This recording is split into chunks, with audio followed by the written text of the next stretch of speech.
my god, bananas, crackers, apples, it happened. We fucking finally getting this goddamn game on the PlayStation 4, the fucking PS3 content full bullshit. Fucking Bandai Namco pulling my balls.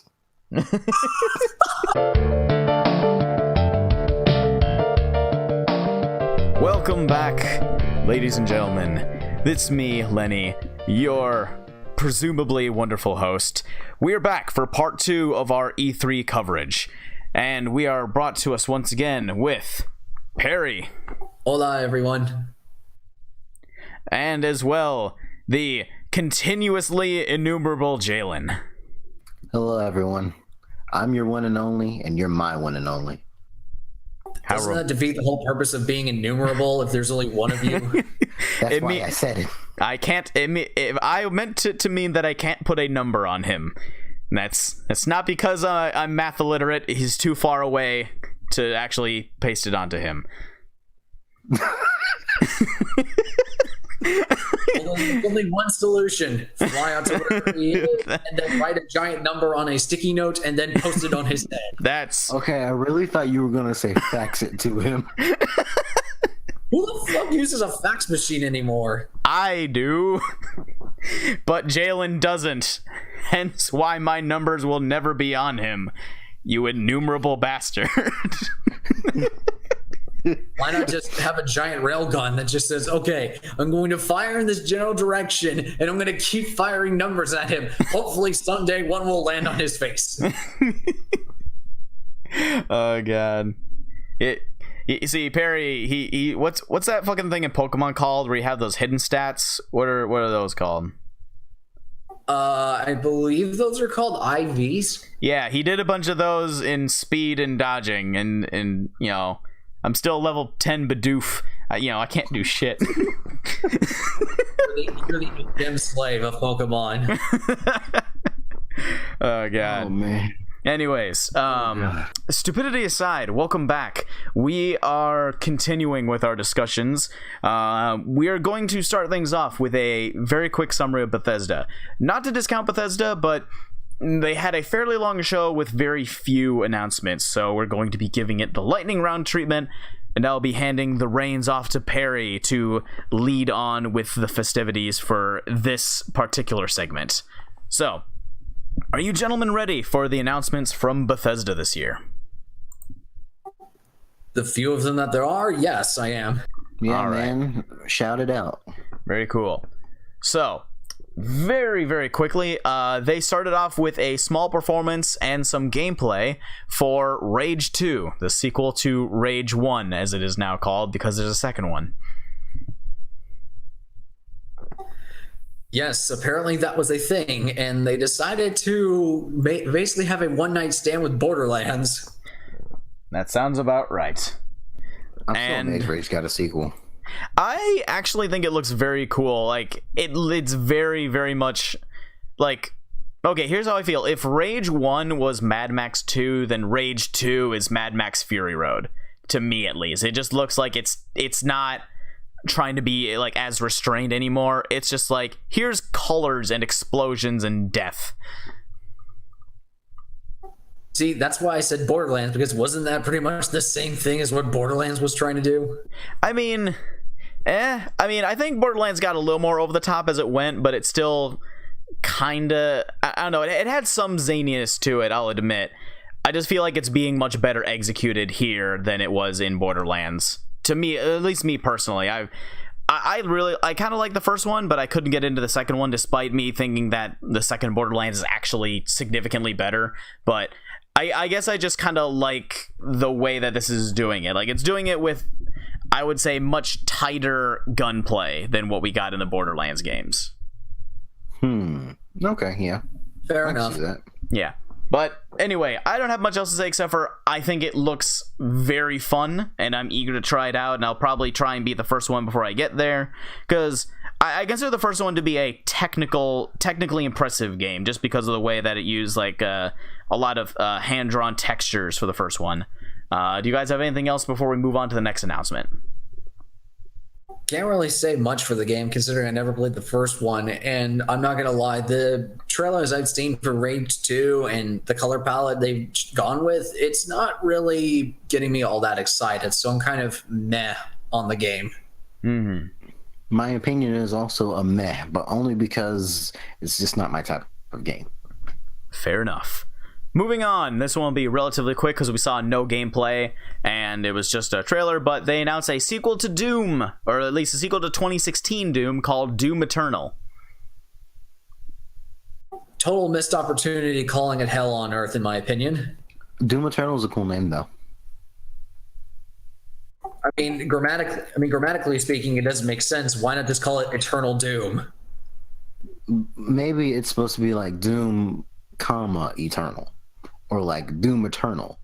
Like, I can't think of the other thing that also is like the thing in front of it and then Eternal. Fair enough. But either way, just going off of 2016 Doom, I will admit I wasn't on the massive hype train that everyone seemed to be from the 2016 Doom. Don't get me wrong. It played very well. The music was crazy. I just wasn't into the... I more or less got a little bit tired because I didn't have any reason to care about what was going on outside of big gun, shoot demon, save day, woo. You know, I'm going to say this. I'm going to say I think people found its simplicity charming. Like, as in, there's some gamers who basically see a lot of the stuff we'll say with like walking simulators or overly long cutscenes, and you know, even though, you know, I think some of us can enjoy games like that, I think some people were kind of like, cut the fat, get to the point.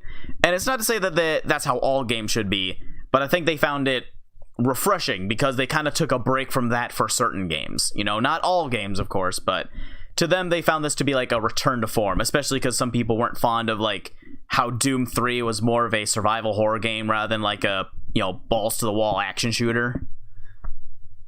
Yeah. I really liked Doom, and like, I'm the first person to admit, like, I really don't like first-person shooters like that, but I really do like classic first-person shooters, like Doom 1 and Castle Wolfenstein, and like Doom 20, the new year, was great.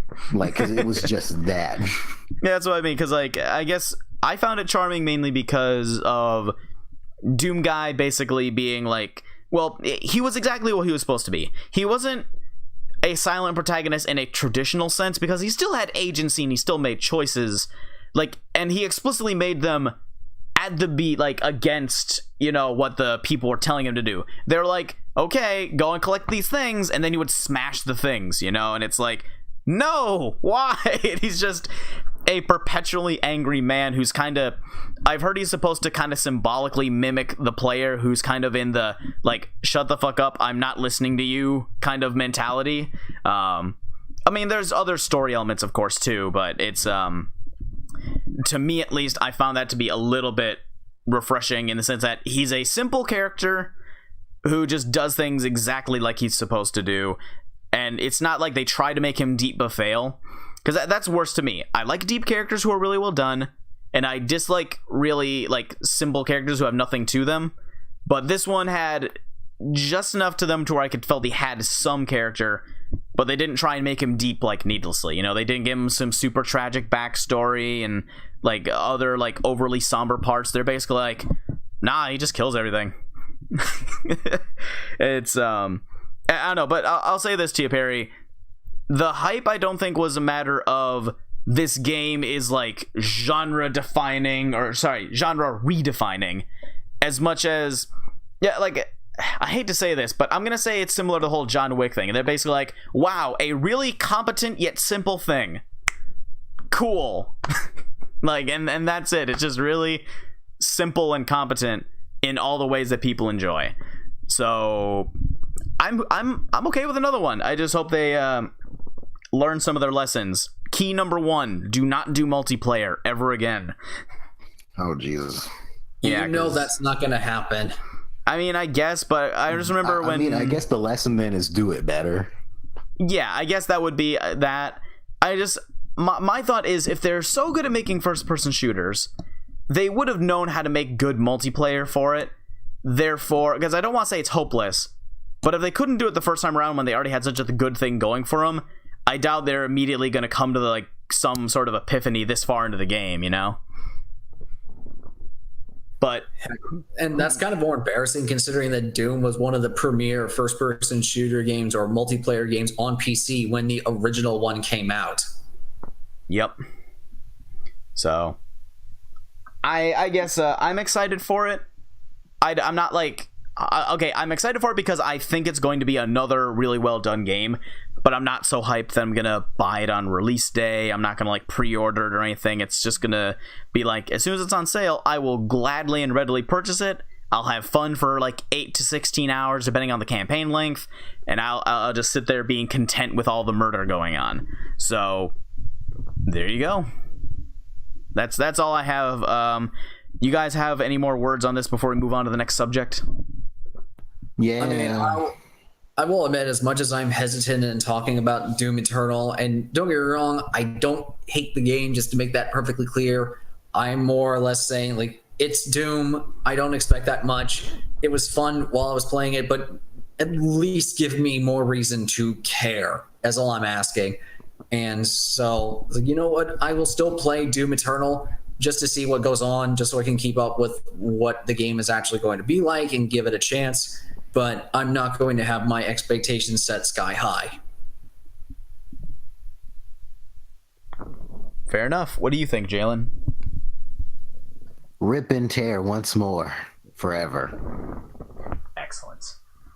So, with that in mind, we're going to move on to the next thing. They announced 3 things for Prey, and I don't think any of us were super huge into it, so I'll just make it relatively brief. They added New Game Plus with a survival mode for just like a basic free update for the whole game. There's a new DLC called Moon Crash, which is basically where they add a roguelike mode to it, where you repeat it with random elements each time. And they are going to be adding a asymmetrical multiplayer mode called Typhon Hunter, which has the human character going up against the little gooey mimicky whatchamacallits. Gooey mimicky whatchamacallits. Yep. So, thoughts on any of those things before... Because I feel like we don't have much to say on this, honestly. So, do you have anything to say on this before we move on? I'm sorry, guys. I don't really know. I will admit I'm happy for fans of the Prey game. I know it's not exactly what some other people wanted out of a Prey reboot / sequel, considering the original trailer for Prey 2 way back, because that looked kind of really neat. But, I mean, I guess for the fans of that game, sure, you get more stuff, so nothing wrong with that. Mm-hmm. Also, Lenny, could you lean in a little bit more? You sound like you're trying to talk into a tin can. Fair enough. Alrighty. So, if we have no other comments on that one, we're going to move on to the next one. There's a third of the newer line of Wolfenstein games being released called Wolfenstein Youngblood, and it stars twin daughters of the previous main character. Aw, yeah. It's Wolfenstein, the feminazis versus actual Nazis. Pretty Okay, much. to give them some credit, they are at least children of the guy. No, I know. I am being completely sarcastic when I say that comment. I'm just making a joke. But either way, that I will admit, that's actually a neat idea. It was like, yep. Wolfenstein set in the 80s. It's like, great. So does that mean we're going to get like Nazi anthems with a synth soundtrack or something like that? I'd love to see like some Depeche Mode or Tears for Fears, but with fucking Nazi lyrics. That would be very, very weird. Like, what even is Nazi lyrics? You know, don't you Nazi baby. Oh, God damn it, I'm so dumb. It'd probably just be them screaming, or you know what? What about like Nazi heavy metal or something like that? Oh, that's already a thing. They don't need to fucking do alt history for that. There are already groups who do that. No, I know that, but add a synth soundtrack to it. Synth heavy metal for Nazis. Now that's no, ain't that a combo? Can the genre be called mine hard rock? Maybe it'll be called Mine Fjord Rock. But either way, I'm just curious what the soundtrack alone is going to be like for this thing. Call it a Reich and roll. Oh dear. We have a winner. He wins the belt. All right, that's it. I'm going to get a drink. All right, we're done. We've talked too much about it. But no, I will admit I'm kind of feeling bad that I never actually played the new Wolfenstein games because I hear they're actually really, really good. Although I've heard some spoilers regarding Wolfenstein 2 that kind of negates the ending a little bit because of the existence of this new one. Yeah, I haven't played the second one at all. I've been meaning to, but I haven't really got into it a ton. So I will say that is kind of a weird thing for me, at least, because it does kind of give away plot elements of the other ones. I mean, not to say that there aren't other games that do that, of course, but, you know. That's sort of the nature of sequels. If you don't jump on it at the very beginning, you're sort of spoiled. It's like, oh, the sequel is now following the character from the first game. Well, spoiler alert, the character from the first game doesn't die. Yeah, I remember that was a thing I was kind of... I mean, I'm not going to go on a huge tangent because I want to move on to the next one, but that's kind of why I didn't want to get into, like, One Piece or Bleach. Not because of their own individual qualities, but because since I know they're, like, 80 million seasons in, I know that there's nothing that's going to significantly stop them from getting to that chapter, because even if they do die, I know they're going to get resurrected, you know, or if they're going to get injured, they're not going to die, just etc. Something along the lines of, they aren't gone, so the stakes aren't lost, sort of thing. And that so you're right, that is just the nature of sequels, I suppose. The only thing that would stop them is if they cried so much they literally drain their entire body out of water and blood, so that way they have nothing left to fuel their bodies. Right. That's a One Piece specific joke right there. I know, that's why I said it. So, with that in mind, though, we're going to be moving on to, let's see, that's going to be, let me just take a look at this. So we have one big one and three, like, okay, they're major, but there's not much to say about this. So the biggest one for the rest of this is Fallout 76 was given more details, confirmed, shown off, and everything else. Specifically that it is going to be a multiplayer game. It is going to be more of a survival one. Open world, a lot bigger than the previous titles, and it's going to rely on PvP and PvE elements for it to operate. Rest in peace, modders. So that I am fairly excited, although I will admit the online components are things that make me a little bit worried, because they did mention that there would be a single player campaign, but the one thing that I think that they find odd is they said that every human that you meet is another player. So I'm wondering if that means that if you play single player, you won't actually meet any NPCs. Just an empty void. Yeah, that's kind of... I'm worried how a story can flourish in a world without NPCs. And so, it's not to say that I wouldn't be able to enjoy the gameplay, but if I'm being completely honest, Fallout for me has never been about the gameplay. It's been about the cool world, the interesting characters, the unique aesthetic, like that kind of stuff. To me, at least, is why I play it. I mean, I'm not even kidding when I say the only reason that I kept playing Fallout 4 was because of Nick Valentine, the android detective. He was probably my favorite part about that whole game. He's literally like regular old Dick Gumshoe, and he's just a robot, and he's amazing. Question, does he constantly reminisce about his long-lost love or the one dame who got away while also having a margarita or scotch over a bar? Not quite, but he talks like someone who would do all of those things. He's a robot, Perry. Robots can't love. I have a couple Cyberpunk games that might say otherwise. And also, you can romance Nick Valentine. Like, you just can. And he literally, it's like you falling in love with the cyborg detective robot from the noir films. I stand corrected. No, he's not a brooding noir person. He's a gumshoe. He's Dick Tracy kind of detective. So I wonder if there's a mod to actually turn Valentine into Dick Tracy. You would just need to turn his coat yellow. I mean that's all you need to do. But that aside, though, I mean, literally turn him into Dick Tracy, make him look like Ward Beatty. Oh God, I'm going to Google that as soon as we have a small break and see if we have that. But that aside, it seems to be mainly online. I think that's going to have some survival elements, but it's not being classified as like a survival game.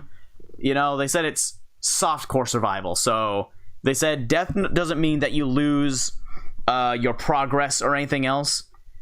So it's not like, oh, you died, you have to start over from square one. It just means that you're, you just lose some things, or you just lose a little bit of progress. Okay, so it's a continuous system close to the Dragon Quest than, say, anything else. Yeah, so they said it's not, because some people were worried that it was going to be like DayZ or H1Z1 or something, and they're basically like, no, you do not lose 100% of your progression when you die. So that's something that I think is pretty good, at least for me.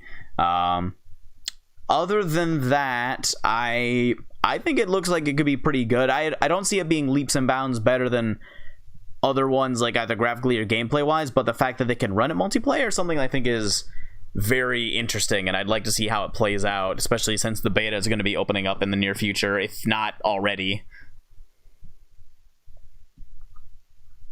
Yeah, that's a fair point. I will admit, though, I'm surprised that no one has made the giant connection of saying, oh, you know what?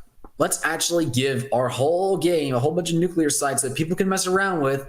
It's like, do you guys not realize that the first thing that everyone is going to do whenever they get out of Fallout or all of Vault 76 is they're going to go immediately and try and search for those vault codes, and there's just going to be spam of nukes over the entirety of the map? Yep, I think they're perfectly aware of it, and that's why they put them there. Oh, God. You know that by the time that this game is a year old, the whole entirety of West Virginia is going to be a nuclear wasteland, right? Yep, I have no doubt in my mind about that. So just so you know, the government is listening on this podcast as we speak. Perry, you have just incriminated yourself. I have no affiliation with you. Yeah, the NSA picked a bad time to tune in onto this pre-recorded YouTube video, but I'm the same, Perry. You're on your own. Oh, come on, guys. You know I'm not going to have any access to nuke sites, and plus I wouldn't even know how to use one of those things, even if I did find one. You press the big red button. Also, I still have nothing to do with it. Wow, way to throw me under the metaphorical bus. All right. You didn't do that when I gave you the joke of Dead or Alive 6 Beta Mail Edition, but now as soon as I mentioned Fallout nukes, you throw me under a bus? Jeez. Hey, Reddit wasn't listening in before. I didn't have a bus to throw you under before. The bus just showed up. Yeah. All right. Well, now that Perry is promptly under a Greyhound, do you guys have anything else to note before we move on to the next announcement? It smells like gasoline and vengeance under here. I want that to be the subtitle for the next fucking Mad Max film, Gasoline and Vengeance. I'd actually would like to see that. What about you, Jalen? What do you think of Fallout?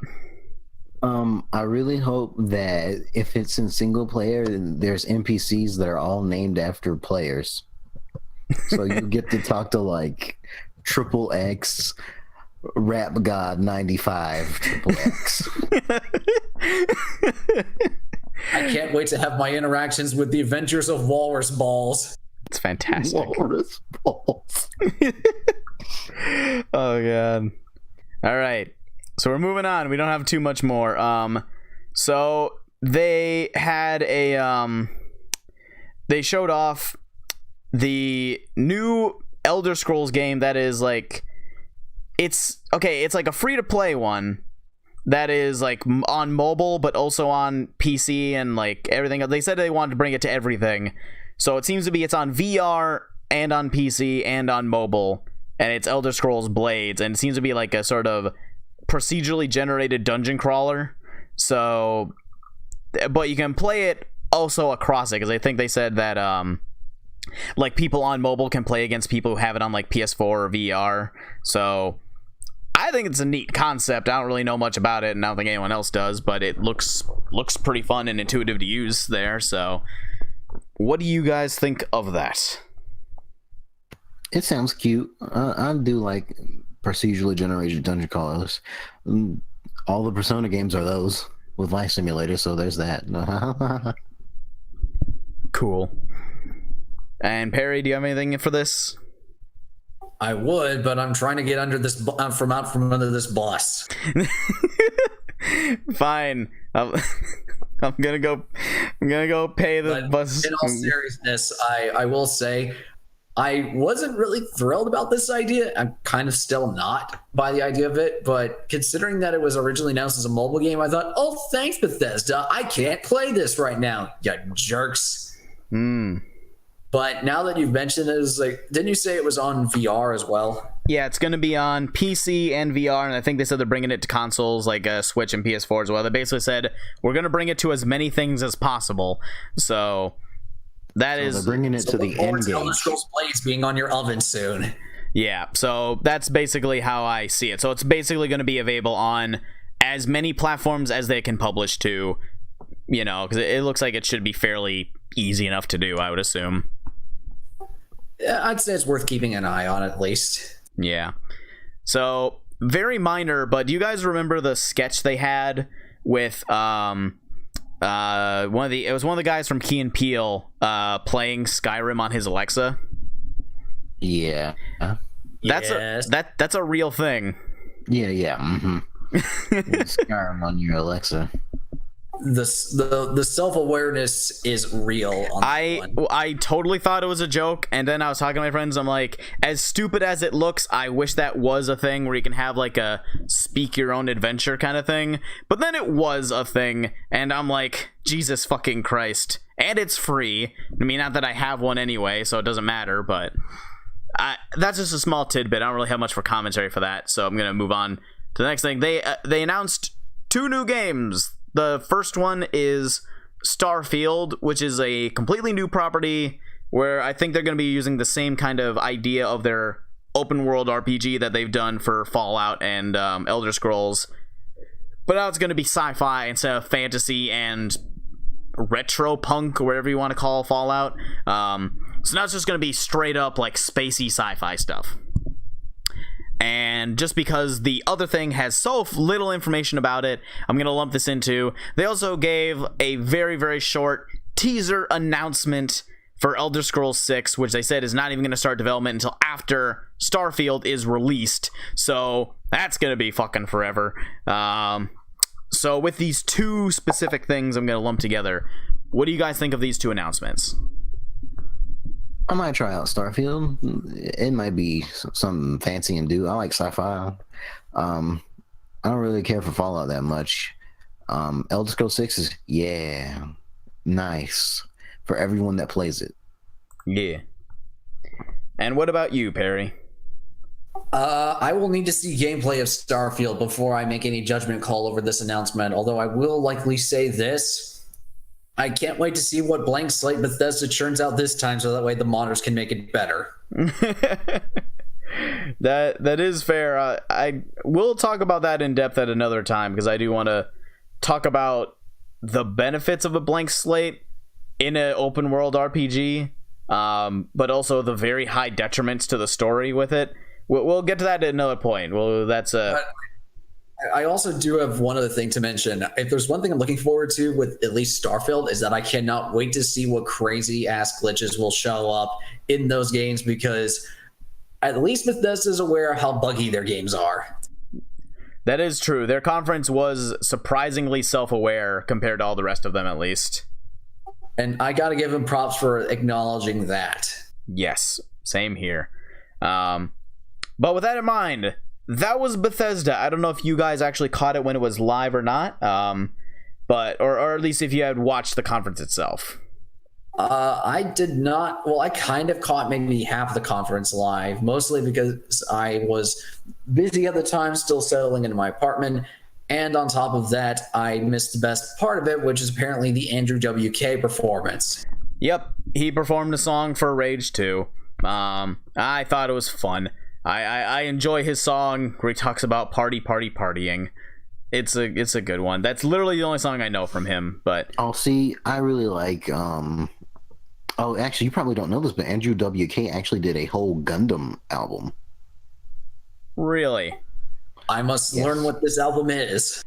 I actually forget what it's called, but I'll link some songs from the album to you later and stuff. Cool.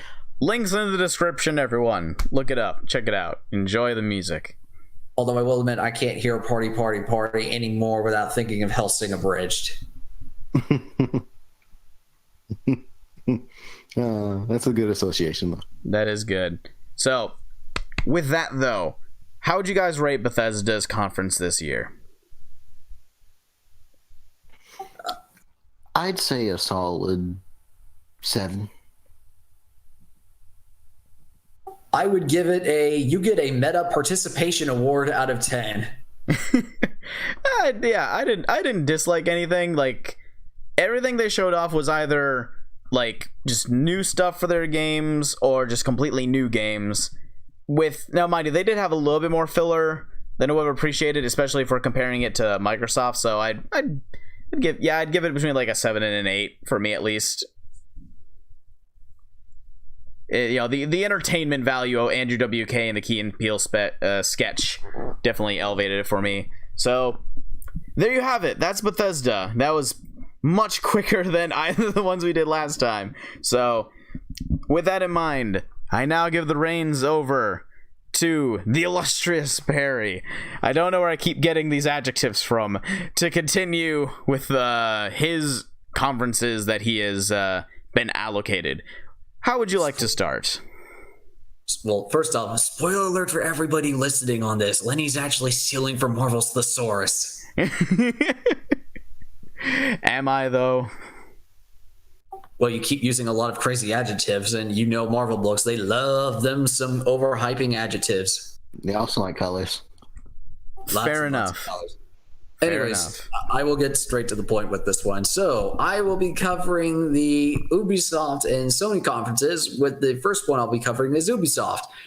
And I will be doing it a little bit different order, just so that way I'm going to do stuff, at least from where I'm standing, of where the game I care about maybe the least versus the game I care about the most being last. So I'm going to start from low points and try to end on a good note. Is that fair with you, gentlemen? That's fair for me. Yeah, go ahead, man. All right, so I am going to start off by saying I will be going on with the Ubisoft conference, and the first game I'm going to do is Starlink Battle for Atlas, or as I like to call it, Star Fox No Man's Sky. Featuring Star Fox Also from the Star Fox series. Oh god, I would have called it fucking No Man's Skylanders. Damn it! I missed an opportunity for that joke.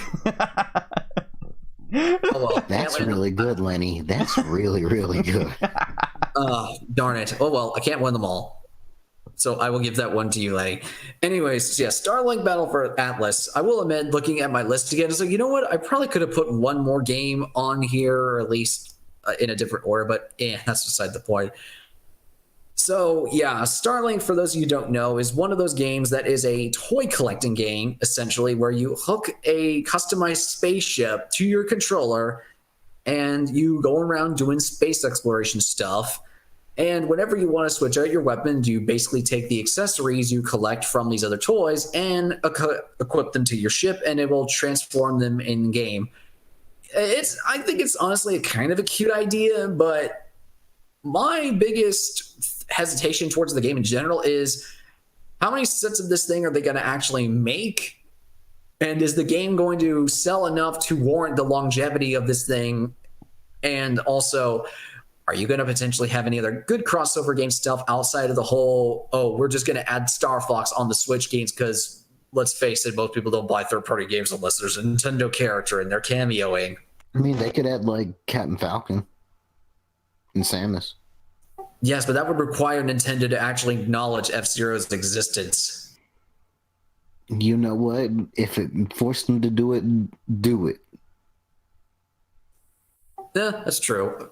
I don't know. I'm not so sold on the idea, mostly because of those two factors of the longevity of the game and whether or not it sells enough to warrant having multiple sets of this. Also, how expensive is this going to be in order to pay for these extra sets? I will admit the ship designs look kind of neat, but I'm just a little bit puzzled as to whether or not this is going to have legs. Shouldn't you say wings since it's about flight? I was waiting for someone to pull that out. Yeah, I'm obvious. Anyways, what do you guys honestly think about Starlink? I'm torn because it seems very much like it seems like a really cool concept, but I'm like, okay, I'm sorry, I'm trying to gather my thoughts with this. I think the idea, if I'm thinking of myself as a little kid, the idea of me building my own spaceship and having it appear in the game as like a concept for a toy, that like blows my mind. Like 8-year-old me would be having a fucking field day with this, right? But I'm thinking about it now in the sense that I'm not 8 years old. I am slightly older. I am 9, if not older than that, as a matter of fact. And I have to make adult grown-up decisions, such as, will I buy this expensive game? And my thought on the matter is, it's similar to how I feel about, like, say, Roblox or Skylanders, and that it definitely seems more like they're trying to sell toys instead of design a game that's just, like, good on its own. And if the whole thing came with all the parts you needed, which I don't even know if it does, it seems that they just have a bunch of add-ons there. So it's like, if it came with everything you would ever need for the whole game without adding a ton of like add-on content like right away, then maybe I'd be more into it. I'd actually have to see gameplay a bit more as well. But conceptually, I think it's actually pretty cool. And I do think it's going to sell well because, I mean, unless I'd been missing out on it, they keep making fucking Skylanders games. They keep selling, and I'm not kidding when I say 75% of the time when I go to a GameStop, I see at least one family either purchasing or talking about purchasing some Skylanders products. Like 3 times out of 4, I've seen it happen. It's not some like mysterious like, who are these people who buy this shit? It's like, no, I know exactly who buys this shit. It's families and kids. And they just have money to burn, and they just don't want to like do anything else with it. So they're just like, here you go. And that's how I see it. I'd have to see gameplay before I talk about how critical I am of the actual elements of the game, but I do think it's going to be significantly financially successful, or at least enough to where Ubisoft won't fucking cut it off at the heels right from the get-go. And Jalen? I'm not gonna be too hard on it. I mean, it's a neat idea, and as much as I don't really like the idea of Skylanders, because it's just like, you know, buy these toys, yo, buy these toys. Come on, put them in your characters in these cool little game you got. But you gotta buy the toys first, man. We also had our shenanigans with Pokemon merchandise and Yu-Gi-Oh merchandise and shit like that. So I can't really, you know, rag. No, that's true. But at the same time, we never had to, whenever we got a game for those things, we never had to go out of our way to purchase another item just so that way we could play it. I mean, whenever we got a Pokemon game, we never had to go out and buy the cards just so that way we could have access to the Pokemon in the game. That's true. And even with Yu-Gi-Oh games, you never had to go out and buy the cards in order to have access to them into the game. You could have the option of doing that. Say, I remember, for example, on the Game Boy Advance, there was the championship game or the Worldwide Championship game where you could play as, I think it was it the 2005 version? Maybe 2002? I don't remember. It was the original Duel Monsters cast. And there was a code on the bottom right-hand corner or left-hand corner of the card that if you input it into the game, you actually got a copy of that card in the game. So that was only because I had a deck at the time, and I was just like, hey, what are these weird codes for? And then I found this password feature in the game. I was like, okay, let me try this. And lo and behold, I got the cards. That was just something I found by accident and not something that required me to play the game. I could still play it by itself, but it was never required. So that's one thing I'm always hesitant about with these toy games is that it's required to actually do it. It's like, can I just build my own ship in the game and just have it be playable like that? Or am I going to need to actually get all these sets with it? Which I'm going to make a prediction right now and say they're probably going to do several different sets at the beginning of the launch of this game. There's going to be the basic set, which is going to include the typical model of the ship with a few guns and maybe missile launchers or something like that. And then they're going to have a separate one or two separate sets, which includes every other extra missile set or gun set that they have available for the game at launch.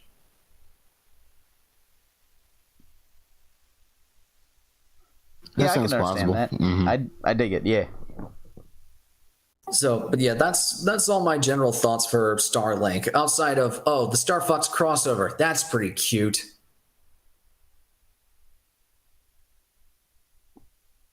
I'm always down for like crossovers like that, though.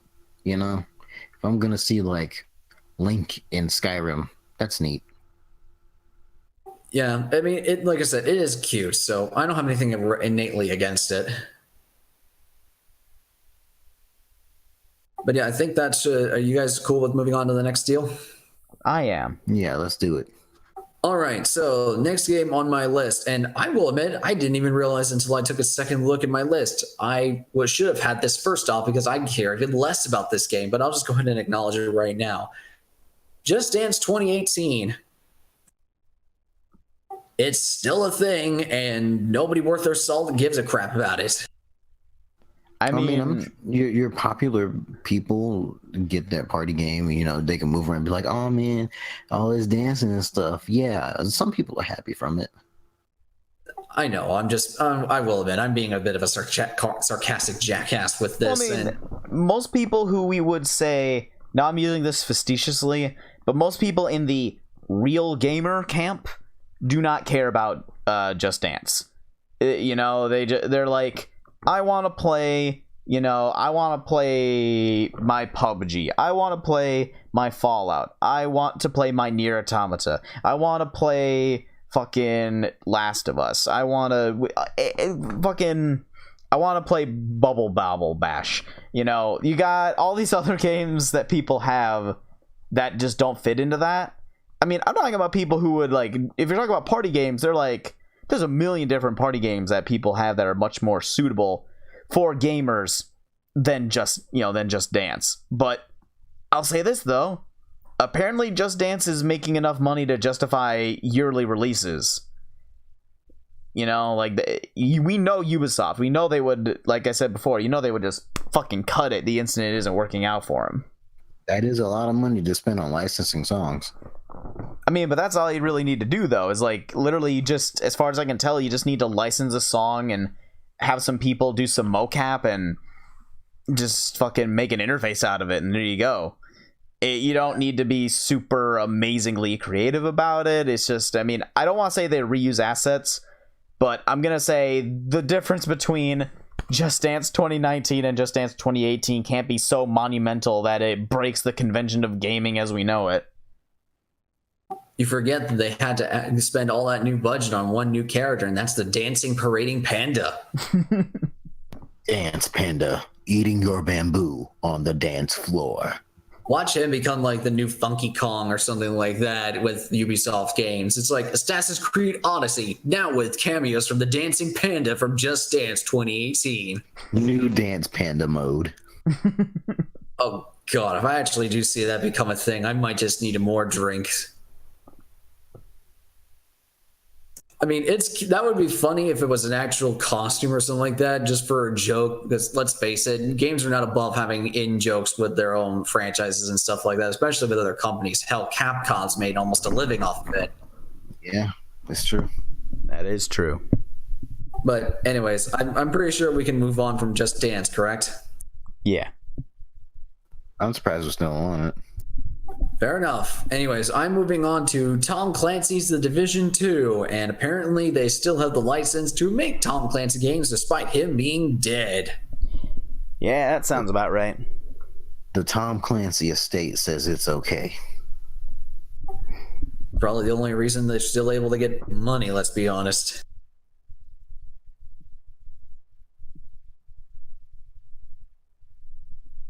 I'm sorry, that was too much. Let's just continue. I mean, I was about to actually kind of bring that up. I mean, I think at this point, I don't know if Tom Clancy's family knows or understand any of his artistic intent. So at this point, they're probably like, oh, hey, that looks like military stuff. Tom would have loved it. Go ahead. Fun little fact, apparently when I was looking at the Tom Clancy history, he actually had a massive problem with the whole Splinter Cell goggle lineup because nobody realistically in the military has a three-headed or three-lens goggle setup, so that was unrealistic. Yeah, it always looked really strange to me. Huh.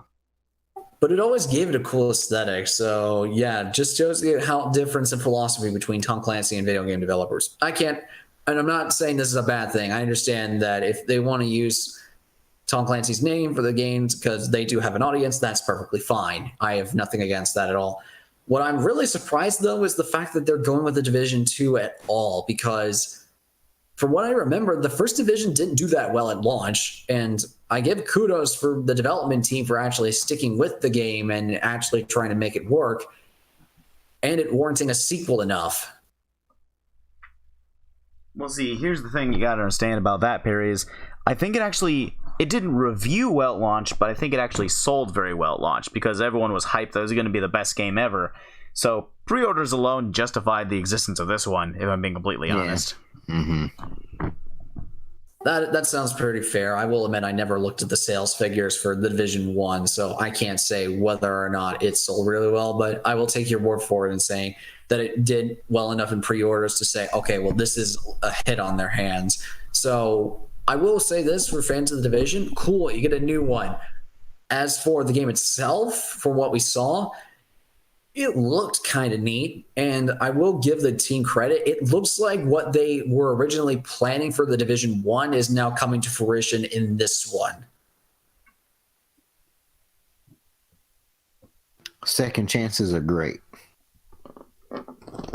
You know, I can agree to that, but I'm kind of torn because this is the same kind of thing I saw with like EA's Battlefront 2, in that I enjoy that they're making it better, but I'm just a little tiny bit skeptical of it from a cynical point of view, in the sense that, and let me ask you this, is there a possibility that they actually did have all these like really good ideas about how to make the game as good as possible from the get-go, but they intentionally left them out to make it so that when they come back with these other improvements while they test out the base functionality of the game by releasing the 1.0 version, then they add them on later to make it seem as if they're better than they actually are.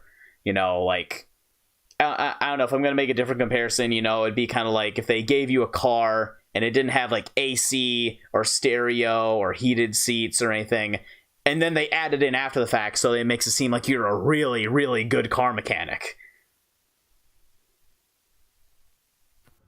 That would seem like a very interesting way of putting it, but then again, I could almost, I don't know, I feel compelled to almost make the argument that that seems like any other developer could do just as same thing with any sequel that they want to do. Most times they usually make the first game as a proving ground, and then they use the second game to improve on it. Well, I'm saying there's a difference between proving ground and what I'm arguing, which is like, I'm arguing that in cases like this, they have the capability to make the game have all the features they want, but they simply don't because they want to, I don't know, make more money on 2 games rather than one really good game. Like, I don't know, basic example, you know, you had EA's Battlefront 1 and then EA's Battlefront 2. EA's Battlefront 2 had everything that people asked for before the first game had come out, but we know that it was possible for them to have it, in my estimation. They could have had everything that we asked for in the first one, but rather than do that, they basically just added Star Wars skins to their already existing engine. Not in a literal sense, but in a development sense. They didn't have to do a ton of like things from scratch, you know, because they had a lot of similar mechanics from their existing Battlefield series. So when the second one came out, it didn't seem to me as if it was, oh, let's prove it with the first one and then give people more ideas that we've liked to the second one. It seemed to me like, oh, we'll give you the second one later, but you have to fund it for us by buying the first one. And I feel like Ubisoft, with the way that we generally see them with their like financial strategies, it sounds like something that they would go ahead and do. Yeah, okay, that's a fair enough concern. I'll give you that. Although I'll admit my position can be easily mistaken as conspiratorial. And that is okay. Yeah, I was gonna say, now everyone don't start putting tinfoil hats on Lenny. He's coming from a decent place. It's okay. I mean, it's not to say that every single thing is something that they had thought of already, you know, because obviously improvements for the sequel are always going to be as the result of like direct feedback, and that's something I'll say I kind of like about the Division 2 is now for enemies they have it so most of the mooks take less hits than the previous ones. And they also make it so if you do have like bosses or super enemies, they tend to be wearing like armor or like vests or padding or something else that makes it seem justified that they have more health than a regular person.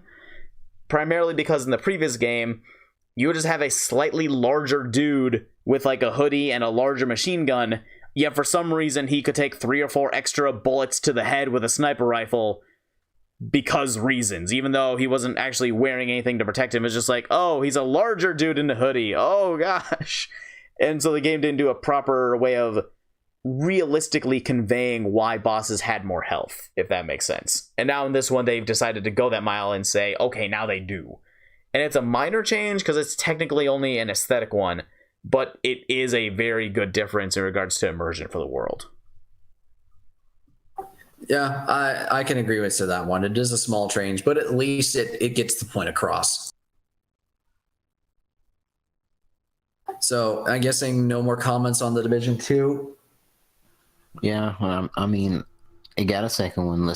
I really hope they improve upon it because I heard a lot of good things about the first one, and then none of those good things turned out to be true. All right, then. In that case, we can move on to the next game, or in this one that I'm slightly more interested in, Trials Rising, or as I like to call it, Pain with Motorcycles. Which, I'm not going to lie, isn't it been a while since the last Trials game? The last one, I believe, was in late 2016 with Trials of the Blood Dragon. Yeah, it was with the kids of the people from Blood Dragon. Yep. Darn, what rock have I been under? Well, they announced that one back in E3 of 2016, so... Yeah. I mean, I think we actually talked about... You weren't under rock at all, Perry. We talked about it at the fucking recording for that one as well. You just forgot, man. Yeah, so you're not ignorant, Perry. You're just slightly forgetful about things from years ago that you didn't care about, which is literally everyone, including myself, because fuck me, I can't remember half the games that came out in 2016 off the top of my head. Yeah, I'm pretty sure most of us can't. But we played a lot of them, I bet. No, I'm sure if we had a full list of all the ones that came out from like major developers, we went through them, we'd probably be able to go with like, oh, I love that one. Oh, that one sucked dick, and go through all of them in varying degrees, because there's obviously going to be some middle ground between, the terrible and awesome. Right. But anyways, I actually thought this looked kind of cool. I will admit, I thought it was weird that they had some YouTuber coming out for the game that specifically does trials. And I'm thinking to myself, that's a very specific niche audience to focus on for just that one game. A lot of people really enjoy Trials. Actually, I'm not like kidding about that. I've seen a lot of videos where people are like, yeah, Trials is great. And I'm like, okay, that's cool. Oh, Yeah, I don't doubt that. I was just surprised there's just YouTubers that specifically focus on just trials. And judging from what I saw of the game, I can see why people would, because it does look like one of those games that's fun to play in short bursts or whatnot, just to get a couple stunts in, see if you can get a run or two in, and just have some fun. Maybe just play the game and see how much you can screw up your guy and crash him into many crazy things as possible. Oh yeah. I'm just looking at it because I remember that I've played 2 of the games to their completion, and that would be Trials Fusion and Trials of the Blood Dragon. And I'll say there was a lot more variety in Trials of the Blood Dragon, mainly because it had a story, and it had like a variety of modes when it comes to like combat and movement. Whereas regular Trials is like, here is a bike, get to the end point. That is it. So it was that's not bad, because it's like I mentioned before, with people like simplicity, because Trials, even though it has a lot of really interesting and unique things, it is almost entirely about like precision gameplay, and people really get a kick out of that, especially with like the super intense levels. Because I say I beat Trials Fusion, but that means I basically got to the end of the standard set, we'll say, because there's like 3 or 4 different sets, we'll call them, afterwards, that go up and up in difficulty, and I could only get past the very first one of the first of 3 sets that were like super hard. And there's like 5 or 6 different tracks per set, if not more. So I could barely get past like the pro shit, and that was only the first one. That was supposed to be like baby's first pro step, and it took me way too long. I'm talking like 20 minutes on a single level. Shit's fucking unforgiving. I can only imagine how much it is. Although, this makes me want to raise the question. You said would you be opposed if they added another story mode into Trials game, yes? I would not be opposed at all. I think it would be very fun and interesting, just because I found the fact that there's a story, even if it wasn't a great story, the fact that there was some sort of story or variety of gameplay modes in Trials of the Blood Dragon helped it make a more unique experience for me. Would you care if they added Eric Sparrow? Oh my god. I would play the shit out of that game. Perry, what do you say? I'm saying that I took a look into what you guys mentioned from last time about Eric Sparrow, and holy crap, that kid can suck me off. You've been indoctrinated. Congratulations. Welcome to the We Hate Eric Sparrow Club. Population everyone. Also, can I just say that is one of the best alternate endings to a game I've ever seen? Yes. I'm glad you liked it. No, I'm seriously, I did. I think my favorite part was in Thug 2, where I saw the guy being hooked up to a crane, and he literally just fell onto Eric. And then it was in the credit scene where it mentions, it's like, Eric has just succeeded going a surgery where he was surgically removed from a head of another man's ass. Goddamn. I was like, why not? That was an improvement. Karma so hard it goes through games. Goddamn. So I love the fact they at least continued on it. But no, seriously, if they did, by some weird stroke of, hey, why not do this, included Eric Sparrow as the villain of Trials, would you play that more? Oh, fuck yeah. I would. Yeah. I would push through like the fucking pro segments at the end just to punch him in the face. You wouldn't need to punch him in the face. You just need to drop a car on his head. Also fair. Oh, man. Or maybe you could have him fly onto a barrel, make it explode, and then him crash into a train. Oh, Jesus. Damn. That sounds about right for Trials, though. but the Damn, train has a Perry, whole you bunch hate of him raw hard. salt in the front of it. Perry, you didn't even play Thug 1. I know I didn't play Thug 1, but I understand the pain that everyone had to go through while looking through that character, and holy crap, he's a pain in the ass.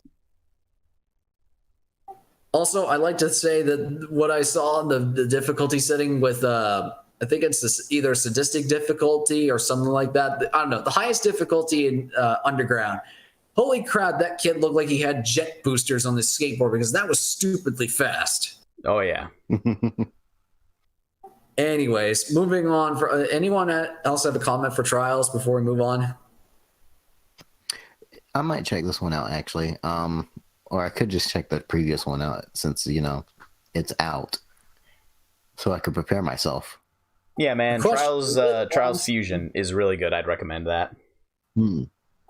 Is it on Steam? Just curious. Possibly. I'd probably recommend the PS4 version because now don't quote me on this.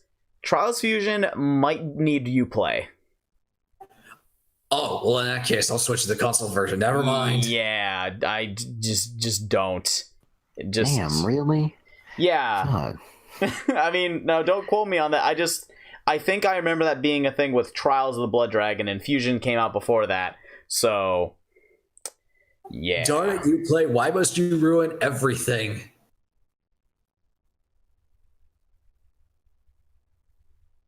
Anyways, It's a curse. since I'd say we all had our piece with Trials Rising, yes? Yes. Yes. All right, so with that in mind, we're going to now switch over to Skull and Bones. Ooh. Now, I won't lie, this got me grinning a little bit and saying, like, well, you took the concept from Assassin's Creed 4 Black Flag and just umped the shit out of it, and oh my god, does it look cool. Oh god, I really dig it. I think it literally... I think it was a smart move because I think I even said years ago now, I don't know if we have it on record, but I must have said at some point during the previous shows that Assassin's Creed 4 was really successful because they added all those like pirate and like seafaring elements.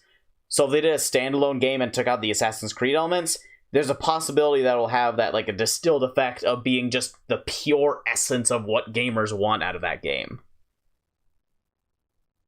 And lo and behold, you were right. Hooray! Being a pirate is fun. Blowing up ships is fun. And also being a dick to your friends while you're salvaging the same ship together is also fun. That too. That too. Which, can we just go ahead and say if we all each get the game that we're just going to form just a little small trio of just pirate ships and go and destroy everything? Oh fuck yeah, man! You can be the captain. I'll be the navigator. Jalen, what do you want to be? I want to be a lookout. I'm the navigator. So that's wait. Never mind. You're right. You're okay. You be lookout. Then yeah. You do that. I'm navigate. Perry, you're the captain. Oh, okay. I was just assuming that all three of us would be captains of our individual ships, so that way we have our ships. Yeah, but like. I feel like us being a crew would be much more appropriate, just like, man the hatches, barrel the... I don't pirate correctly. See, this is why you're the captain and not me. I don't know the proper way to yell things in pirates-ish. I don't pirate correctly. That is... 2018. Put that on my gravestone. Lenny, 2018. Last words, he could not pirate correctly. I tried to get a copy of Incredibles 2 on Blu-ray while it was still in theaters, and then my computer exploded.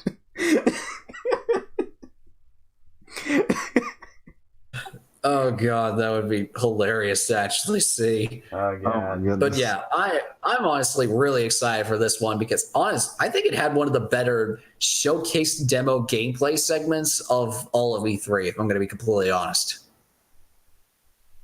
I did enjoy what it had to show off, and I hate to keep, beating a dead horse, but I am glad that it looks significantly better than Sea of Thieves. I'm pretty sure that's not an unfair statement, because I'm pretty sure a lot of people are saying, yeah, this looks way better than Sea of Thieves. I feel like it's not hard to be better than Sea of Thieves, to be fair. That is true. But to kind of harken back to our previous discussions, I feel like people are going to use this to fill the void that fucking Sea of Thieves left. And also, like we said before, to fulfill their Assassin's Creed 4 kind of thought patterns when it comes to playing this. So I'm eager. I'm definitely eager to play this game and see it. Do they announce a release date for this one? I don't remember them announcing a release date, but if I'm going to take my bets on this one, I'm going to say mid 2019 is when this is going to come out. Mm-hmm. Fair enough. Actually, while you guys give your last little bit of comments on Skull and Bones, because I don't know, I can't think of anything much else to say regarding this one, but I'll look up in case if there's a release date for it while you guys mention your stuff. Yeah, Skull and Bones is a really great title, by the way. I agree. I'm just curious to see how multiplayer works, just to see how big the world is, or if it's instanced, if it's not, if it's PvP, if it's PvE. I don't know if they have any supernatural elements to it or not.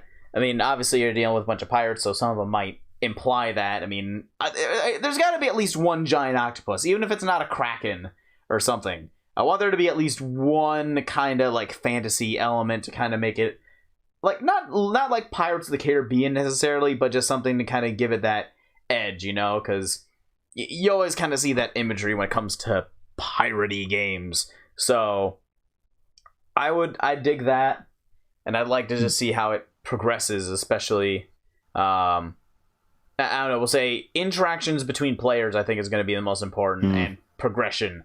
But I'm eager, and I like the way it's shaping up so far. How about you, Jalen? What do you think about that? Yo, we severely lack pirate games. And I think the pirate games from 2 generations really sucked. And then Black Flag was pretty okay, in my opinion. And what about Sid Meier's Pirates? I haven't played it, so I can't comment. Fair enough. And now we're getting Skull and Bones, which is cool.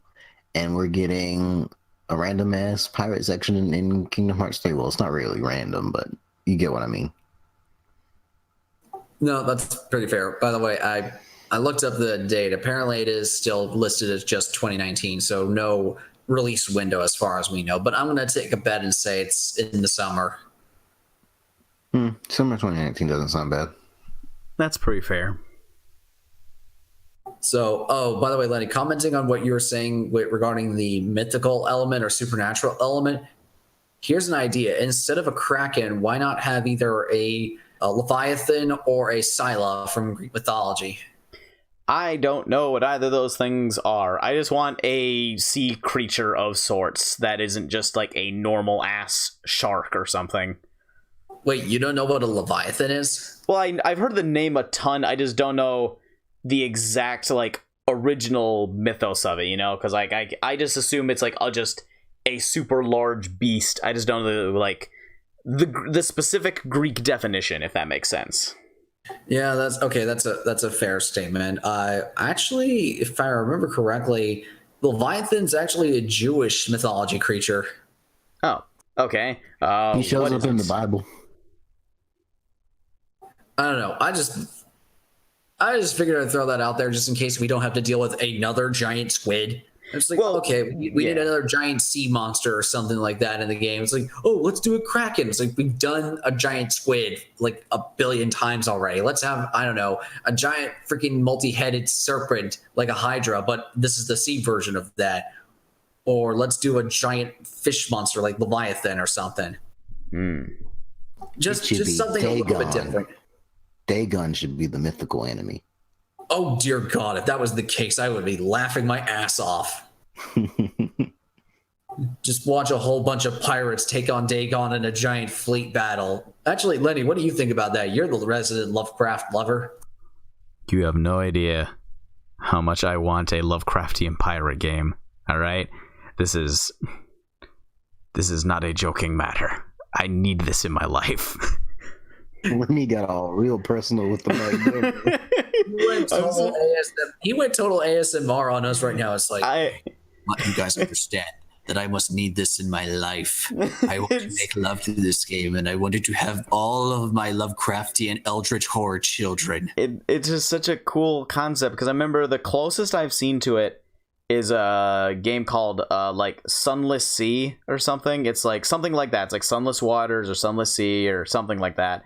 But I wanted it to be like a third person or first person thing, because it's like an over the top kind of like isometric view where you play as like a boat and then you kind of navigate around, which that's not a bad gameplay style. I mean, I've been getting more into it, especially with Tyranny lately, but I just wish it would be a bit more like down to earth for some of those elements, because I ain't kidding. Lovecraftian pirates is something I would love. Like, I love various kinds of genre mashups, but that one feels like a match made in heaven. Spoiler alert, the final boss for that game is going to be Cthulhu. Well, who else would it be? Well, it sure as heck wouldn't be Azathoth, because then everyone would just die. Fair enough. So, that's about all I've got, though, for Skull and Bones. In that case, yeah, my final word is looking forward to it, and shut up and take my money. So, and that, without further ado, let's move on to Mario plus Rabbids Kingdom Battle, getting its new expansion of the Donkey Kong Adventures. New Donkey Kong mode. Yeah, which I'm not gonna lie, given my initial hesitation of the game itself, I might actually pick this up because of the Donkey Kong mode. Mostly because this game is so bizarre now, and the Donkey Kong looks so endearing. It's like, you know what? Screw it. Let's actually play this. Let's give it a go. Also, I love me some strategy games, so if I can get a strategy game as weird as this, why the heck not play it?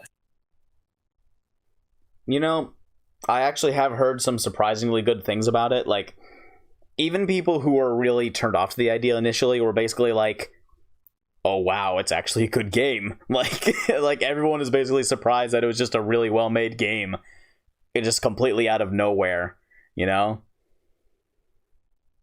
Yeah, I was one of those naysayers and saying like, wow, this thing looks like garbage, but no, it's actually really good. I mean, when you get Mario plus a gun plus rabbits, who are basically the minions of video games, and add them all together in an XCOM style game, you would automatically think this is going to turn out to be a disaster, but no, apparently it wasn't a disaster. In fact, it was very successful. So much so they're adding on an expansion with Donkey Kong on it. And apparently now they're adding in not just Donkey Kong, but a new Cranky Kong Rabbit to the game. Cranky Rabbit. Oh my god, that's crazy. It is, but I was just like, you know what? That's actually not a half bad idea. I almost wanted to say, like, why not have Funky Kong Rabbit? I mean, at this point, why not? Just add any of them you want. You have the license, you have the property, just fucking go nuts. Because then they'd have to do the DK rap, but with rabbits. Yo, I was about to just say that, you fucking mind-reading son of a bitch. I have a third eye, don't you know? So not only is Jalen a numeral, he's also telepathic. God damn it, I'm gonna have to keep adding these fucking adjectives at the beginning of the intros. You guys need to stop. I'll start making a little list for you just so that way you don't forget. Oh my god. But no, honestly, I'm actually really curious to play this game now because of the whole Donkey Kong adventure mode. And I will say this just regarding the trailer, was that shot of the Kong Rabbit staring down DK, Princess Peach Rabbit, and Cranky Rabbit, was that kind of epic for almost no reason whatsoever, but kind of awesome at the same time? Yeah, needlessly epic, but yeah. Yep. I mean, they just all had this more like, wow, they always had this expression of, wow, are we actually doing this right now? And the game was just like, yep, you are. This is a thing. And I was like, okay, let me go break my bongo drums out. That's fantastic. So yeah, I will actually pick this up now. But what about you guys? Has this made you more or less curious to actually play the game now? for me at least, I don't have anything that I can play it on with, just because I don't have a Wii U right now and I don't have a Switch yet.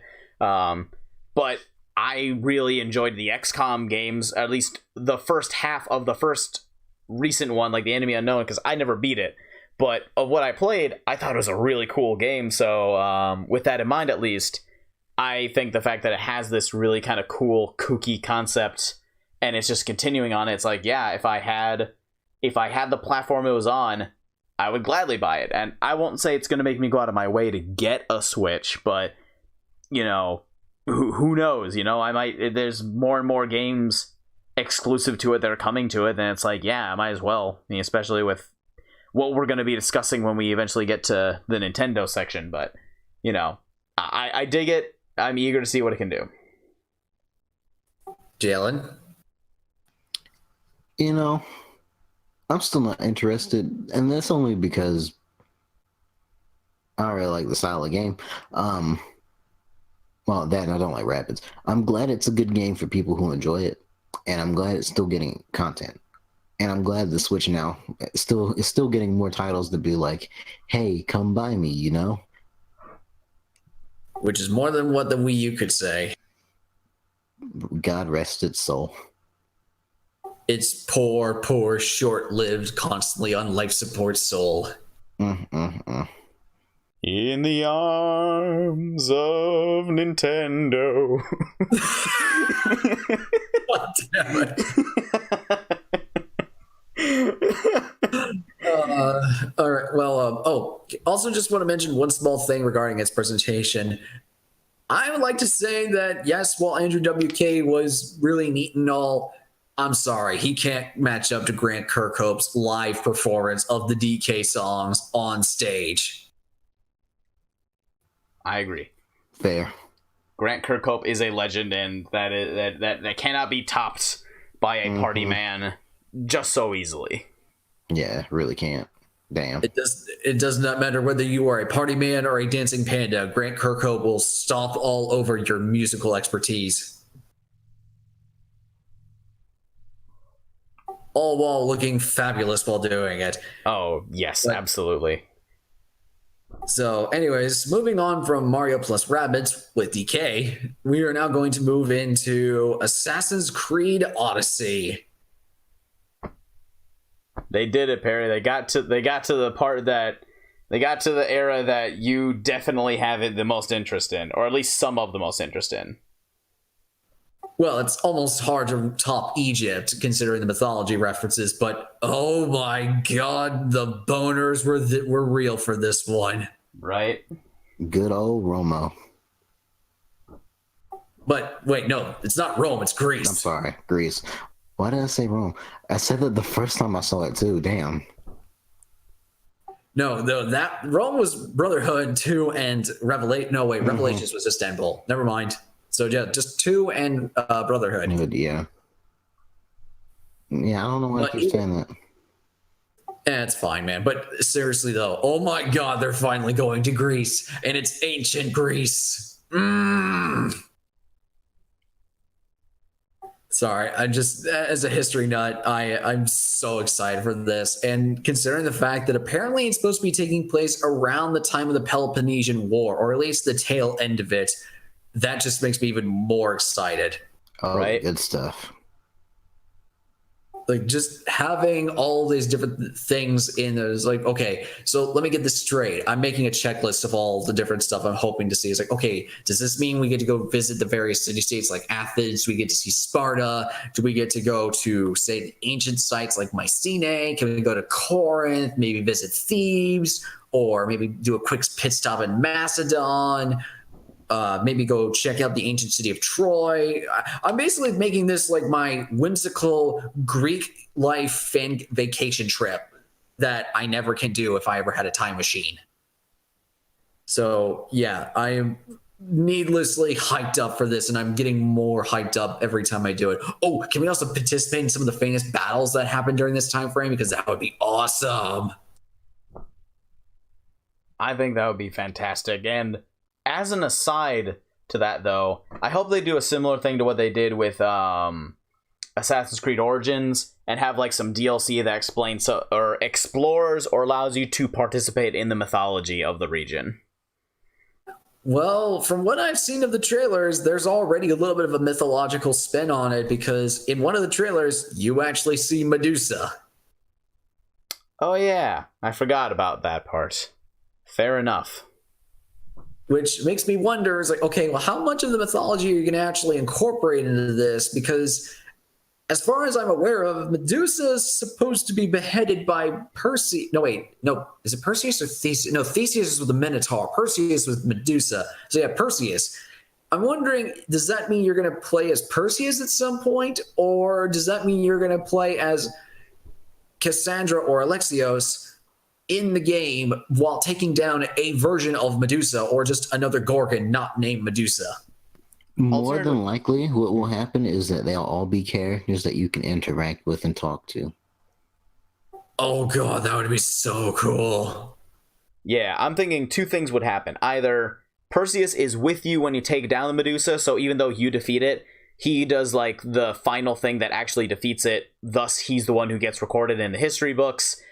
Or you defeat it, but then because of like either a misunderstanding or just like a translation error or some other sort of thing that causes things to not be said accurately, it gets written down as Perseus doing it despite either not being there or not even being a real person. No, that's fair. I would kind of expect that sort of thing if the mythology was being involved in some capacity. Yeah. I don't know. Maybe I'm just going off the wall with all the stuff that I want to see within Assassin's Creed Odyssey, because I will admit I never got around to playing Origins, and I feel bad about that considering my giant propensity for ancient history and stuff like that. And ancient Egypt is one of my favorite regions, period, among the Italian Renaissance in terms of favorite time periods. Ancient Greece is among them because that's one of the main ones I studied. But seeing this one fully realized, can I just also take a moment to say how freaking gorgeous this looks for ancient Greece? Yes. Yeah, it's a very pretty, very, very, very pretty game. It's very good. I mean, the concept art alone is like, oh my god, I would want that on my wall as a poster. And just seeing the island settings for Greece, I was like, okay, so does that mean we get to visit the various other islands? Do we get to see Santorini? Do we get to see Crete? Do we get to see the island of Lesbos? Like, I really want to know what's the full extent of this game and how much is it being recreated, because there's so many there's so many landmarks within Greece that I would love to be able to see that while they were in their prime, like the Parthenon or the statue of Athena or the statue of Zeus Olympia, the Colossus of Rhodes, the mausoleum of Halicarnassus, the Temple of Artemis. Just there's so many different things in Greece at this time, or in the Greek culture going around, that I just want to be able to interact with. I mean, heck, they even showed Socrates in the freaking trailers and the gameplay, and I'm just thinking, oh my god, I get to interact with one of the most famous philosophers of all time. That's so cool. Can I actually go into a debate with Socrates? Because that would be amazing. So yeah, my history imagination is just going crazy with this, with the ideas of what you could do. Because I will admit, ancient Egypt, well, awesome, there's not that many names outside of the pharaohs that I could think of in terms of who would be really cool to interact with. Whereas in Greece, I can name generals, I can name philosophers, I can name legit overall leaders with this civilization, or locales that I can just like, okay, well, each one of these places I can think of as either a location or a building or something that I can think of that I would love to see. So yeah, Odyssey is something that I'm very, very much interested in. However, the one thing I'm very curious about is, where does the assassin part fall into this? Because this is, as far as I can tell, the most un-Assassin's Creed game, if that makes any sense. Like, there doesn't seem to be anything, as far as I can tell, anything connected to the actual Assassin's Order. At least not yet. I'm not quite sure. I'm gonna fathom a guess that this is them trying to establish some more of the, we'll say, supernatural elements that would, you know, kind of show up in the earlier installments. And so, you know, you had Assassin's Creed Origins showing the origin of the Order, and I have Assassin's Creed Odyssey probably showing the supernatural origins that the Order would later go on to pursue. And then there might come to a head in whatever the next title is. If that's my estimation, coming from someone who has stopped playing since 2. Not that I disliked 2, I just was playing other games. Jalen, what do you think? Just like with the last one that came, was it called Origins? It was called Origins, right? Yeah, it was Origins. Okay, yeah. I couldn't remember. That was anyway. This one also looks really good. The environment is also one that appeals to me, just like with Origins. I'm still like not like super interested in Assassin's Creed, but like I'm interested enough to watch other people play it. You know what I mean? Yeah. No, that's fair. I understand it's not everyone's cup of tea. But there was one other thing I wanted to mention. Oh, right. I heard some rumblings from other people in the discussion forums saying that while the Origins was supposed to be the beginning of the Assassin's Order, some people are speculating that maybe Odyssey is supposed to be the origin of the Templars. Now, wouldn't that be an interesting twist? Actually, that's. I hope that's true. Actually, that sounds like it'd be really good. Because I won't lie, I actually would kind of like to see the opposite end of the spectrum, and plus, it would be really interesting to see two such opposing ideologies involved in two very different cultures. One being is rooted in ancient Egypt, and the other one taking place in ancient Greece. Now, as far as I'm aware of, Origin is supposed to take place during the time of the conquest of the Roman, or at least when the Romans are really starting to push their influence into Egypt. So around the time of Julius Caesar. So if I am remembering this correctly, the Peloponnesian War takes place way before this. So there's no way that Caesar could be alive. So maybe this could be further back than the actual assassins. But you guys discuss the possibility of this. Let me actually look up just the time frame of all of this, so that way I'm correct on it. Okay? Mm-hmm.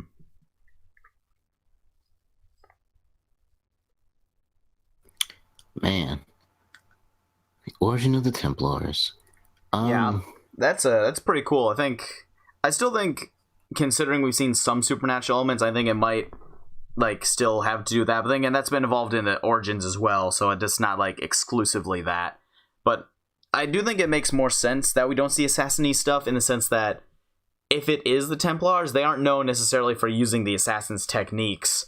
So the fact that you're just kind of being a really strong fighter with supernatural objects, I think makes some sense, because it's not because they don't even call it Origin for this one. The other one was the start of that order, whereas this one, you're not. You're just kind of starting to get your roots into that. Okay, I just looked it up. Apparently, this is going to be taking place during the time period of the Peloponnesian War, but this is actually set 400 years before Assassin's Creed Origins, during the years of 431 and 404 BCE. Well, there you go. So this actually kind of raises a bit of a conundrum. How could Bayek from Assassin's Creed Origins be the one who founded the Order? And how could Alexios and Cassandra be involved with the assassins if there's no assassins to be had at this time? Which now leads more possibility to maybe they could be the ones who found the Templars or something like that. Or maybe it's a thing where the assassin order is made all in different places, but they aren't connected yet, I mean, that does make sense, but the thing we have to question in regards to that, though, is if the previous one shouldn't have been called Origins, though, because that implies that it's the very first one, even if they aren't all connected. Maybe there could have been other versions of the Assassin's Order, but Bayek's one is the one that started the Assassin's Order as we would come to know it. Basically, one involving Altair, Ezio, and so on. Yeah. So maybe that was the origins of that specific assassin order, but this one could probably be the precursor to that assassin's order, maybe the beta version, if you will. Yeah. But I, however, would say it's more interesting to see if this actually turns out to be the origin of the Templars, if that makes any sense. And I mean, granted, I know the color scheme doesn't automatically indicate this, but I would think it'd be really interesting considering Alexios and Cassandra are wearing majority of the time red in their default gameplay trailers. Since red is a predominant color of the Templars, that they are the ones who end up founding the whole idea of the Templar society. And if I remember correctly, the Templars are supposed to be all about a collective identity, basically not involving a whole bunch of free will and overall state society dominating individual will, if that makes any sense. Yes. So that makes me think, wait a second, what other civilization did I know that was a giant, somewhat authoritarian state that was all about your will, your individual will does not matter. What matters is the will of the state. Oh, right, Sparta. And they do show the intro of him being dropped off a cliff to see if he can survive being a Spartan. Oh man. So yeah, that could possibly mean that they're going to try and make Sparta the origin of the Templars for the assassins. Of course, Kratos' land would be the start of such evil. That just makes me even more curious about this. Oh my god, I haven't had a theory this fun since I speculated about Julius Caesar being a Templar. That's some crazy and shit. I really need to play Origins now just to see if that was actually a thing. I don't even know if it was, but I still had fun making that idea up. I mean, hey, the Steam sale is tomorrow. You never know if you might probably be on there. But you remember, Lenny, you play. I hope that they would have dismantled it by the time that came out, but I don't know if it's even there. Who knows? Oh, well. Either way, I really need to try Odyssey at some point, and I need to try Origins, and I am really excited for Odyssey. And I'm not gonna lie, I'll go so far as to say I might actually get the collector's edition version of this game. And I have not, just to be on record here, I have not bought a single collector's edition of an Assassin's Creed game since Black Flag. Actually, no, wait, since 3. I never picked up the collectors for Black Flag, mostly because I don't know if they had one or they sold out before I could actually acquire one. Plus, I was so burned out from 3 that I was like, you know what, I'm just going to start waning my interest a little bit. But no, this one might actually get me to get the collector's edition for it again. Hopefully there's a sweet figurine of either Alexios or Cassandra being in their Spartan armor or something like that, because that would be really cool. And to kind of go on the idea again, it's not the first time that Assassin's Creed has tackled the idea of being a Templar for the majority of the game. I mean, hell, that's what Rogue centered its entire premise around, of an assassin that went Templar. That's one I want to play really badly. So yeah, I guess any more comments over the Odyssey real quick before we move on? I can't wait for them to go to the moon to stop Bowser from marrying Peach. Oh, I'm surprised that no one else has made that joke yet. I felt it was obligatory, so I just did it. No, that's fair. I will admit. Also, just a small little thing, considering you're naming the game Odyssey, if I don't see a cameo of at least Odysseus or Ithaca making in this game, I'm going to call it a missed opportunity. I agree. Yeah. Mm-hmm. What about you, Lenny? Any final thoughts? Nope. I'm gonna see how it goes. I'll wait upon your recommendation, because I haven't actually, like I said, I haven't picked up an Assassin's Creed game in a while, but I'd be willing to try it if it's one that meets your satisfaction. Fair enough. I will admit, though, if you were going to play another Assassin's Creed game, I would say play 2 Brotherhood, and you can maybe skip Revelations if you want to, but I'd still recommend it just if you want closure for Ezio and Altair's story. But you can skip 3, because let's face it, no one gives a shit about 3. And Black Flag obviously is good. Rogue, sure, go ahead and play that. But as I think for Syndicate, I still never played Syndicate. I actually might want to go back and take a look at that one, because apparently it was good.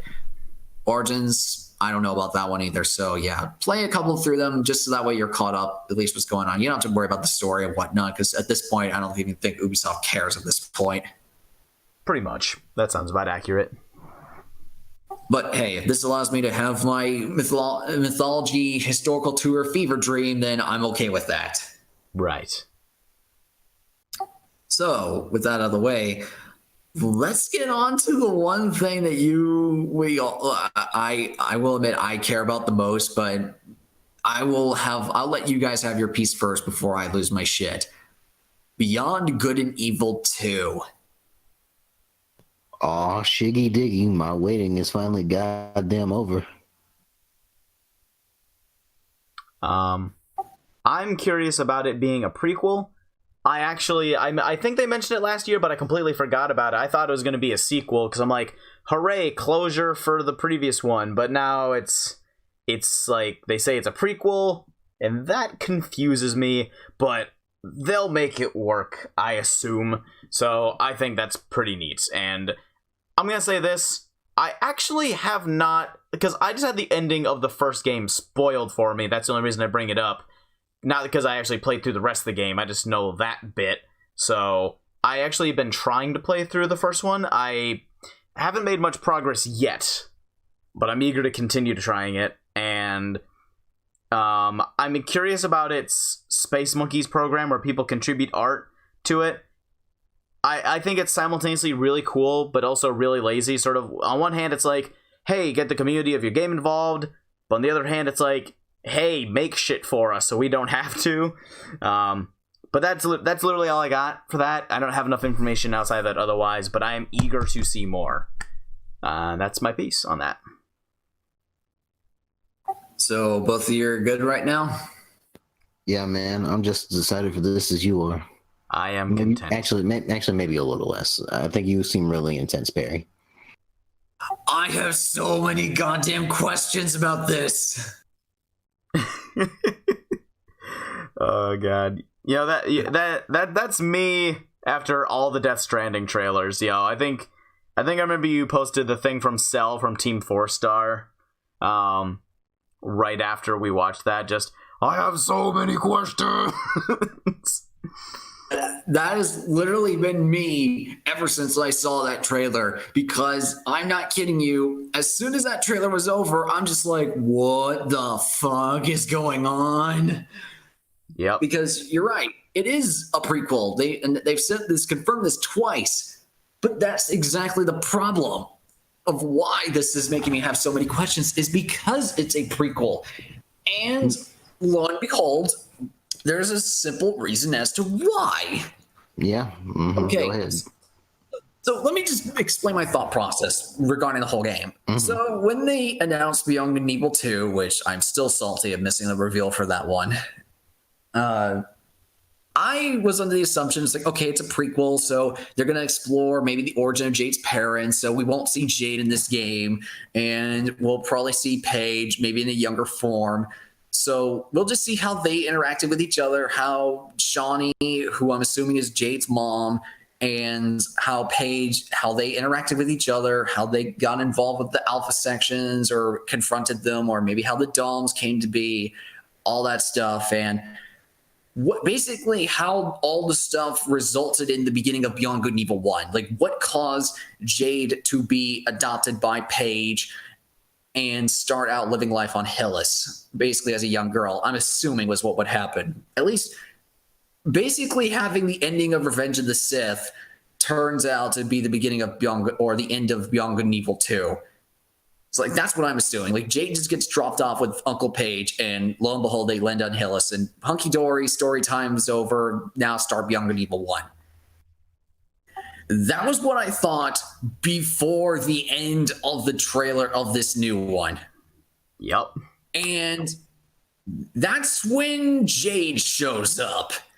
And let me just get that out of the way right now. The trailer they showed, holy shit, this CG looks good. Good CG, yay. Yeah. But seriously though, man, what the hell? Why was Jade there? That's what I want to know. Like, okay, first of all, I love her outfit. Like, her outfit is so dope looking. But that's what I want to know is what is Jade doing there? And more importantly, why is she with the friggin' Alpha sections? Because last I checked, they're the bad guys. See, that's why I was confused about, like you said, Perry, with the whole prequel thing, because, like, I figured that makes sense given the ending of the previous one, especially because Paige looks like a lot older than he did in that game, but I guess, like, he's not older? Maybe it's just because of the graphical fidelity they've added to him, but it looks fucking... It's weird, because it's like, he looks older and she's evil, so that makes perfect sense for a sequel, but they're like, nope! It takes place before the first one, because fuck you! What if time is super distorted in this series now? Oh god, if there's some time travel shenanigans in here, I'm gonna go bonkers with this timeline theory. Like if they pull some Terminator crap, I'm gonna be like, what the hell? Yeah. I have now turned Perry into the question. I apologize. No, like seriously, Mike. I'm gonna be the question until this game comes out because I'm gonna constantly think about. It's like, wait, so if she's here, that means she's about this old. Wait, does that mean how old is Shawnee in this game? But that would mean Paige knows her then. It's just like, oh god, this is gonna make my head explode. Yep. So. Yeah, here's where I'm going off with this one. Okay, so in the first game, we established the fact that Jade looks like a young woman in her like mid-20s, I'm assuming, or something like that, or late teens at the very earliest, correct? Yeah, I mean, Yeah. I'd say maybe I'm being a little bit too much. I'd say like maybe late 20s, like 30 at the very oldest, but I wouldn't blame you if you said she looks like a teenager. I'd say my range is 19 to 30. So let's just say early to mid 20s, just to be kind of meet in the middle. Yeah, sure. So with that in mind, I was like, okay, so this game's going to take place maybe around 20 to 30 years before she's born, like just so that way we see her parents, or just to see her parents going through the story. However, like you said, Paige looks a little bit older in this one. It was like, well, then again, we don't really know the whole physiology of how pigmen age, so who knows? Maybe he could look exactly the same back then as he does in Young and Evil 1. It's just, like you said, graphical fidelity couldn't render him. But last I remember, Paige wasn't a cook. Like, as far as I'm aware of, he was just a mechanic. He knew how to fix stuff and tinker around with ships or just vehicles in general. I never knew he could actually cook, but then again, that doesn't stop him from actually knowing multiple disciplines. So, well, then again, also someone had to cook on the island for all those kids at the orphanage. So yeah, maybe he could have done all that stuff. I can't assume Jade would do that. But no, I was just so confused about Paige being because I missed that the first time I saw the trailer because I didn't hear Paige's name. I just thought, oh, it's just a pig guy. It's that I would assume there's multiple pig guys, not just Paige. I mean, heck, I didn't. Yeah, that was Paige, man. Yeah, I know. like... Well, that's what I mean. I didn't catch that the first time because the first trailer we saw for Young and Evil 2, I knew there was a pig man in there, but I didn't think that was Paige because I was like, that's the last thing I'd assume that Paige looked like is some freaking gangster dude. So yeah, I just didn't assume it was him. And I wouldn't assume it's this one or Paige would be in this one just because it's a prequel and maybe he wouldn't have been on the crew at the time. But nope, here he is as the cook. It's like, wait, what? Wait, there's Paige? Okay, cool. He's already on the ship. And then, of course, there's their woman, Shawnee, who I'm still going to assume is Jade's mom. Because pretty much not going to abandon that until confirmed otherwise. Because otherwise, why would the name Shawnee have any significance towards Jade? Also, this leads me into my biggest question of how the frick is Jade supposed to be alive in this point? And when does this take place? Because... if Shawnee looks like a woman who is probably in her, I'm assuming 30s, or at least late 30s or something like that, and Jade is supposed to be younger in this one and evil, that makes me wonder, is like, okay, so what relationship does she have to Shawnee or Paige at this point if she's supposed to be evil? And on top of that, how does Paige already know Jade? Because assuming like at the end of the trailer, Paige recognizes her, and I was like, okay, so obviously you two have met before. You two know each other. And so how is it that you reacted to Jade's appearance, but nobody else does? And maybe that trailer takes place in the middle of the game. Okay, so how do you suspect this all works, Jalen, since you say it works in the middle of the game? Because I'm very curious to hear what theory you have. Like, there's going to be multiple encounters with Jade. Evil Jade. I will call her Jade Virgil for now. I would be like, I'm sorry, I don't mean to cut you off. I would be willing to do that, but the way that Paige reacted to Jade showing up seemed like one of, like, we'll say shock and concern, as in something along the lines of like, oh my god, it's you, I haven't seen you in X amount of years, or like, oh, it's you, you're evil now, why are you here? Like, it's I mean, granted, unless the game takes place over like many years, it would be kind of odd if it's like, oh hey, I just met you, I am Pigman, you know, and then 2 days later, you know, oh no, you know, oh no, that person I knew 2 days. Yeah. And then like 2 days later, it's like, oh no, girl I just met, you're evil. No, how could I have possibly trusted you? Like, maybe I'm reading too much into it, but the way he said it seems as if he like knew her and they were friends before for like a notable amount of time. Didn't Paige know Jade's parents? Yes, that's the whole idea. That's what I'm assuming the whole prequel thing was about, was that it was showing Jade's parents interacting with Paige and how Jade came into being, and eventually the parents having to leave Jade with Paige because her life was too dangerous. That's what I always assumed based on the backstory that I was given in Beyond Good and Evil 1. Now this throws a whole wrench into the entire idea, because now Jade is alive and she's evil now and apparently younger. Which makes me wonder, I was like, okay, how much younger and how much time has passed between the ending of what I'm assuming will be Beyond Good and Evil 2 to Beyond Good and Evil 1? Is 2 going to end up at the exact same place as 1? Or at the beginning of 1? And so how? Like, where does this all start? Where does Paige and Jade meet for the first time? And not only that, but grow into the point where it almost feels like a pseudo father-daughter relationship during the time of Beyond Good and Evil 1. Like, this really makes me curious. And not only that, but what is her affiliation to the Alpha sections? Because she spent the entirety of the first game fighting off the Alpha sections. And with that in mind, how is it that the Alpha sections don't recognize that Jade was once one of them? What we're assuming is, and I'm going to go on the assumption that Jade is mind controlled. Just a small assumption. Yeah, either that or is genuinely working with them. It's hard to say at this point.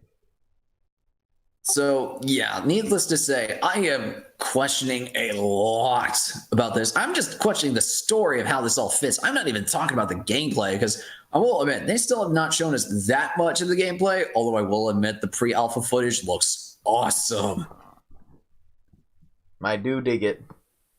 I mean, if they actually managed to pull it off successfully, just basically have the gameplay of Beyond Good and Evil 1 on steroids, which I don't think is impossible. A lot of people seem to be calling BS on it, but they forget Beyond Good and Evil 1 had a somewhat open world aspect to it, with the whole idea of traveling from the lighthouse to Mamago's garage, all the way to down to the main town hub on Hillis that you were, all the way to the various locales, such as the factory, all that stuff. And it was like, there was some decent amount of pseudo open world aspect that you could go to, depending on what you wanted to explore, whether or not you wanted to do missions, take pictures, do mini games or racing or something like that. So there was plenty to do. So I don't put it past the team to be able to pull off such a gigantic open world feat. I think it's mostly the ship aspect, the ship customization, or what crew aspect that maybe is giving them No Man's Sky flashbacks that's probably making a little bit people hesitant. If that's me being suspicious. No, that's fair. I think it might also be like hyper-version sort of a thing, like, or we'll say similar to like Duke Nukem, because, you know, we've had trailers teased to us a couple of times over the past, like, 10 years. And then only now do we have anything like even close to fruition, which, granted, none of them showed gameplay, you know, and this, even if it is pre-alpha, it's something. I feel like people are just kind of more tepid about getting hyped for something when it's been in development for so long. Yeah, that is a fair point. And heck, the only time we ever got a leaked quote unquote gameplay segment was that one proof of concept demo something where Jade was running through the city where she wasn't wearing her trademark or green jacket, and it was, I think, a desert type city. Mm-hmm. And she was being hunted down by what I'm assuming is the Alpha sections again. So to me, it looked like a natural succession to Beyond Good and Evil, where they were on the run now, which to me would make sense. But now this whole thing makes a giant mess of the timeline, or at least as far as I'm aware of the timeline of events. So I'm going to need some extreme clarification of when this takes place. How old is Jade? What's the relationship between her and the rest of the crew? How does she know Paige? Or better yet, how does Paige know Jade? And how much time is this prior to Beyond Good and Evil 1 before like all this went down? So yeah, I'm going to need some really big details, and I'm going to be watching this game like a hawk. As for the actual content creation type sort of thing, I actually think that's a really cool idea of getting fans involved with the actual game process. Believe it or not, that's sort of something that I've wanted to do in my own career whenever I got to that point. But I can understand why some people might say that that's the developers being lazy somewhat of, oh, well, we're too lazy to actually make this sort of stuff, and we're just going to have the fans make it for us. Which I can understand the cynicism towards that, but I don't know. There's part of me that just wants to say, yes, that is somewhat lazy, but you got to admit, they're going to probably spend their entire time diverting resources from what would be a very potentially tedious, small detail task for creating art assets or just small little radio tidbit or music assets for Beyond Good and Evil 2, where they can divert it to making the gameplay as polished as they possibly can, if that makes sense. Mm-hmm. Because let's be honest, Beyond Good and Evil 1 did not sell that well. And so it's a miracle this game even exists at all. So them wanting to double down on their teams and making sure that they focus as much as possible on making the gameplay and the performance as high-end as possible for this, I don't exactly blame them for it. And just this coming from someone who wants to actually be a professional game developer, I understand them wanting to take a gamble on this and actually integrate fan-contributed content to the game. And you know what? It makes the fans feel more involved, feel more like they're having a personal investment into the game, and to have it readily accessible to put into the game and have something for a fan to say, oh, look, there's that radio signal that I recorded and it's actually in the game. Just having that small little catharsis made it feel like, wow, I actually contributed to a major release. Whereas most fans, let's face it, don't get a lifetime to do that. Like, they don't get that opportunity coming often. So having something like this, I'm actually okay with. Yeah, I like the idea too. I've always wanted to see someone do that, you know? No, I dig the idea too. I guess I was more trying to devil's advocate sort of it, you know, just kind of bring up the opposing side to it so that we kind of understand what the perspectives are, if that makes sense. Because I dig it too, in the sense that, like, if I had art for a game that was really, like, if they had, I don't know, if they had Spec Ops 2 and they allowed us just to make graffiti for the game, I'd be like, oh, fuck yeah, I'm making some graffiti for you guys. I don't even know in Photoshop, but I'm getting it now. You know, like, I would do that shit if it was a game I was passionate about. Which actually leads me to one last question before we move on to the Sony stuff. If you could create anything fan-wise for Beyond Good and Evil 2, what would you guys want to try and make? Ooh, damn. I think I would love to make, like, a stray radio signal. I would want to make, like, some really spooky, like, SOS kind of shit. Like, something of, like, a guy just initially speaking, like, kind of calmly about their ship, but then, like, slowly you start to hear shit, like, kind of break down with, like, electrical wires and explosions in the background, and he starts to get slowly more unhinged and, like, unintelligible, until eventually the whole thing just, like, cuts to static as he says something, like, really dark and threatening. And then you just never hear from it again. Like, it's literally just, like, if you try and trace the signal and go where it is, it's, like, literally just, like, empty space with, like, some wrecked ship parts nearby or some shit. I think that'd be a cool little thing. Granted, that'd probably take a lot more resources than they'd be willing to give for, like, fan editions, but even if I was just a stray radio signal that they put in there, I would fucking love to hear people. I'd love to have people listen to my insane ramblings over a radio signal. I personally would love the idea of maybe creating a pseudo either radio drama, or I don't know, have the idea of reading off of just general books or something like that. Just basically have an audiobook channel on the radio and just be able to recite from different books and have, say, chapter 1 so and so of this book. Just have that idea. Although I will admit, if I was to do that, we would need licensing fees, and I don't know if that would be worth it for Ubisoft to license a book just so that way some dude could make a fan rendition of an audiobook or something like that, when they can just easily get the Audible version. But I don't know. I'm just speculating right now, but I think it'd be kind of fun. I'd like that. All right, I think I got it. I think I would do a song remix. Remember that one song from the first game at the bar pub? Oh, Propaganda. Mm-hmm. Yeah, I do remix of that. That song needs to be in the game. Mm-hmm. So would you want to have it as just a remix on the radio, or just in general? Just a remix on the radio. Like, if I could make music, I would remix that song and like I would submit it, you know? Well, heck, why not take a crack at it and try it? Let's face it, you're kind of our resident music guy in terms of posting soundtracks and whatnot, so why not? And I have to learn some things, so yeah, though I do have time. I mean, let's be honest, this game doesn't look like it's going to come out for quite a while, so I'd say maybe, this is pre-alpha footage, so I'm going to guess maybe, at the very earliest end of 2019 is when we're going to get this, but I'm going to put it to the summer or fall of 2020 when it comes out. See, I was going to say the game comes out just before your firstborn is born, and thus it's a girl and you name her Jade.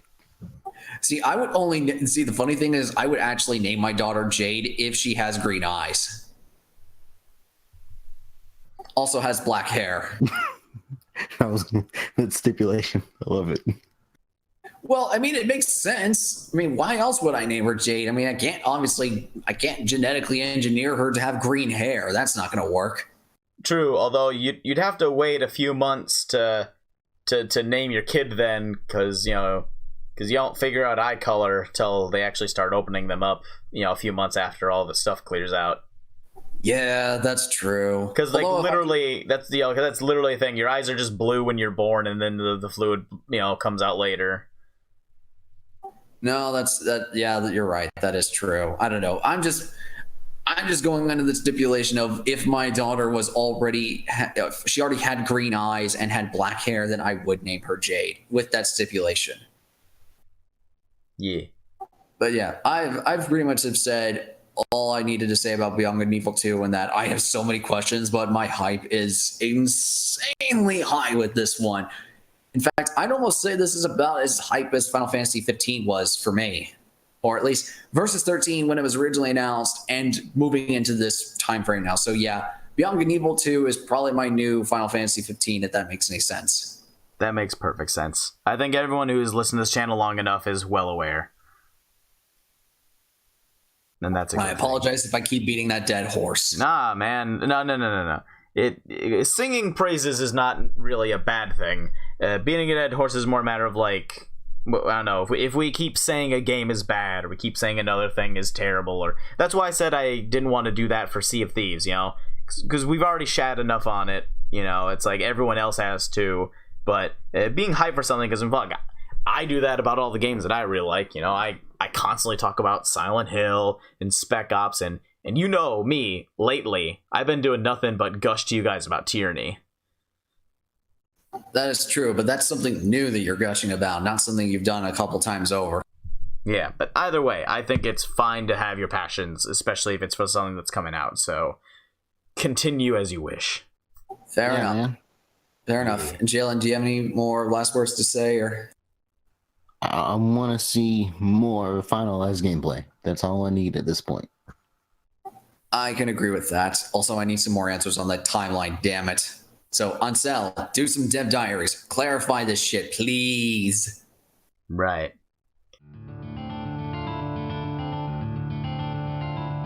I mean, I still own my copy of Shadow the Hedgehog from back then.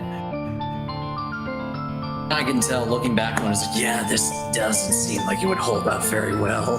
Yeah, no. Where's that damn fourth Chaos Emerald? Damn, not here. I can't even say it without cracking up. All right, so now that we've got all of Ubisoft's mess out of the way, I think it's about time we move on to the big kahuna that we were all waiting for, and that would be Sony. Hell yes. I thought it was Konami.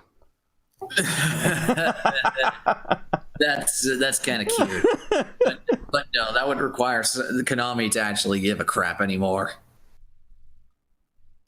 Anyways, just like I did with the Ubisoft conference, I have this in order based on what I'm assuming that we all are going to give a shit versus what we don't really give a shit. So stuff we don't care about that much first. So in this case, it is Black Ops 2 and Destiny 2. I'm just gonna come in here, Perry. Black Ops 2 came out, I think, about 5 years ago. Oops, sorry, I was reading that wrong. I had it written down as just Black Ops and Destiny 2, so I was assuming that it was just the two. Both of them were named 2, and I kept them in the same slot, so that's my fault. Black Ops 2 remastered. Yeah, I wouldn't be surprised if they remastered. So yeah, I screwed up. My bad. But apparently, I think it's 3 now, if I'm remembering correctly. It's 4. 4, good God. Because I looked at the logo, because I will admit, I was on the show floor at E3 and I saw the logo right there, but I thought they were doing some weird crap where they were doing the Roman numeral 3, but they had split the middle piece into 4 parts. I don't know. I know it's 4 individual ones, even though it should be an I and then a V, but I guess they're just like, no, it's just 4. It's just 4 ones. It's not IV, even though that's what it should be. It's Black Ops 1 + 1 + 1 + 1. Right. But yeah, anyways, it's the new Black Ops and the new Destiny game. So let's leave it at that before I mess it up even further. Right. Now, question, is it the new Destiny game or the new Destiny expansion? I think it's the Destiny expansion, or it's Destiny 2 or Destiny expansion. I'm not fully aware of it, honestly. I think its full name is Destiny 2, Forsaken. Yeah, so that's the expansion, because Destiny 2 came out like last year. Yeah, that's it. The new Destiny stuff, that's all. All right, cool. I don't know if we talked about Black Ops in the previous one at all.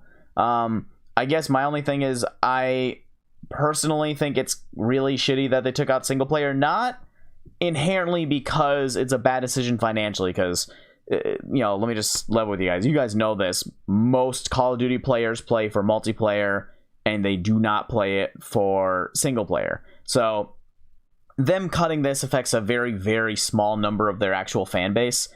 The reason, I guess, why I'm personally kind of irked by this is that the Black Ops games have always been very narratively heavy compared to the other ones. Like jumping across various time periods and had like a very specific narrative that a lot of people enjoyed a lot. So making this one Black Ops 4, but then not actually having it have any story relating to Black Ops makes me wonder why they didn't call it, like, I don't know, Call of Duty Assault or Call of Duty, fucking Battle Royale, because that's the whole selling point for this one is, the 3 modes, I guess. They have the zombie mode and the multiplayer mode, and then the distinct variant of multiplayer, which is the Battle Royale mode. And I'm just like, why? Why does that have to be Black Ops? It's like, it has no story. It has no relevance to that. So you could have just said anything else but that, and you would have simultaneously met all of the, expectations from your multiplayer fans and not pissed off the single player fans who actually want a continuation of the story. No, that is pretty fair. I can't argue with that.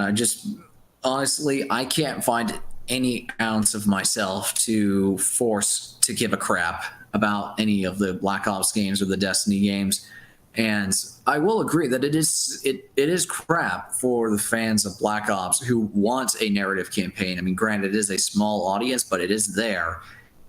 I don't know. To me, it's almost as if this has been a long time coming. We all made the joke in saying eventually they're not going to they're going to take out single player for a Call of Duty game, and this just seems to be the final culmination of everything that we've all been saying as a whole collectively. Yep. I mean, it makes sense financially, and like you said, Perry, it makes sense. We've all been saying it forever. And as for Destiny, I don't know. I guess at this point, I feel like this is gonna sound strange. I feel like Destiny has been riding its own coattails to save its own ass. Like, it sounds weird, but I guess what I'm saying is that I've always found, even though I bought it day one, I was very disappointed in Destiny, but people kept playing it anyway, even though it didn't seem to add much or do much. So my opinion is that people's hype behind the game and what people want the game to be has been allowing the game to survive, even though it hasn't lived up to the merits, like, on its own. Like, if it wasn't a first party, like, title that's like, holy shit, advertised by Activision and Bungie up the wazoo, and it was just some indie game or whatever, no one would have cared. Everyone would have thought it was, like, disappointing, and they would have just left it in the dust. But because they're waiting for this game to, like, grow to become, like, the next Halo, they just keep playing and buying these. And that's just my view. I mean, if there's, like, Destiny players who love it and think it's really good, fair enough. I just think it's trying to survive off of what people want it to be rather than what it is, if that makes sense. Yeah, I can understand that sentiment a little bit. I think the one thing that's surprising me the most is that it's one of the few games that I'm still able to look at and saying, well, at least they're still doing the old tried and true expansion practice. Whereas remember back when we were maybe, I don't know, in our early teens, adolescence, or childhood, whenever PC games came out, there was always an expansion pack made by another company or sometimes by the developers themselves. Right. Yeah. Mm-hmm. And nobody questioned that anymore. Destiny seems to be one of the few games left that seems to be doing that expansion model with no frills added onto it in a market now where we dread the very words loot box, microtransactions, or free to play.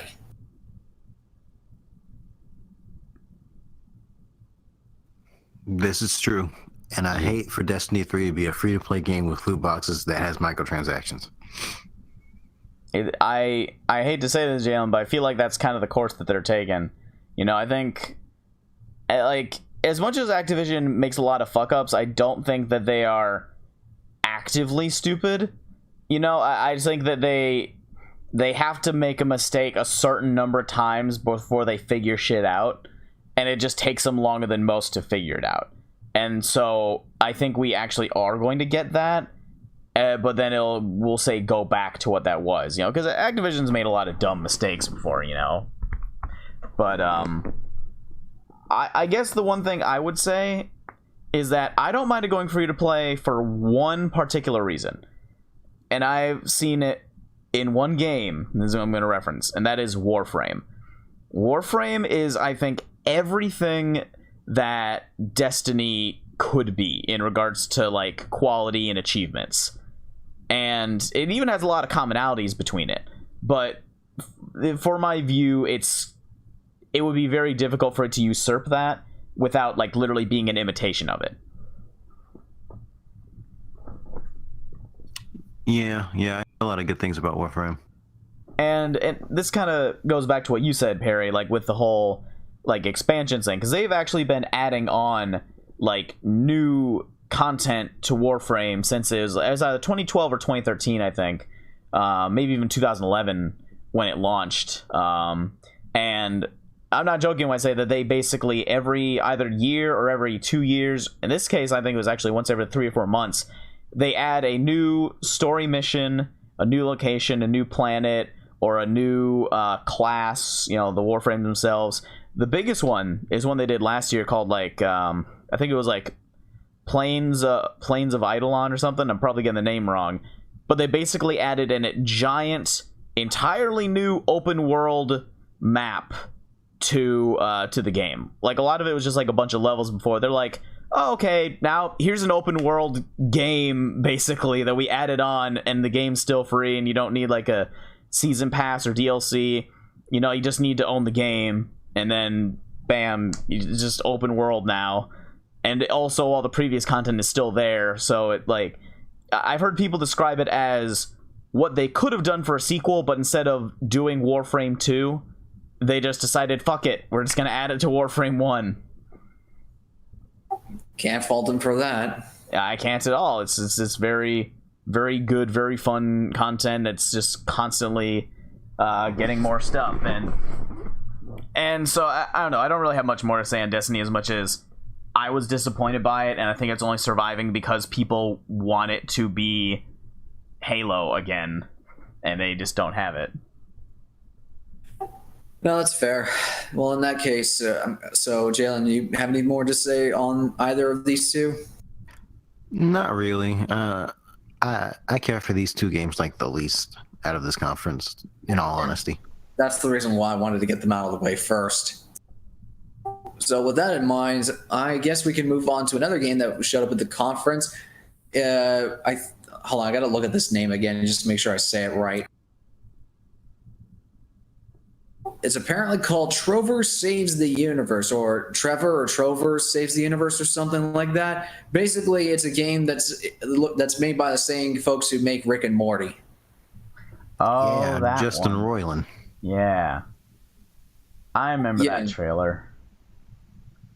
Yeah, I will admit, I don't even know what to think about that trailer or anything about the game itself, because I will admit, I've only seen one season of Rick and Morty, and while I did really, really like it, I don't even know how this would translate into a game in terms of its humor. I just don't know.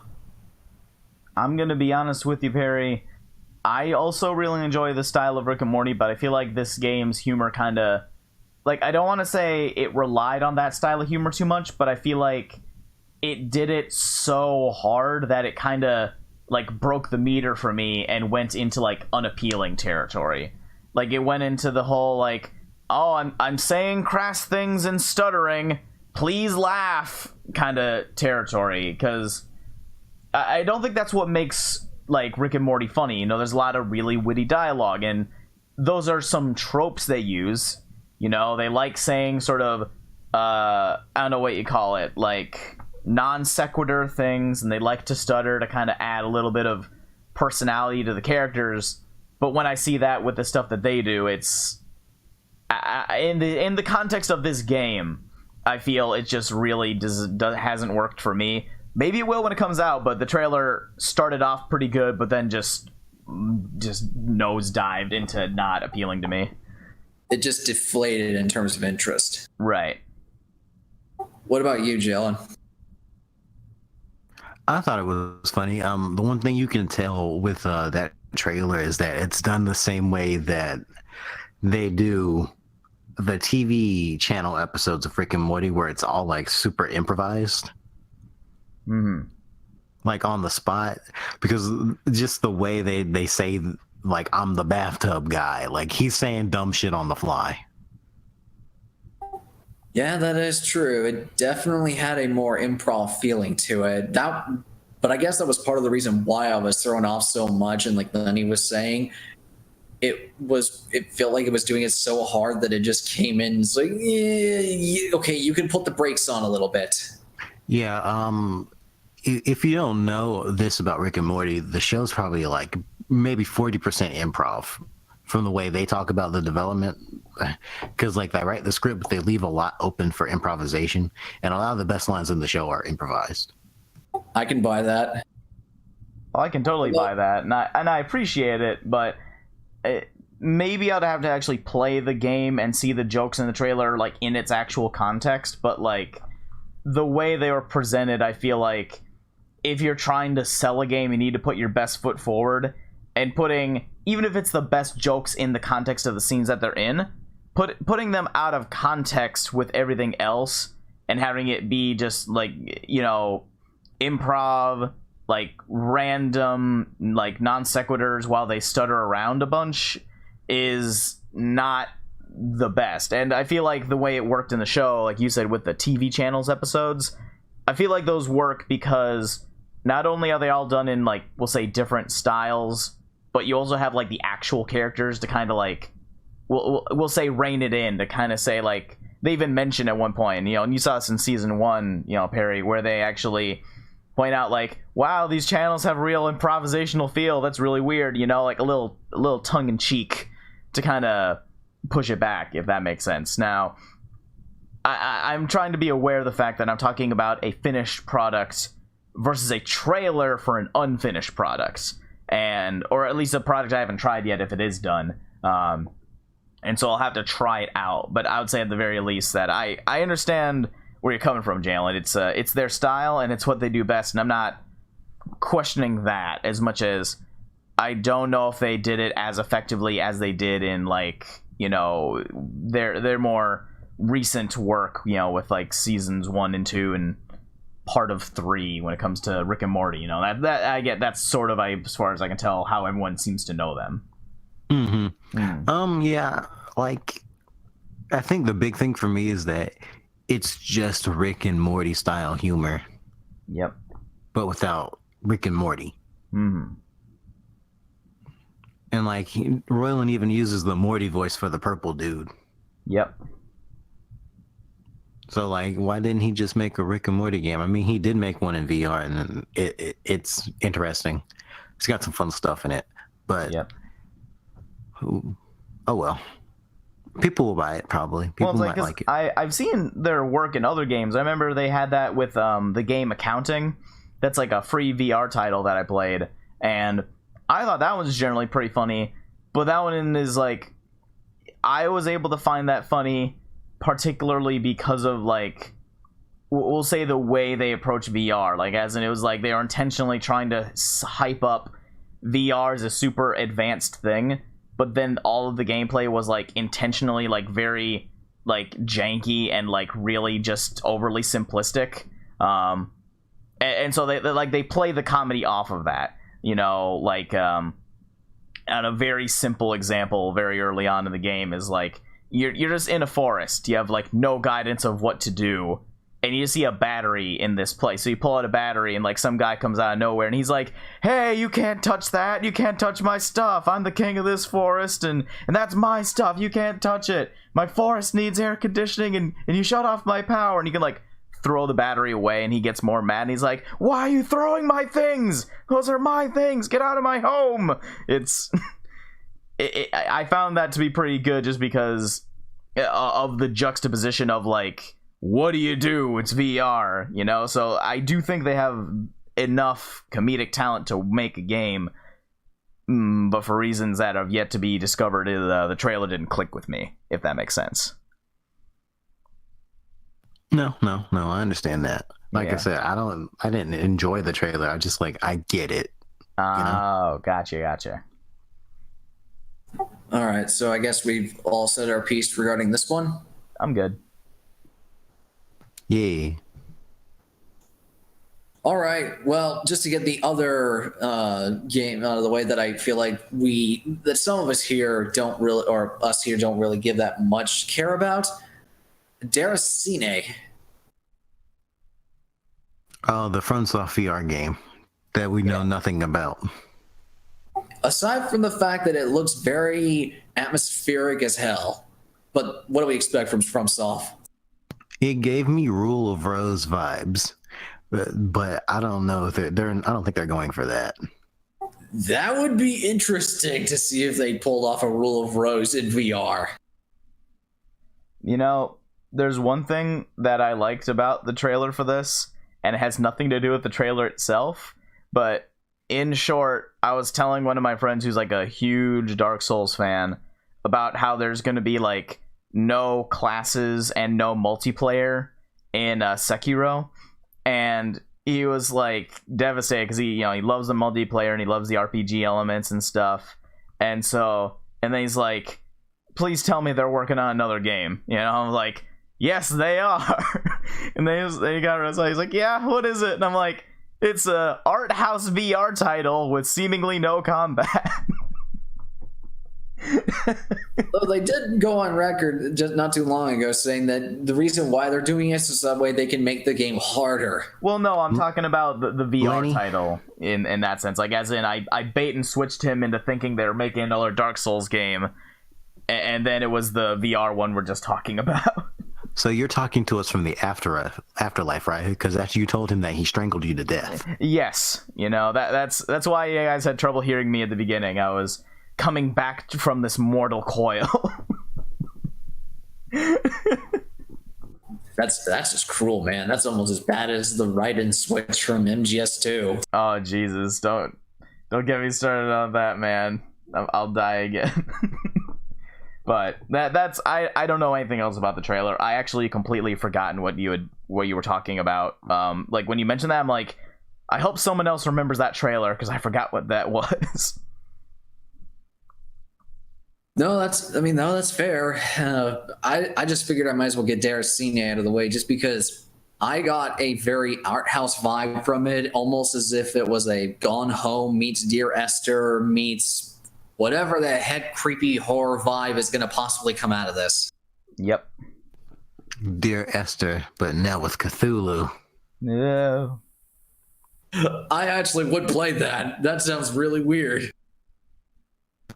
But I love how you can tell it's a FromSoft game because like it just has the look of a FromSoft game. Yeah, it kind of does. Shoot, now all I can think about is the whole idea of Esther actually writing of having a sequel. It's like Dear Esther, Picnic with Cthulhu. I don't know why. That just makes me laugh on the inside. The vanishing of Dear Esther. That actually would be funny. Everyone Or have a Dear Esther vanishing of Ethan Carter follow up. That's good. But yeah, it sounds like we really don't have that much to say on this one, considering the fact that, it's a From Software game, it's in VR, it looks very art house. I mean, they didn't show much. Yeah, I got nothing. Like, if I had plot details, I could say, oh, maybe it's this. Or if I had more gameplay details, I'd be like, oh, I'd really like to see this. But it looks pretty for VR game. It's not like the prettiest VR game, but it's like, it looks nice. No, in that case, you want to move on to the next thing? Sure. Okay, so we can go in two different routes for this one. Since we are talking about Front Software, do you want to talk about Sekiro Shadows Die Twice, or we can move on to Naughty Dog with The Lesbians of Us Part 2? Let's keep the theme of similar things so we can talk about the row of Sekis. Yeah. All right, that's fine with me. Well, So, Sekiro Shadows Die Twice. I don't know about you guys, but that trailer looked awesome as hell. oh, it was so good. Man, I was hoping it was going to be Tenchu, but goddamn, this is as close as it's going to get, and I like it. Well, is it possible that it takes place in the same universe as Tenchu? Maybe. I don't know. I mean, I don't think so from like some of the enemies. Because like Tenchu has very normal like people. I suppose. And, like yeah. it's not supernaturally. Like some of those dudes look like kind of more like supernatural-esque, you know? Well, then there's the giant snake as well, so that might put a hamper on the realism there. But yeah, no, I can get you. But I will say I agree. I'm very pleased with the way that it's shaping up. Since I'm mainly a single player guy, I don't mind the fact that they're cutting multiplayer, but I will say the idea that they're removing like different class builds from this is something that I'm a little bit iffy about.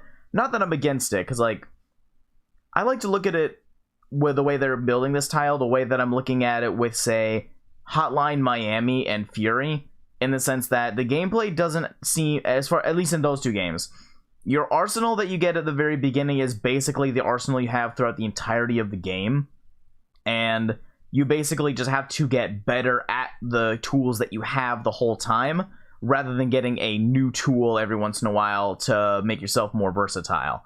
And that can be very, very good and cathartic and rewarding. And there are tools, or there are other things you can earn in Sekiro, so I don't think that's exactly what they're going for. But I feel like going from like, I don't know, we'll say like 8 to 10 or 12 or whatever different like styles of like weapons or classes, you know, like, oh, I'm sword and shield, or oh, I'm just swords, or oh, I'm spells, oh, I'm, you know, Spear. well, yeah, or I got spear, or miracles. That's the one I was thinking of. You know, like there's a bunch of different ones, but now basically saying and limiting it down to you use a sword and that's it. I feel like it's going to have to come down to that, rather than having various, like, a ton of methods you can try. There's just one method you can try, and you just have to get much better at it. And I feel like that's kind of, to harken back to what you said, Perry, that's where that difficulty I feel is going to come in the sense that you can't try another method if the one that you tried doesn't work. It's a matter of you just have to get better at that method. Because I had that, for example, when I tried using like really heavy weapons in Dark Souls. I initially was trying to use like an axe or something really heavy, and I couldn't do it. So eventually I switched to like a mage or a spell build. You know, I use sorcery a lot, and I found myself much more successful with that. But now we go to Sekiro, and now it's a matter of like, oh boy, I'm not so good with the sword. Can I try another class? No, I'm back at it again with the sword. Hurrah! And that's more my concern rather than like a criticism, because like you know how these games go, right? You know that, at least for me, and I don't know about Jalen, but my methodology for these games is basically bang my head against a brick wall until it falls down. No matter what kind of fucking hemorrhage I get inside of my brain, that wall is coming down. Yeah, that is a fair point. Mm-hmm. As long as you remember, like, it's a different game. Well, I do understand that's a different game. I will say that it seems to be at least taking a lot of elements from those games, though. And I feel like that's kind of where people are drawing, like, their comparisons, if that makes sense. Because you're right. It is a different game, and not every single game needs to be Dark Souls. So that's kind of where I'm drawing the line. Because if this was Dark Souls and they took all that stuff out, that's probably where I would say, no, please don't. But it's a new title, new IP, and I know I feel like they're gonna do a good job of it, because now, what is it? Since they no longer have to work on making balanced mixed armor sets and making sure they have a ton of different animation styles for a ton of different weapons all over the place, focusing on just one means that they have a lot of time to make a lot of moves and make them really polished and just have a ton of fun with just that one area, you know, kind of like, it's not an even spread across a bunch of things. It's like all piled into one. I don't know. We'll say that this would be the gameplay equivalent of putting all your eggs in one basket. So this is either going to work fantastic or it's not. And I hope it does work out well, because I like FromSoft. They're a good developer. Yeah, they're extremely solid. Mm-hmm. I will admit I'm nowhere near as worried as what you're sounding like, but I can understand the concerns. Well, my concern isn't about my ability to enjoy it. I know I'm going to enjoy it, because like I said, as long as the gameplay is rewarding and satisfying, despite the, you know, fucking head-bashingly hard difficulty, I'm going to most likely enjoy it. The reason I bring up these concerns is in regards to how much it will succeed given the fan base. I'm sure it'll be fine. I could have said the same thing about Final Fantasy Dissidia NT. Wait, sorry, what was that, Jalen? I apologize. I said I could have said the same thing about Final Fantasy Dissidia NT. Okay, that is a fair point. Although I will admit, it seems like isn't the director of, darn it, sorry, I'm trying to avoid saying like so much. Isn't the director behind the Soul series behind this one? Yes. Yeah, it's Miyazaki. Yep, Miyazaki's the guy. So yes, I'm fairly certain this game is in good hands. Oh yeah, I'm not worried quality-wise, I'm worried success-wise, because if the game doesn't do very well, like, you know, financially, that could cause problems for the studio in the future. You know, it's more of like, because I'm not saying that they have to bend the knee to everything, but it's like, if a huge number of the people who usually buy their game don't because they didn't do what the fans wanted, I usually would side the developer of like, it's their vision. They don't just need to, pander to fanboys and people who are just like, oh, we want multiplayer, like, because I'm on their side with that. But I'm also a matter of, if they want to do future games that are of equal quality, they need to be able to perform up to their standards, especially now that they're with Activision, because like Activision, they want results. All right, correct me if I'm wrong, but how many like really tiny unsuccessful indie games has Activision like put out in like any recent years? Not that they have to do that to be good, but like, have they done anything that is outside of their purview of like really big moneymakers? No. And even the ones that were good, like say Platinum's Transformers Devastation, they took that off the store. Yep. So even things that are like, and that might be more of a licensing issue, but even then, you're right. It's like, if something does succeed, then it's just oops. You gotta fit within their niche very well. So if this doesn't work, I don't want to see FromSoft, go into hard troubles or get axed or do anything else. It's like, especially because combine this with like their VR game. I don't think it's gonna be a bad game because I don't know anything about it. But I'm gonna say, based on the number of people who have a PlayStation VR or VR in general, I don't think it's gonna be like a hit. It's not like, hey, did you play that? Because none of us have PlayStation VR. I don't think I know anyone who has PlayStation VR. I only know one person who has VR at all, and that's Oculus. So he's not going to get it if he wanted to in the first place. So if that one does even okay, that might be enough to keep the studio afloat. But I think that's more a matter of like, Sony probably paid them because they're like, hey, we need more stuff for PlayStation VR because we don't have very much right now. And then they're like, okay. Like, hey Sony, we've worked with you before, here you go. And I don't mean this to be so dour with like all these things. It's just, I would love for them to succeed. And I'll tell you what, Barry, if this is like really financially successful and everyone loves it, I'd love that too, because it looks very good and I think the combat is going to be amazing. But I have to try and be honest with this. I feel like it might not be the most financially successful because the fans, at least a large number of the fans, might not come to this title in the first place because of these decisions.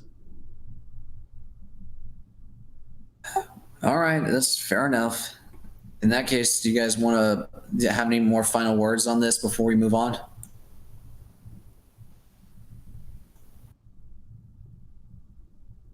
I'm good. What about you, Jalen?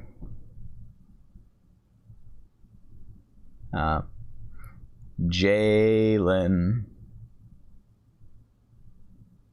I think his mic done goofed.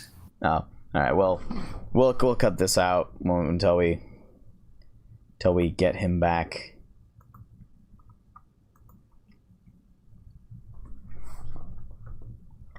Well, okay. I'll ask you this then until we get Jalen back. Guys, there he is. There we go.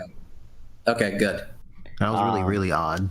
Yeah. So okay, I'll ask you this, Perry. Then I just thought of something.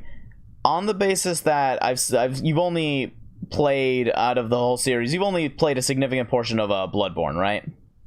Yes.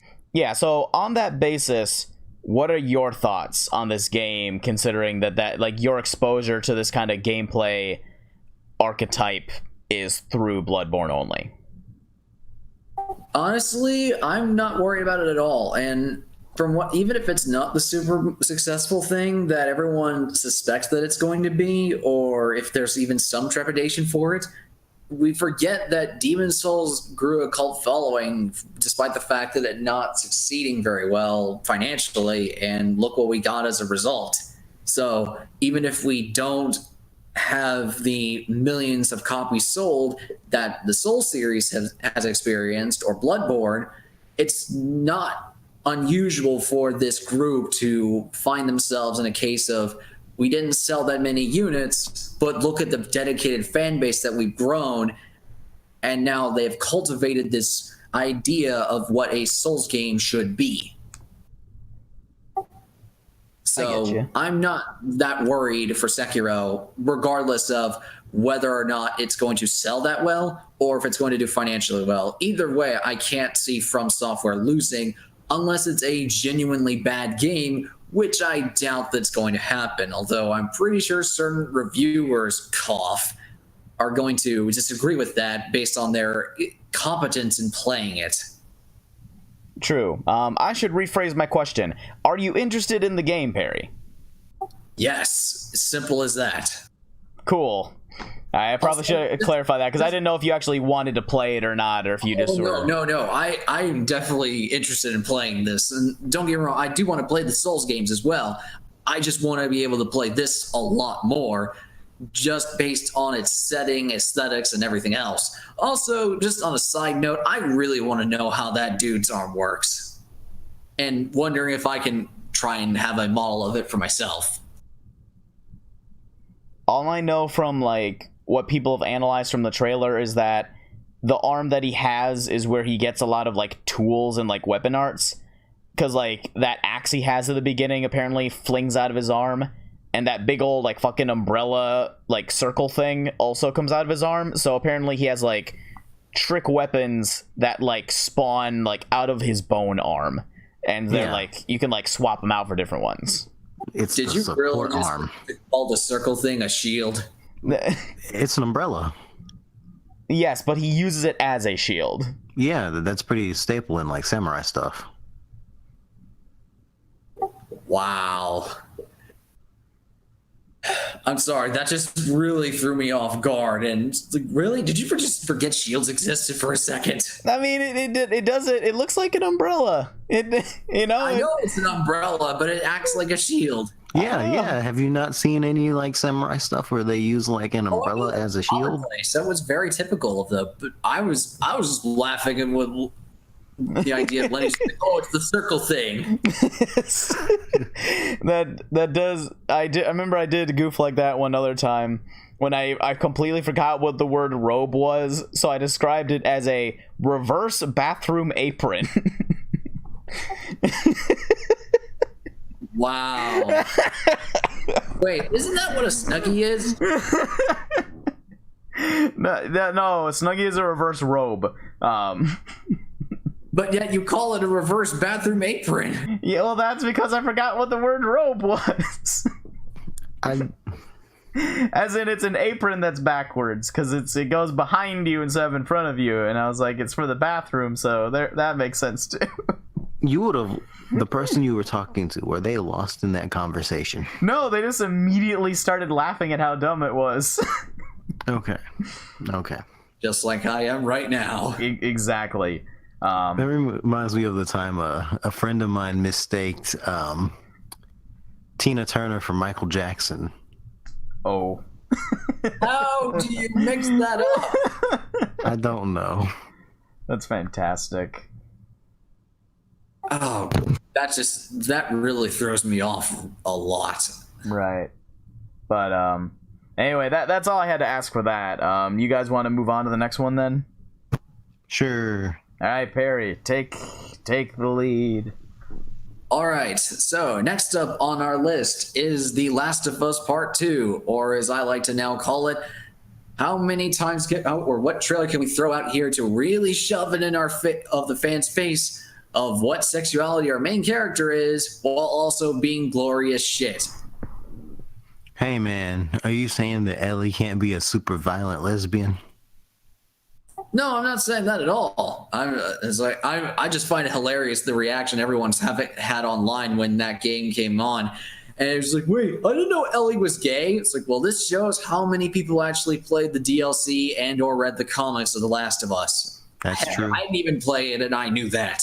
Yep. I didn't play the DLC. I watched it. Yep, they've been hinting at it since even before the DLC. They've been hinting at it. Which, I'm not gonna lie, makes me laugh a lot. Well, that's like it's. Here's the thing. I would be upset if she was like definitely a straight character and then they changed it into a gay character for no seemingly good reason. Because at that point I would signify that as like pandering to like a very specific like subset of the crowd. rather than having like good writing intent, because like it's not that you can't have a character change like their interests, so to speak, as much as you got to do it in a way that I think is organic and good for the writing. So if they did that, I would have no objection. And like you guys said, they've been hinting at it since the DLC, if not beforehand. So it's like you shouldn't be so upset over it in the first place. Oh yeah, it's to me such a non-issue. I see no reason why anyone would be upset over this sort of thing. Yeah. And I won't lie, I know I've been joking very much about the whole, oh, they're lesbians, but let's be fair, they were not exactly subtle about it in the trailer. They were just like, no, we are going to show them being lesbians by kissing on stage in front of everyone. Yep. Yeah, man.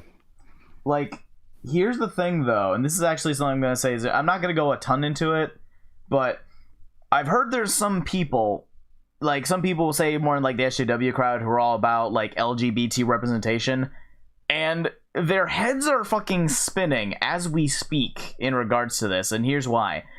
At first, they were like, hooray, LGBT representation, and they're at front and center in the game, and we're getting like the spotlight and everything else that we wanted. Like, it's like, this is exactly what we asked for, and we're very happy. But then, speaketh one person among the crowd, and they had pointed out, is it seem possible that they put this lesbian front and center just to gain our attention, and that it's a marketing ploy rather than actual sincere representation? Oh man, this foot shooting. And everyone in that sort of group was given pause because they didn't know how to reconcile the difference between representation and marketing towards a specific group. Because like literally they're thinking, on one hand, we get to see people that we want on there, but on the other hand, maybe they're just throwing it in there because it's like marketable, or because it's good with focus groups, or because it's another like checklist on their sales figures or something. A specific demographic being pandered to for the sake of profit? It's almost as if it's a business. Gasp. Oh man. And I mind you, maybe it's just because I go to those certain parts there, but I mean, if you go on any part of Twitter that's still talking about it at this point, they still can't figure out what's going on. And like literally no one else is going into the conversation with them. They're just like leaving them. It's fucking serpent eating its own tail sort of situation, where you have like, most of them are, we'll say, in the middle. We're in the middle of the sense of they're just confused as to what they're supposed to think is a conclusion. They're like, how do we reconcile this? How the fuck? How do we get like an explosion worth watching? Where's my lawn chair and popcorn? Oh, it's amazing, because they're like, how do I get lesbians without us being manipulated by a corporation? It's impossible to do in this current climate. Here's an idea. How about not make it a big deal? And that's the thing, though, is like, some people, even like a small set of people, are even like saying like, oh, well, they're just like over sexualizing them. And some people are like, no, it wasn't even like a super sexual thing. It was just like a passionate kiss. It wasn't like they weren't grinding each other. They weren't doing fucking like tongue or whatever. It wasn't anything explicit. It was just an intimate lesbian moment. And the fact that they did that rather than making it like exploitative is what some people are having trouble with, because there have been games in the past where they have like marketed it with like lesbians, or with like other people who are like, just like hot women who are like that. And so like this avoids that by having like Ellie not be like super traditionally pretty, and having them not do anything explicit when it comes to like their romance in this. So it's well executed enough to where they can't point to that, and they don't know what to do. And I don't have much else to say for that particular aspect, but I will say, if I'm going to move on from that subject to the actual game, I don't want to say bad things about it. I'm just going to say I wasn't impressed. And I say that from this, all right? everything that happened in the trailer is exactly what I expected. You know, as in, it has very good graphics, it has very good animation, and the sound design is good, and the combat is freeform, you know, because that's what they started doing with, like, Uncharted 4. And the world is very, very grim, the cinematics are good. That is everything I expected from a sort of reveal trailer for this game. Therefore, it's not a bad trailer. I just wasn't impressed because it met my expectations exactly. Yeah, that's pretty much my sentiment exactly. That I will admit, I was not the hugest fan of The Last of Us, the original one. And I still remember getting a lot of flack for it. It's like, how could you not love this game? It's a giant masterpiece. It's a classic of this generation. And I just couldn't get super into it. I didn't think there was anything wrong with it. I think the only problem I mentioned back when I was still doing reviews, the only thing gameplay-wise that I had a problem with is that Ellie, being an NPC character, would run in the middle of these clicker zombies.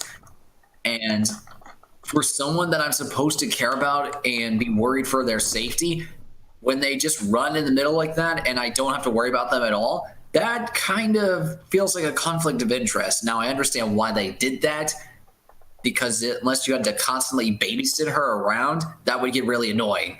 So I don't fault them for that. It just seems a bit of a conflict of interest again. I don't mean to use that term again, but that's the only way I could feel like explaining it. People actually really love the fact that you don't have to babysit Ellie. Well, I would call it a damned if you do, damned if you don't, because you either have really infuriating gameplay or you have a total break of immersion. No, I understand. So, again, I don't fault them for why they did it. That's just the only thing I saw, gameplay-wise, that I had a fundamental problem with. But aside from that, everything else I thought was really solid, and it was exactly what I expected out of Naughty Dog. This, however, does maybe raise a bit of a question. Has Naughty Dog set themselves up for such a high bar that it almost feels that whatever they tackle next, whatever they do after The Last of Us, that they are almost not going to be able to top themselves. They're going to set the bar so high that it's impossible to reach. That's why Naughty Dog will quit making games and they will start making novels. That would be hilarious to see, but also sad at the same time, because that means we'll never get our Jack and Daxter 4. And no, the Lost Legacy does not count. I don't think anyone counts the Lost Legacy. Good. Because it shouldn't be counted. At this point, they could just make, like, if they really didn't want to do games anymore, they could just make CG movies in the same universes as Uncharted and Last of Us and just keep making money on that forever. I'm surprised that more companies aren't actually trying to do that, considering that there's been a recent push for video game movies, and a lot of the CG in those movies are better than most in a lot of films or some other films' attempts to make them. I don't understand why they don't do it. Maybe they don't want to devote the time. Also, money. Yeah, and time equals money. Yeah, that's true. I don't know. Seems to me like they have the opportunity and the talent to do it, but they just won't commit to the time. But maybe that's just it. Anyways, you guys want to move on from Last of Us? No, I will say I like the brutality, actually. I know a lot of people are like, it's too gory. And I'm like, it's fine, you guys. By the way, I still don't think this game it didn't need a sequel. It should have been one game. I still stand by that. Yeah, I mean, I can agree to that just because I felt like the ending was... This is going to sound strange. The lack of closure was a good amount of closure considering the way that the ending was, like, kind of leading up to it. Like, as in, the stuff I see here doesn't seem to give closure to what happened in the first game as much as make us ask a million more questions, such as, well, number one, where are all the zombies? Because I don't know if you guys noticed, there wasn't a single one in the trailer. Yeah, man, Clickers just decided to fuck off for some reason. Yeah, and then, not to say that's inherently a bad thing, because, like, that could be an interesting twist. Like, if all of the spore and fungus are just, like, gone now because they either died off or evaporated, but now you're still living in a post-apocalyptic world. That could be, we'll say, a post-zombie world, you know, and like what are the implications of that. But that aside, I don't mind like the gore as much, but the thing I would say as another note of this is that, like, you know, the first game was, I don't know, gory-ish, and I'm sorry, I'm gonna jump back here because I realized I forgot my point. Where the fuck is Joel? I think they did say that Joel will be in the game. I don't think he's going to be playable, though. Because I remember in, like, the teaser, I think they showed him being, like, an old man, and he wasn't moving around and stuff, and it's like... I don't really know what they're going for with this one, but you're right, Jalen, in the sense that this didn't need the sequel in the sense that now we just have a million more questions, and unless we have really a great narrative purpose, it's not going to do a ton, and I feel like the only things that would have merit in this game are... living in a post-zombie world, if it is a post-zombie world, which I don't even know if it is, but I haven't seen a single one in any marketing materials yet. And the thing I would say after that is maybe they're gonna, as hinted in the trailer, explore her becoming a lesbian over time or something. Or she always has been and she's coming to terms with it. I don't know. It could be good. Well, good enough to warrant the fact that it was made. I know it's gonna be well executed, but... you know, not every single thing that they do is like a, you know, hit out of the park home run. Yeah, fair enough. I can't really hold any of those points. Although I have a little speculation as to what's going to happen to Joel. Do tell. I am going to suspect that what we saw with the original debut trailer is going to be very similar to the opening of the original Last of Us. But this time, instead of Joel's daughter being killed, it's now Joel that dies trying to save Ellie. Oh no, my surrogate dad died. I mean, it would kind of make sense considering that Ellie in the original trailer, she looked pissed. And I'm just thinking, what in the world could make her so mad that would get her that riled up, or subtly riled up, almost to like a quiet fury? She found the truth? Well, that, yes. Or Joel dying. I mean, those are the only two things I can think of, but there would have to be some circumstances for why or how she would be able to find out the truth of what happened. But unless Joel spills the beans, I don't know how that's going to come out. So my leading guess is Joel is going to die at some point. Plus, my guessing is, wasn't he in his, 40s or 50s by the time the original started? Yeah, he looked like he was about that age. I'd say early to mid-50s, because he looked like he was at least in his, like, early to mid-30s by the time that, you know, the game started. You know, and then it's anywhere from, like, 12 to 15-ish years. So he could be anywhere from late 40s to early 50s.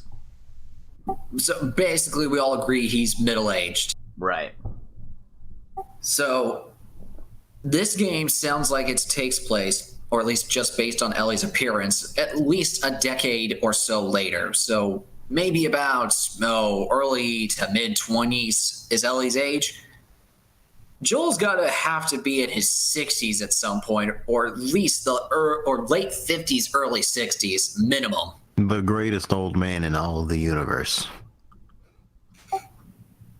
I don't know, man. There's probably a few other old men who could probably kick his ass. Let's face it. Revolver Ocelot. Revolver Ocelot. Also, do we forget about Daddy Kratos? Dad Kratos. Mm-hmm. Dad Well, to be fair, he's Dad Kratos Part 2. Maybe he's a descendant of Kratos. Well, no, I mean because, Kratos already had a kid. No, I understand. I don't know. That's just my speculation. Is Joel is going to die relatively early on. Maybe not at the very beginning, but just early on in the story, similar to what happened to Tess in the original.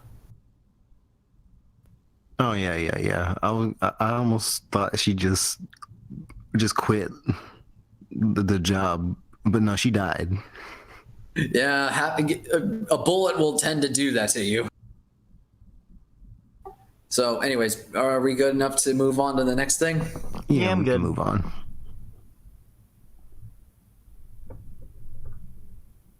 Sorry, I had to move on. I had to check the list again to make sure whatever the heck was next. Next is, I almost forgot what the gameplay with this like is. Control. That's made by the Max Payne people, right? I believe so. The folks at Remedy, yeah. Oh, now I remember. Yeah, this is the one where the character has that really trippy gun that's all cubic-like and constantly shifts back and forth, and physics are all screwy, and all this crap is flying everywhere. What the heck kind of trippy balls out crap is this? You know, I'm not gonna lie. I was so confused by what was happening. I was convinced that this was actually going to be a Death Stranding reveal trailer, and then it wasn't. I was like, well, I'm still just as confused, but it's not. But it's not Death Stranding confirmed. So I'll mind you, not that it had anything in common with it, but I'm like, just the art aesthetic and everything else made me think, does this have something to do with that? Because every trailer has looked so different that I'm like, I wouldn't put it past them to have it like that.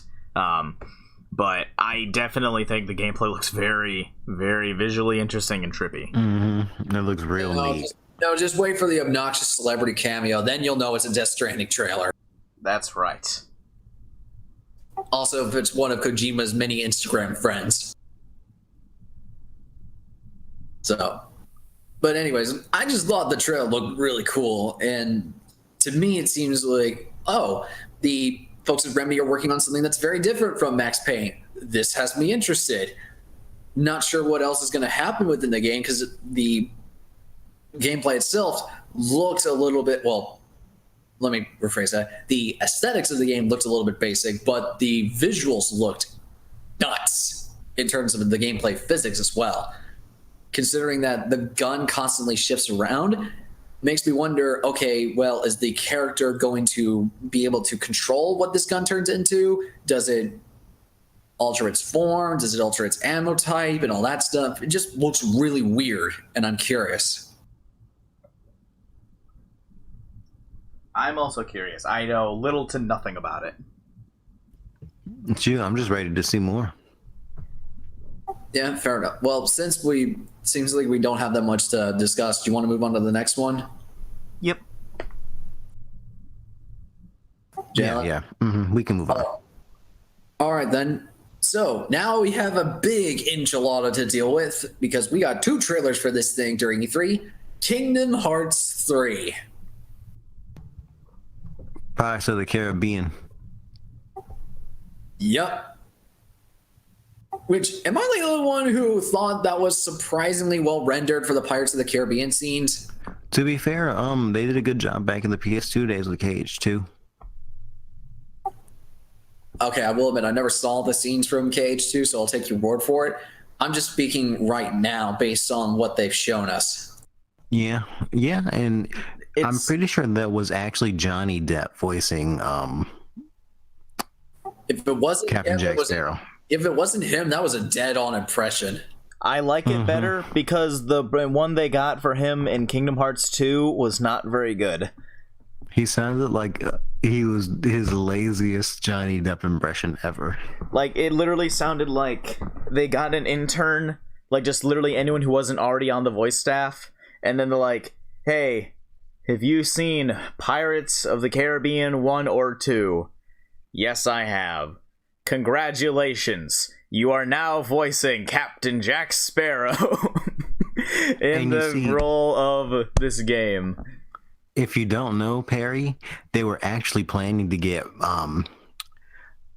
Johnny Depp, Orlando Bloom, and Keira Knightley to voice their characters for the Pirates of the Caribbean section in Kingdom Hearts 2, but they were busy filming Dead Man's Chest at the time, so they weren't available.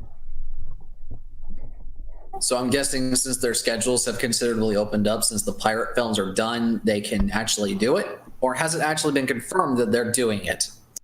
It hasn't been confirmed, but there is a chance because Square and Disney were willing to spend the money to get them, so they could do it. essentially. Right. Okay, And- I was just a little bit confused, saying like, oh, so it actually is Johnny Depp. Well, we are convinced that either it is him, or at the very least, it's someone who's doing a better job than the person in Kingdom Hearts 2 who tried it. Yes. And it looks really good. And I'll say, I think we mentioned this for the previous ones for Kingdom Hearts, but I think they did a great job rendering the ones from like Frozen and Tangled. Like their character models are like spot on for like the Pixar films. I mean, granted, the Pirates one looks really good too, but I feel like, you know, it still looks good back in PS2 days for like Kingdom Hearts 2, but it might not age as well. So like the cartoonier visuals, I think, are going to age a lot better than the photorealistic ones. This is one we've talked about this concept before, but just the fact that like it looks very much like the movie without it being like pre-rendered that just shows you kind of like how far technology has come when it comes to like how much you can put into these games. 2 generations of consoles will do that. Yep. Yeah, that's true. Although I will admit, I found it a little bit salty and hilarious when they revealed the final release date for Kingdom Hearts, and everyone was like, no, it's going to be 2018. It's going to be 2018. And it turns out to be January 2019. 3 days after Resident Evil 2 remake. And like a week we'll before get to that one too. And it's a week before yeah, and it's about a week before Anthem too. Mm-hmm. And I think the Division 2 comes out the same day as that one as well. Man, January is gonna be one interesting month. Oh, fucking everyone's got a game though. Everyone, because like, and here's the thing that I'm not gonna go a ton into it because I think we talked about it. I'm worried that Anthem is going to bomb because it's going to be overhyped and it's going to be underproduced, and every other one else is going to be getting their own games. So it's not to say that they have overlapping markets as much as like people only usually have enough budgets to buy like 1, maybe 2 games max at a time, unless there's like a huge sale. So if you're, you know, buying a new game right out of the box, at that point you got to take your priorities, you know. And if I'm looking at all those games, you know, Kingdom Hearts 3, Resi 2 Remake, Division 2, and Anthem, I mean, if I had to pick one not to choose, it would be Division 2 first, and you know, and then I'd probably do Anthem. And I'm more into Kingdom Hearts than I am Resident Evil, so I mean, Kingdom Hearts would definitely be there, but it's so crowded that I'm worried that all of them are just going to have a hard time against each other. But the hype train might just save one of them. The dope-ass Disney hype train.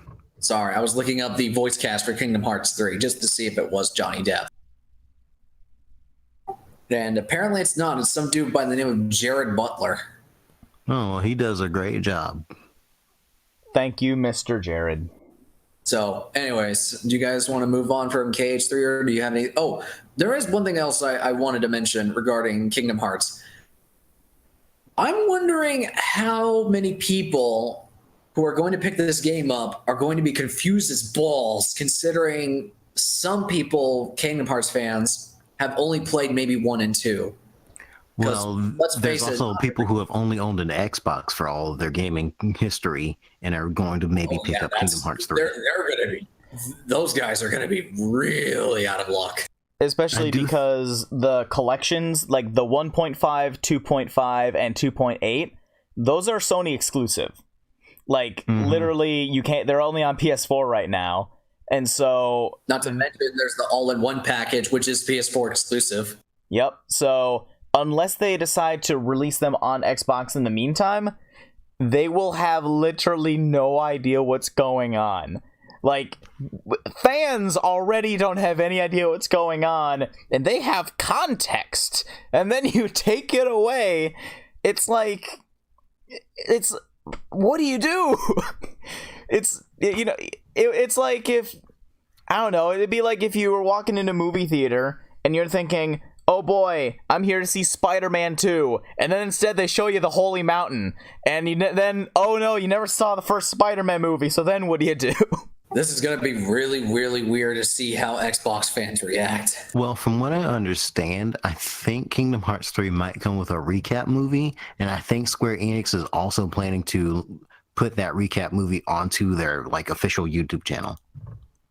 Well, I hope they do a good job of that, because trying to even remotely explain all fucking like 8 of the other games in a way that'll make sense for people who've never touched them before, if they can pull that off, they deserve a fucking medal if they could. I don't know how well it's gonna work, but time will tell. Also, try to explain it in less than an hour. That's impossible. Oh, challenge accepted then. Okay, do it 40 in minutes tops. do it in less than an hour, and do not use the word like friendship and darkness more than 20,000 times. Also heart.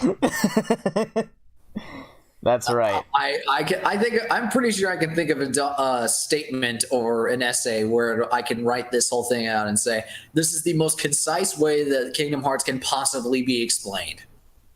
I mean, if you want to try it, please do, but you have a lot of games to get through, Perry. Lenny, I think if I can make sense out of Tree of Life, I can make sense out of Kingdom Hearts. Man, fuck that movie. Hey, you're the one who wanted me to explain it. I know, but it's not a good movie, though. Perry, you will know how the dread in my heart when I know that some of the characters are Xehanorts, and I'm using some quotes here, and then you hear one character go, "Yeah, I was always half Xehanort," and I'm like, "Oh no." that makes me want to run on the smartass remark. So doesn't that technically mean that everyone is half of their parents? So what you're saying is Xehanort is your parent, and you're just like half your parent. So is everyone else. You know, see, you don't have any context, so it's. I know. You find it out. Context. I'm just being a smartass. You know, this is how I would go for me. All right, at least personally. All right. The movie's gonna come out, or Perry's gonna make his essay or whatever, and I'm gonna start off thinking, all right, I played the games, I know my shit, explain this to me, I got you. You know, that's like 90 minutes later, and I'm in the corner, and I'm just like huddled in a fetal position, and I'm just like, when you walk away, you don't hear me say. I swear, give me some time to play through all the games, a bottle of vodka, and a typewriter, and I will figure it out. Also a camera. Oh yeah, Perry, you still got to play through all of them. Well, you have till January. That sounds like enough time. Cool, man. Keep in mind, I'm not going to go for 100% completion because I'm not freaking insane. To be fair, there are some things you just shouldn't do. Like the freaking Sephiroth fights. You can do the Sephiroth fights. Like, they're doable. They're difficult. Well, the 1-in-1 is. 2 is not hard at all. But they're doable. What's one thing I should avoid?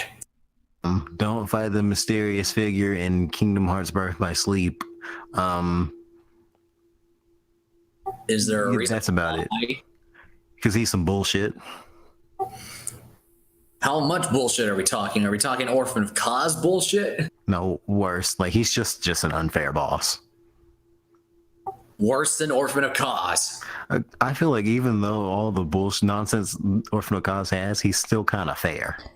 Like, okay, we'll put it like this, mind you, I haven't faced Mysterious Stranger, but I'm aware of that fight. Like, Orphan of Kaz, he's not bullshit because you can't go against his moves, as much as, we'll say, the order in which he does his moves is not consistent enough for people to get his patterns down easily. You know, kind of like, we'll put it to you like this. If it's like, if he does attack A, dodge. If he does attack B, roll. If he does attack C, block, you know? Now, doing those individual actions aren't hard, but fight 1, he'll do ABC. Fight 2, he'll do CCA or something. It's just, you won't know what he's going to do, but if you do know, then you can counter it. Now, here's the thing. Yeah. Like, a lot of the Mysterious Strangers fight is like, depending on the move he does at the beginning of the fight, you could die in 2 hits, pretty much. All right, fair enough. Or there's one I like. Okay, here's an example of like a fight I consider unfair. It's from like Final Fantasy 12, and there's literally a fight where like unless you come in with very specific equipment and cast a spell immediately, then you're like instantly dead. And it's something along the lines of like negates physical damage, and then he does like silence, which prevents you from casting spells. So you literally cannot attack and you literally cannot defend, and you just have to wait to either hope the like debuffs get off of you or you just die. That does sound like some bullshit. Yeah, and that's why we say some of these like RPG fights are a little more bullshit than like FromSoft like bosses, mainly because their difficulty comes from execution, not from preparation. Well, except for a few cases, but most of the time it just comes down to you need to learn how to dodge better, or you need to learn how to attack better, or get your timings right, and don't get greedy. All right, that's the one thing I've learned when you're doing hits. Like when you're about to hit someone, you're like, yeah, I'm getting a combo going. You don't get a combo going in Souls. You take your hit and then you leave and you wait for the next one. Yeah. All right, fair enough. Sorry, I had to take a moment to pause and think that all through. Nah, it's fine. But hey, that's my thought on Kingdom Hearts. I'm getting ready though. I'm getting ready for that fetal position. You got anything else? Sorry, Jalen. Don't think twice. Good song. Yep. Oh, speaking of which, Utada Hikaru actually released the full Japanese version not too long ago. Oh, we still gotta wait for the English version, huh? Yeah, but the Japanese version is actually really nice. Yeah, she has a great singing voice in both languages. Oh, yeah. I actually saw someone do a fan mix of both the English and the Japanese where it interweaves the two of them together. And honestly, that makes me kind of wish he would do an official version of both. That'd be nice. Yeah. Just to fuse the two together. Granted, it'd probably be a grammatical nightmare. I agree. Anyways, shall we move on to the next game? Sure. All right, well, in that case, let's move on to Spidey-Man. Hell Yo, yeah. this game looks hype. Here comes Spider-Man. I'm not gonna lie, I just want Insomniac just to release the damn game. Sorry, my PS4 is acting up right now. Anyways, I really just want to see this thing released. It's coming, man. It's coming like September at or a something. decent date too. Yeah, it's real close, and I'm real excited, and I can't wait just to get my hands on like a demo if they have one, because it just looks so good, man. I haven't seen like web slinging this good with like mechanics these well executed since fucking Web of Shadows, and that game is my shit, man. Right? Because I started to get hooked initially. Wait, you shit copies of Web of Shadows? Yeah, I told you that in secret. But That's really, where all the reviews for it came from. No, stop you. yeah. But I know. I'll stop. I got into Amazing Spider-Man 2 initially, but then it kind of shit the bed. Like Amazing Spider-Man 2, the game had some really good concepts, but it just really was buggy, and it was stupid, and it was bad. But outside of those things, I enjoyed it for a bit. Like it took a while for the bugs to show up. Liked it. No, I mean like because there's a really neat thing, and this is what I wish they had in previous games. It's called like web focus, and it's where whenever you're swinging, you can hold down like the web zip button, and you go into like a first person mode, and you can like look around in 360 and point specifically where you want to go to, and then you will like web zip to that place. And it's really good when you need to make either specific maneuvers or if you need to turn around really quickly. And I thought that was like a fantastic addition to like the web slinging mechanics. Although they needed to work more on like other stuff, because you would like, I don't know, there's some weird things mainly pertaining to like how webs worked that made it so you would like ride really low to the ground, and you would just like merge with cars sometimes. And like there's a weird sort of bug, and this is something that I said when I say it took me a few hours to run into the bugs. After about 3 or 4 hours of play, I had to avoid the rooftops because anytime I landed on a rooftop that had like like an AC unit or a boiler or something that's like a weird square on it, I had to make sure never to touch it because sometimes you would just get stuck in it. Like you would just walk next to it and you would just be stuck in like an infinite walk cycle. Or heaven forbid what I went through once or twice where it would just like clip you into the building and then the building would have no floor, so you just fall through the building and through the ground, and then you just look up and you see all of New York just rising above you at like 50 miles an hour and gaining. Jesus Christ. Yeah, it was really bad, really weird. And I thought I'd enjoy it for a bit, but the story was odd. Carnage was fucking lame in that game, man. Also, Carnage was in the game, and as mentioned before, he was not good. All right. Well, in that case, Jalen, do you have anything to mention on Spider-Man? First of all, before I get to that, I like how Lenny mentioned Carnage and he's like, "Oh yeah, Carnage is in the game." Because it was like a twist. I say it because that was like the twist of the game. It's like you're just doing things, and it's different from the movie. Like they change it from what was actually going on in the movie, and now it's like, oh, you thought that was happening?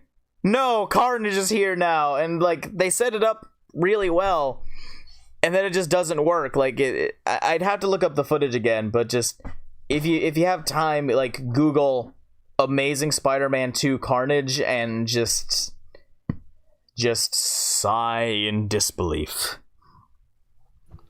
Oh man, they should have taken their cues from the old 2000 game.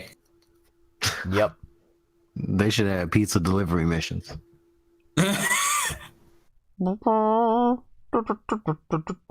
All right. Anyways, Jalen, what do you wish to say about Spidey? Damn, it looks really damn cool. Like, oh snap, it looks like they said, gameplay wise, that Arkham game. Let's do some of that stuff, but make it Spider-Man like. And Spider-Man moves like fucking Spider-Man. Let me tell you that. He's dipping and dodging, he's duping and duping, and he hits people and he bounces off like a rubber ball. It's kind of ridiculous, but that's what makes Spider-Man Spider-Man. And his web stuff looks really cool where he just webs everybody on the screen. And I'm like, how does he do it? But it looks cool, so I don't ask questions. And then he's webbing and zipping on the ocean, and then he gets attacked by the Sinister Six minus one member, and they say leave him alive, but it looks like they're about to kill him, and I'm like, wait, what? I enjoyed it. Which actually leads me to a question. Who do you think that last person was that Spidey was mentioning? It's you. I think it's Dr. Octopus. Leonard, what do you think? If I had to put my finger on it, honestly, or in this case, web shooter, I would say Harry. Oh, Harry Osborn? Yeah. So Harry Osborn, just the person, or do you mean like Goblin? Well, maybe New Goblin, or Hobgoblin or whatever. I'm gonna say, because I'm just thinking about it, because they mentioned in the interviews that he's a little more experienced with this than compared to other titles, and my thought on it is if he knows all these villains already, he's probably been through the works a bit, and it might have to be a very iconic villain from his past, which would be either Green Goblin or so either Norman Osborn or Harry Osborn. I'm gonna guess it's one of those two, because those are the only ones I can think of that would elicit that kind of reaction, because I don't think he would react that way if it was say Black Cat or something, Yeah, that would be a little bit strange. Mm-hmm. All right. This leads me to one last question. Is there a Spidey villain in this game that you want to see? No, sorry. Is there a Spidey villain that you want to see in this game that has not made an appearance yet? Because we've already seen a lot of the Sinister Six so far. Craven the Hunter. You want to see Craven? Mm-hmm. Craven. What about you, Lenny? Well, I was initially going to say Electro, but he's already in it. So I'm gonna say I specifically want the version where Liam O'Brien voiced him, because I love that man, and I can't help it. But that aside, I'm trying to think, because that's a tough one. I'm looking at some of the villains I like best from like Spider-Man, and I'm gonna say it's gonna be a tie between either Carnage or Mysterio. Okay, I mean, those are all pretty fair staple choices. I have two that would be a little bit more offshoot compared to what I think that the game's actually going to do. But I'd One like of to. them's Big Will, isn't it? No. It's the Easter Bunny. No, although I would love to see Spidey just beat the shit out of someone in a bunny costume. That would be hilarious. Calendar Man. Wrong series. I don't care. I want him in there anyway. Next thing you know, Lenny wants to see him beat him Kite Man. Man, no. Or I'll tell you what. I know who I want. I want that fucking D-list Spider-Man villain. It was Dragonfly. Yeah, I want. Is either Dragonfly or just the Fly Man. Hell, I don't know. No, he's like literally he's like a D-list Spider-Man villain, and I want him in there because. You mean Beetle? No, it's not Beetle. It's like it's literally just a guy with like fly wings, and he can use them to make like sonic waves and stuff. I don't know. I'm gonna call him. It might be Beetle. I don't think it is though, because that's like Blue Beetle, right? It's not him. It's just literally just a D-list villain where he just has like wings. And I mentioned this because there was a point where he was doing a cameo in Moon Knight's thing where he flapped his wings so hard that he flew him across the room and he broke Moon Knight's fucking spine. And then he just flew away. And then like, hey, want to see what happens to the Fly? Read Spider-Man number 87 or whatever. And so I want him in this game because I'm like, this dude is like the only person to like fuck him up outside of like his arch nemesis. And so I want to see this dumb, stupid D-list villain in there so I could beat the shit out of him for hurting my boy. What if they made a one-off line and said, what about that one time the Fly beat up Moon Knight? Yeah, that was weird. I mean, hey, if Moon Knight actually shows up himself, and he's not a villain, but he did show up in Web of Shadows. If Moon Knight shows up, game of the decade. In case if anyone didn't know, Lenny is a massive Moon Knight fan. Yeah, although it stems from Web of Shadows, so. Fair enough. Yeah. That was the beginning. I actually have two picks for a villain that I want to see. One is Morbius the Living Vampire. Because with the recent announcement of Silk getting her own movie and her being massively important to the whole Spider-Verse concept and Miles Morales being involved in the game apparently, I was thinking, well, you could potentially start weeding the seeds or planting them for a potential Spider-Verse game or something like that, having multiple Spider-Men, and with Miles Morales getting a push with his own movie and him making an appearance in the game, there's a possibility that maybe one day we'll have Miles Morales be playable in a Spider-Man game, or who knows, it might be this one. We might not know, but I know that Morbius is kind of a key component of the Spider-Verse storyline, and Silk is involved with it, so it's like, why not? It'd be fun. Plus, it'd be very different to have Spidey fight a vampire as opposed to a rhino, a scorpion, a dude in electric spandex outfit, a dude with mechanical tentacles coming out of his back, so it'd be kind of fun to see. Another one, Kingpin. Okay. Yeah, I like those choices. Yeah, then again, I'm thinking more of Vincent D'Onofrio Kingpin from Daredevil, and I know more people probably think of Daredevil when they think Kingpin, but if I remember correctly, Kingpin did start out as a Spidey villain. Yeah, he messes with Spider-Man a lot too. So, to me, it would be really fun just to see Spidey have a one-off mission with Kingpin, or didn't he actually call up Kingpin at some point during one of the missions? I remember him teaming up with him in Web of Shadows. That's about all. I know I keep bringing it up, but he was in that game too. I could have sworn he called up Kingpin at some point during one of the trailer missions, but I might be mistaken. Anyways, I just want to see those two make an appearance of some sort. I think that'd be really neat. And of course, you got to have the Goblin in there at some point. You just have to. So, anyways, you guys want to move on from Spidey? I am content. Yeah. All right, so now we get to move on to a point. Where Jalen gets to splooge because now we're going to talk about Resident Evil 2, the remake. Don't slip. I'm sorry. What? You said splooge, and I said don't slip. I'm sorry. I understood. Don't Jalen. worry, I'm thoroughly seated right now, so that way I won't have to worry about slipping.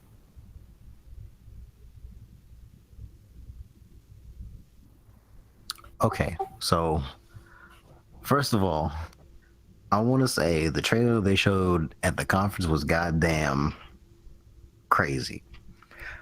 Not only because of the PlayStation reference, but because of the goddamn rat. And that was our first fucking hint that it was RE2. Right, because didn't you say in private with us that's how the whole Raccoon City epidemic started, was through the rats? Yes, rats that were infected with the G virus that mingled with other rats that infected those rats, and then they spread throughout the city. And you hear this altercation, and you kind of have a feeling that it might be like a zombie, but you really, of course, can't tell until you actually see the guy get his net bit, and then the zombie gets shot, and it shows Leon who's turned his face away from shooting the zombie, and like the cheers from the crowd made it for me, and I was like, oh damn, this is actually RE2. And I'm gonna say this just as someone who is not a Resident Evil 2 expert. This looks scary as shit. Yeah, they did a damn good job. From just a little bit we've seen of the game, they were like, okay, let's make RE2 super scary. Because fuck. It almost seems like they're making up for given the limitations of the time, I'm sure they tried to make the game as scary as they could back then. But this one, it seems as if they're going to say, all right, let's go balls to the wall with this one. RE7 was more of a testing ground to see if this new engine would work out, and we made a scary game on top of that. Now let's take a classic and redo this one and make it really effing scary. Mm-hmm. And like it uses an over-the-shoulder style, so no fixed cameras, no tank controls, and that's perfectly fine. This allows them to do things like different lighting techniques, because if it had a fixed camera angle, they'd have to use different lighting. But the way the lighting works now, your sole source of light for the most part is the flashlight that Leon has, and unless you turn on like lights in certain rooms, Leon won't feel safe. So like even if you go into a save room, he won't save until he turns on the light. So my question to you is this: when it comes to RE2, the remake, is there anything specific that you think is mandatory for them to do for them to succeed in this game? Honestly, they need to make sure basically everything that was in RE2 needs to be there. Like Chief Irons needs to be there. William Birkin, of course. Ada references the Hunk and the other members of the Umbrella Task Force.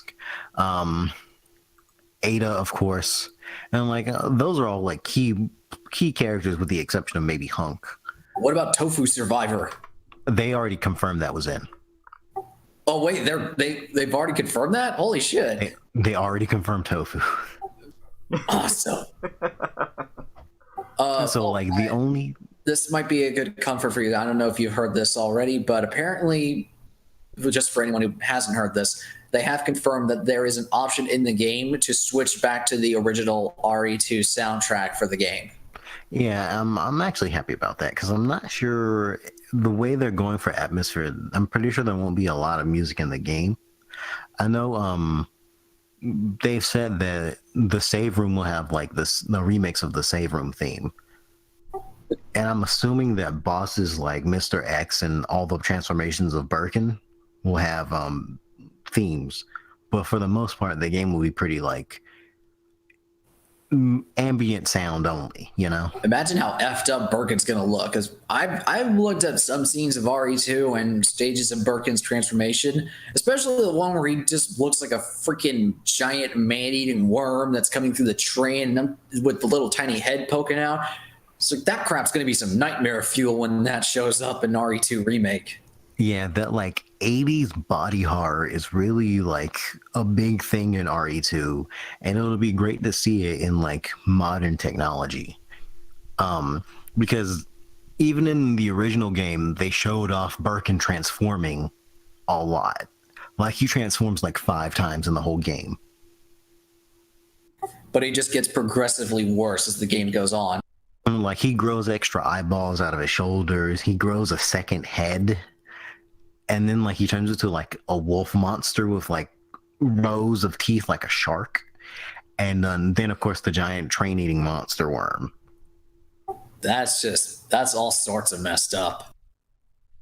And like, and all honestly, the transformations are really good for the PS1 era, so like I'm amazed. I'll be pretty like, the bar is high for what they can do, you know. Oh, of course. Lenny, do you want to jump in on this at all? My experience extends only to Resident Evil 4 and 7. So I think it looks fantastic, though. Like that's about it. And I played the one that people say like, oh, Resident 4 is really good, you know, shooting gameplay. Resident 7 has the best graphics, so I put them together, and bam, and that sounds like a lot of fun. Like I don't have much input. It's just it looks really spooky, and I can dig the musical atmosphere, like you guys said before. Like you guys said, I remember Resi 7 not having much music either, outside of just like ambient stuff and maybe the occasional string section for like bosses or encounters. So I think that's probably for the best. You know, it can kind of help the tension a bit, and it give me kind of a Silent Hill 2 kind of vibe, because that had a lot of ambient music, you know, except for when you're doing cutscenes, and that's the good shit. Mm-hmm. That's all I got. All right. One other thing I wanted to ask you. What do you think of how Leon and Claire look in this game? I think Leon looks fine. Like he looks like a young Leon, and I know basically what they did to get their faces. What they just like photo scan the voice actors' faces to get like the look, and I don't know. Like Claire looks too young to me, like because she's like 18 or 19 in that game. Like she's a college student, and Leon's like 20 or something like that. But didn't everyone comment that Leon looked like babyface Leon? Yeah. Like I'm saying he looked like a young version of Leon, so I'm fine with him. Like Claire doesn't look like a young version of Claire. Really? Because to me, she looked like I would expect a young version of her to look like. Because question: how long after did Code Veronica take after 2? A few timeline months. Wise. A few months. Like it's just a few months, I think.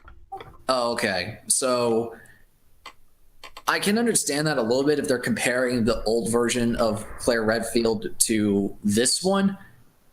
But I don't know. It didn't seem to me that she looks that significantly different, or at least if they were going to do a remake version, I would imagine she would look like this. I don't know. I don't know what to expect, considering I'm not an RE expert, but I'm more concerned about the fact that they changed her outfit, because like the outfit she was wearing in 1 and 2 in Code Veronica, like the jacket she's wearing is a gift from her brother, and like the jacket looks entirely different.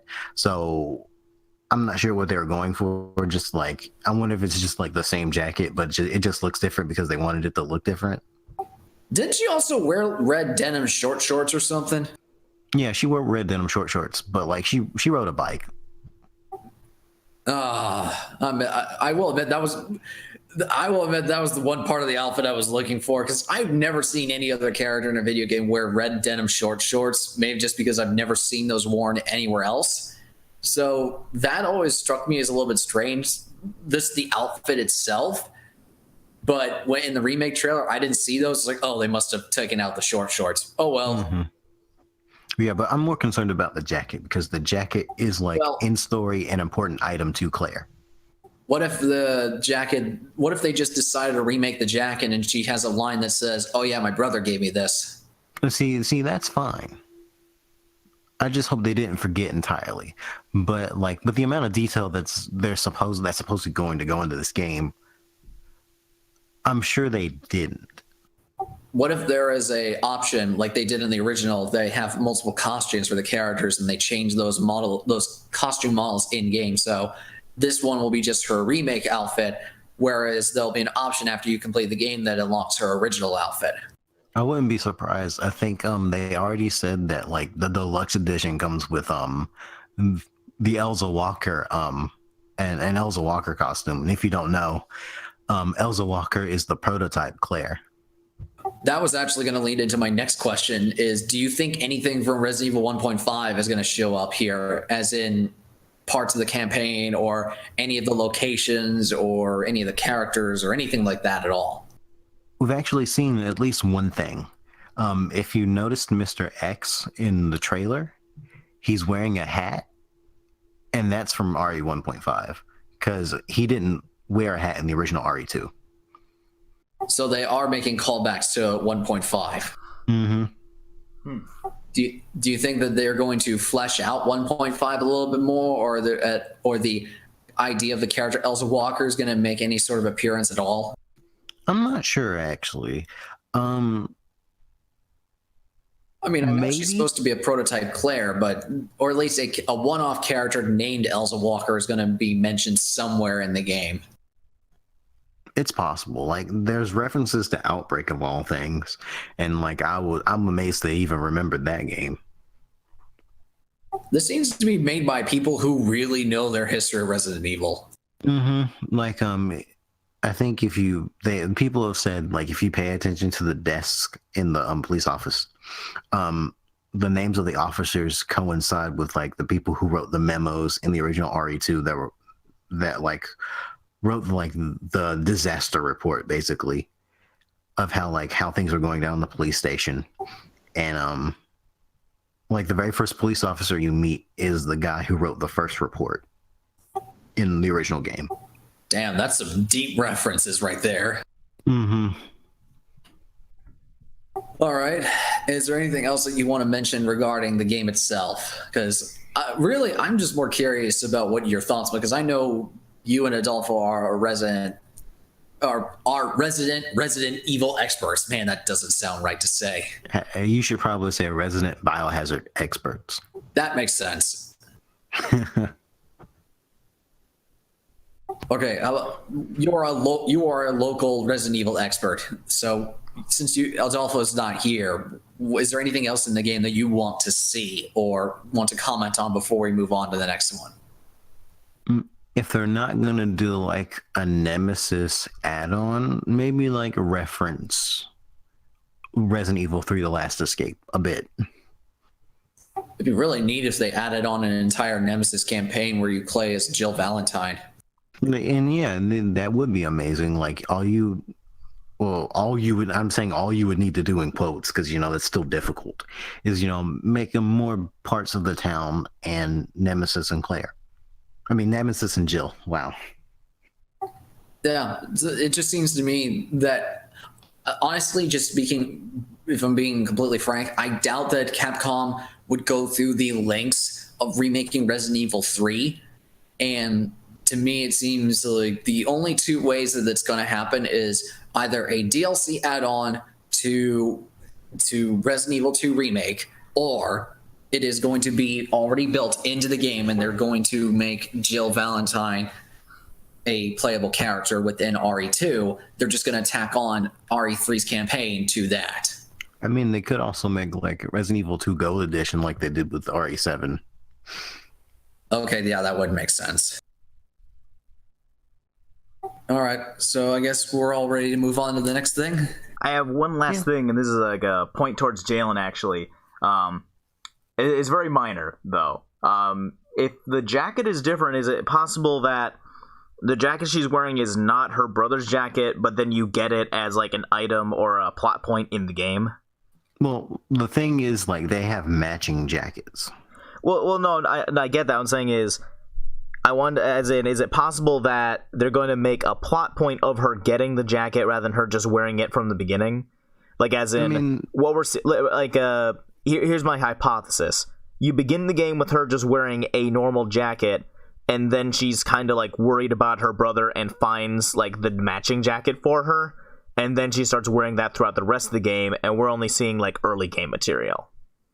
That's entirely possible, because in the original game, Chris's Made in Heaven jacket that matches Claire's is actually in the Star's office.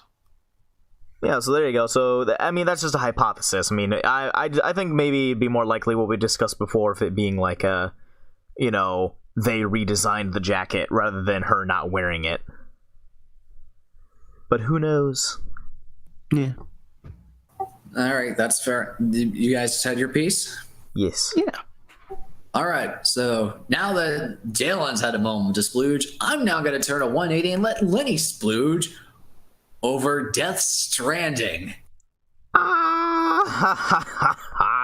So cool. I mean, truth be told, Yay, Death Stranding. it's the fact that it shows actual gameplay. Yes, the fact it shows actual. The lady whose name I don't remember. I don't remember their ladies' names either. But very, very interesting stuff with that one. Holy shit, we actually saw some gameplay. Now, it was an action-based gameplay, but at first I was a little bit iffy about that, because I was like, the fact that it's just showing him like walking around and stuff was something I was like, I don't know, I maybe would like to actually see more like gameplay stuff, but I think it helps mainly because it helps differentiate it from everything else at E3, because everything else at E3 was like, here's how the combat is, and this one's kind of standing out because it's like, nope, here's what the world is like, you know? Like, the only other game that I think did that was like Ori and the Will of the Wisps, so I thought that was a good choice, and it lets us know more about it, because here's what I've gleaned, alright? Now, mind you, Death Stranding is still a complete fucking enigma, alright? It is an impermeable mass of confusion, but what we've so far established with other people I've talked to about it is that Norman Reedus's character, Sam, is we'll say the equivalent of a post-apocalyptic FedEx guy. You know, he literally just delivers packages from one place in this huge world to another. Including a dead body. Yes, and I don't know what I don't know what he's carrying or how or why, but from what I understand, at least, it's because of something they mentioned in it called the extinction factor, and it seems as if he and the girl that he was with before, both of them seem to have some form of immunity to whatever is causing this, like, end of the world post-apocalyptic scenario. You know, so at least what I've gleaned from it is, like, these things make time pass or make things age exponentially fast, but not for them. Therefore, they can travel in between, like, all these, like, cities in this post-apocalyptic world without immediately turning into old men and dying. So, thus, the game revolves around you go, as far as I can tell, taking packages from point A to point B and either fending off or avoiding these various monsters that show up, which I don't know what they are, but it's something like that. And I'll tell you what, though, this game has levels of depth so far. I mean, at least the trailers do, because you remember that lady that showed up at the end? Lindsay Wagner, I believe was her name. Yeah, you know how she's wearing a weird looking necklace? I didn't notice the necklace, but I'll roll with it. Okay, well, if you were looking at her necklace, you would notice that she is wearing that, and that it has a weird kind of pattern to it. And someone figured out that it's actually a very specific kind of pattern that you can use to decipher mathematical values from. It's like a sort of like hidden code or cipher similar to Morse code, but it's not Morse code, because it can't be fucking simple. So, lo and behold, What do you expect? So someone deciphered it, and here's the thing. this is important. I'm going to mention this for context. Every single video that he's released thus far, at least for the first two, the first two that he released had Death Stranding music, they had Low Roar for the music. The third one didn't, but I don't think that had any music. So the fact that the third one did not was something that people thought was kind of odd because he had been doing Low Roar exclusively. However, there is and I'd have to look it up again because I'm completely blanking. The necklace, when translated to numbers and then translated to letters, comes out to the exact name of a relatively recent song made by Low Roar, which actually has a music video. It's like their latest music video, and it involves people getting covered in black tar and then disappearing. What is this X-Files nonsense you're talking about? I'm not joking. Like, some Russian dude on Twitter found out that this necklace had a code, cracked the code, figured out that's the name of a Low Roar song, and that the Low Roar song seems to be referencing Death Stranding because it has similar thematic elements of people being, like, covered in, like, tar and just disappearing, like in the very first Death Stranding trailer. This is like PT Deja Vu all over again on steroids. It's fucking crazy shit. And the song was good too. And so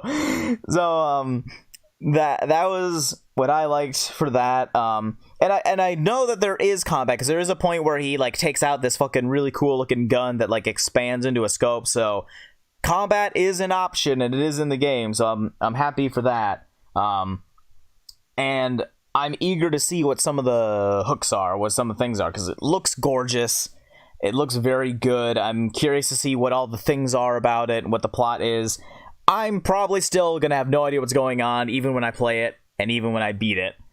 But at the very least, I seem to have a glimpse of what the game is going to be like, and it's going to be a lot of traveling. All right, then. So, with that in mind, Jalen, do you wish to have a piece on the Stranding of Death? Man, I don't even know what to make of it yet. Still, even after all this time, I like the walking. It's very calming. All that we saw was very calming to me. Despite the fact that the entire world looks like it's out to kill you. Yeah, but like, that happens when you go on a walk, even to this day and age. No, that's fair. I was just speaking specifically in the context of the game. I know. I was hoping it would sound a little more like jokey, but I guess it sounded a bit more sincere than I wanted. Just a tad. But I'm still curious. I have no idea. He's got my attention, Hideo Kojima. You bastard. You brilliant, brilliant bastard. Although, this makes me want to ask the question, who else do you think is going to make a cameo in this game, considering that he already has Guillermo del Toro, Mads Mikkelsen, Lindsay Wagner, basically feels like a whole Hollywood lineup already. Who else do you think he's going to show up? It's got to be someone who's has a well-known career, but isn't like right on the edge of the mainstream. So it's not going to be like, Chris Pratt or Tom Cruise or something. It's got to be like just what something. If it's George Miller? Oh, that would be fucking crazy. That would be. I would love to see that, considering that he seems to love Mad Max and he seems to. He freaking came out to the Fury Road theme when he debuted Death Stranding. I'm surprised he hasn't shown off a cameo of George Miller yet. I'm going to say, if I had to put money, I'm going to say Andy Serkis. Oh, that's a good pick. Jeez, Andy Serkis. Mm-hmm. Because Hideo could be the game. Yep, because he knows his mocap, and he's not quite famous enough to be, like, super A-list right now. And that's kind of what we see with, like, these other ones. Matt Mikkelsen he's pretty well known for doing Hannibal. But again, not, like, top grade. Everyone knows him. Guillermo del Toro is very well known. but again, not like super A grade. Everyone knows him. And then I don't even know who the other two ladies are. I probably should, but I have no idea who they are. They're probably well known because people seem to know their names. They're not like, who are they? They're like, oh, Lindsay Wagner. And I'm like, yeah, sure, I know who you're talking about. But that's sort of my thing, is if we're gonna follow this pattern of him kind of doing not niche, but just slightly less than super famous people coming in, then I think that would definitely fit, with the Andy Serkis in there. Sorry, I was looking up Lindsay Wagner's filmography. Apparently, she was the Bionic Woman. That explains it. I don't know. I just thought I'd mention that. I had to look up her filmography just because, like, who is this person? I've never heard of her. I was like, oh, that makes sense. Right. But that's my piece. I'm very excited to see more. I'd very much like to see, like, an extended gameplay demo, because now I know what the gameplay looks like, at the very least. I mean, it's only walking, but at least can see a few of the mechanics, like the sneaking and other stuff going on. And once I have a firmer grasp of like how either the transporting stuff or the combat works, I can probably have a more confident idea. And I want to figure out what the fucking dog tags are all about, because I still have no answers for that. Yeah, I imagine there's going to be a crap load of questions regarding this game when it comes out, which does lead to one final question for this game before we move on to the final game for the Sony conference. When it comes to this game, when it comes out, do you think that people are going to call this a self-indulgent circle jerk of any kind for Kojima? Or the reason why I say this is because literally today, I was just browsing through YouTube. I believe it was an IGN video that was titled, Is Hideo Kojima Too Self-Indulgent? And that just makes me raise the question of, I thought that everyone knew that he was a little self-indulgent with his games. Plus, isn't every creator a little bit self-indulgent? I mean, they like making the stuff they like, and we've always known that Kojima's completely balls out nuts with his games, or at least he tries to be when it's not Metal Gear. Oh, Kojima's always been self-indulgent. I don't deny that about him. Mm-hmm. He likes to he puts himself in his games a lot, and he likes to just put things that he likes in his games all the time, and he just likes to just do that stuff. That's not even a matter of like what he likes as much as like his own personal taste. Because I don't know, was just like Blade Runner. Yeah, and or another example, I remember there's a few points in Metal Gear Solid 4 where if you shot paintings on the wall, they would fall off, and behind it, his favorite like gravure idols would be like pinup girls in Japan. He would just have posters behind the paintings in random houses in Metal Gear Solid 4. That's in 2 and 3 as well. Yeah, I didn't even know that. Yeah, man. If you just go to one of the random houses in like chapter 2 or whatever, the one where you're like, chasing after Naomi, go to one of the houses and shoot down a painting, and I forget the name, but literally Snake will like look over and he'll be like, huh, like, Carcado, I don't know, fucking Japanese name, whatever, and he'll like say their name like explicitly when the painting falls down. But yeah, I don't know. I always figured that Kojima was always a little bit nuts with his indulgent references and stuff like that, but that's kind of the reason why I like him, because he's one of the few gaming people in the world that can actively troll and do whatever the frick he wants in a game, and no one seems to give him crap for it. Granted, that's not universal, because I know one person that doesn't like it, or at least seems to not like it, is Razor Fist. Yep. And I haven't watched his videos on Kojima, mostly because I can already guess of where he's going to go with this. But hey, man, different strokes for different folks. I like the guy. I've always thought of him as more of a spirit animal, and that's the kind of, or Kojima's the type of creator I would want to be and have that level of clout. So I can't fault the guy. Yeah, here's what Razor Fist's complaints seem to boil down to, because I'm gonna make them. Okay, this is very reductive, but it comes down basically to 2 points. Number one, there seems to be a lot of like accreditation and praise towards him, where some of the elements people like most about Metal Gear may actually be attributed to other people on the team, and he just gets the credit for it because he's the director. Like, I think I remember someone specifically saying that like the some of the elements of like hunting and food gathering in 3 were not his idea but someone else's. But you know, he was just one of the designers on the team, but everyone just points to Kojima anyway. So it's like he basically finds Kojima to be like a self-appropriating messiah of gaming, because every single good idea just gets lumped onto it's Kojima. That's thing number 1, is basically, you know, they're like, everyone praises him and he's overhyped because not every single good thing in the games was his idea. And thing number 2 seems to stem from, like, Razorhead has very selective ideas about what makes good stealth mechanics. You know, some of it relating to like lighting and shade and noise and other stuff. And it basically comes down to he loves the Thief games because they adhere to what he thinks makes a really good stealth game. And Metal Gear does not fit what he considers to be like either realistic or well done stealth tactics. So therefore, it is not what he considers a good stealth game. So that's where his points seem to come in. It's basically a combination of everyone says he's the best ever when he, at the very minimum, he's overcredited. And then in addition to that, it's gameplay that he considers to be very poor for the genre. That's the long and short of it.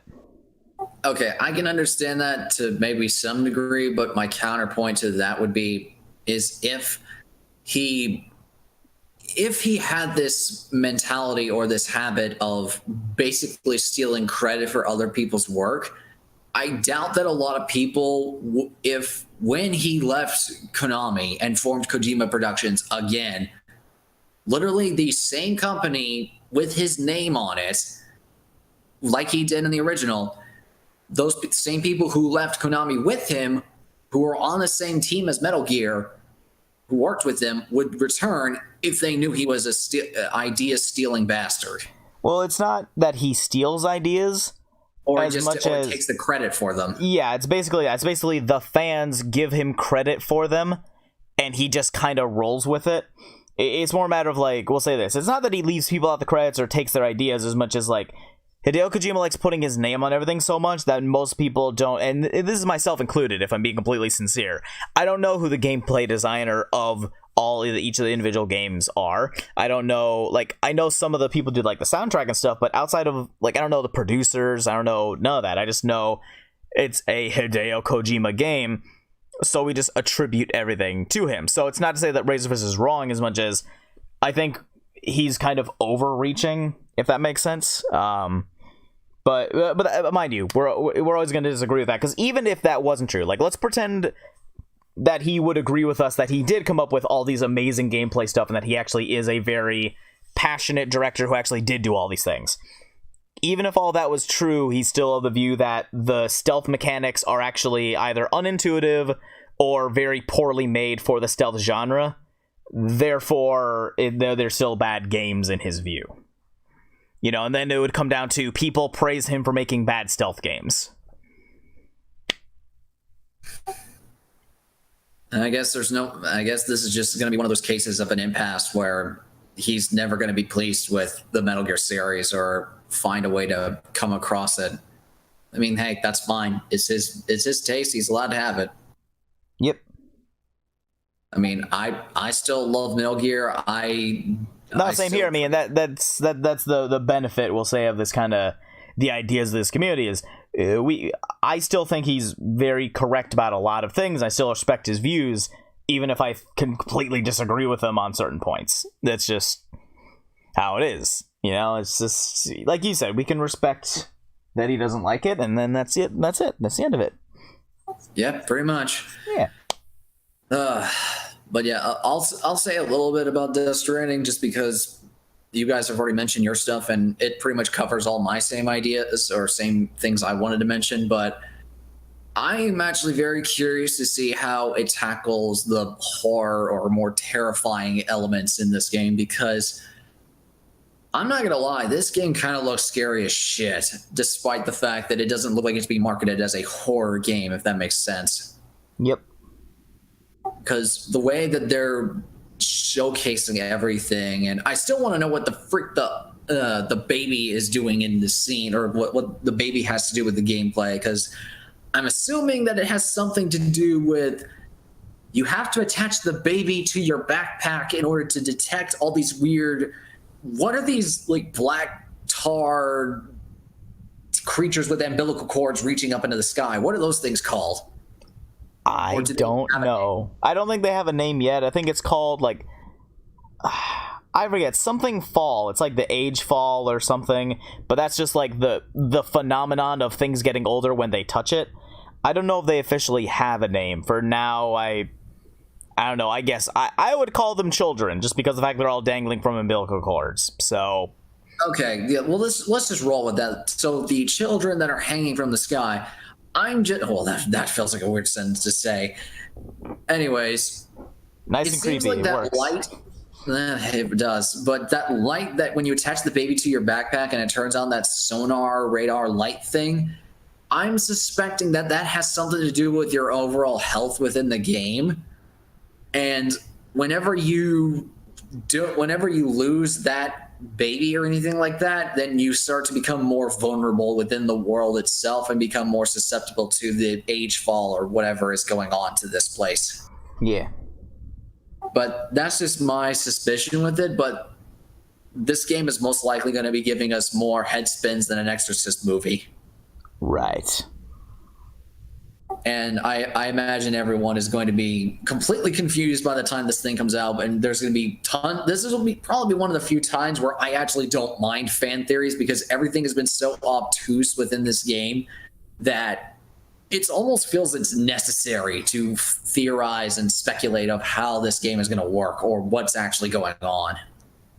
I feel like Kojima is designing it explicitly, like if I'm going to be a little bit more artistical side, I feel like he's making things as obtuse as possible because he knows that a fandom doing fan theories is actually a really great way to both grow and strengthen the community. Because, like, just as like an example, that's what we see with like there's a million different communities that do this, but look at like the fucking like FNAF lore community or the Dark Souls lore community. When you make things vague and ambiguous and everyone has to put the pieces together, you get really, really either big size or decently dedicated communities. So there's like, I'm sure you've seen your fair share of like FNAF lore and Dark Souls lore videos like that grows, that sort of thing. Now compare that to, I don't know, any other community where like maybe the story is straightforward, you know? I mean, not to say that people don't talk about it, but you don't see, outside of like game theory, you don't see a shit ton of like Mario lore theories, you know? It's not like super deep subject matter. Trust me, you do. You can find them. They're not that hard to find. You can, but they're not as prolific, is what I'm saying. You know, it can help a community grow stronger by having them all work together to kind of formulate ideas. And so I think he's doing it intentionally, so then all the fans can like talk to one another, and then everyone else sees what's going on, and then they're invested, and it like, because that's what actually the exact way that he designed PT. Like, he designed PT to make it so you literally could not solve it by yourself. You would have to basically take the clues you have and go to social media and say, I can't beat this game, here's the information I have. And then everyone else would be like, oh, well, here's the information I have, and here's what I tried. And lo and behold, people beat it in about a week because everyone was like sharing it and talking about it and trying it together. The magic of community. Yeah, so he's I don't want to say exploiting because it makes it sound like dirty, but he's basically taking advantage of that notion. The idea that if you get everyone talking about it and you're having them all discuss it, because it's not just a matter of like, I think this game is good, because that's just a statement. Instead, you get this sort of interactivity because everyone is asking questions. It becomes what I don't know what you call it. It becomes an interaction rather than a statement. You know, it becomes a event or like an ongoing thing. You know, because it's like the same thing with like here. This isn't just us saying, I like this game. Now then you speak. It's like we're asking questions. We have a back and forth, and we joke, and it's that interactivity that's kind of like why we do these things. So if everyone knew exactly, like, I mean, I can make even a comparison. How many people do you think are sitting around talking about Anthem right now? Not that many. Yeah, because everything is very straightforward. It's very much like you're in an Iron Man suit and there's bad stuff outside the wall. And there's not a ton of like intrigue or lore. It's just kind of there. And I'm not trying to shit on Anthem as much as Anthem isn't trying to sell itself on intrigue. It's trying to sell itself on pedigree and production value.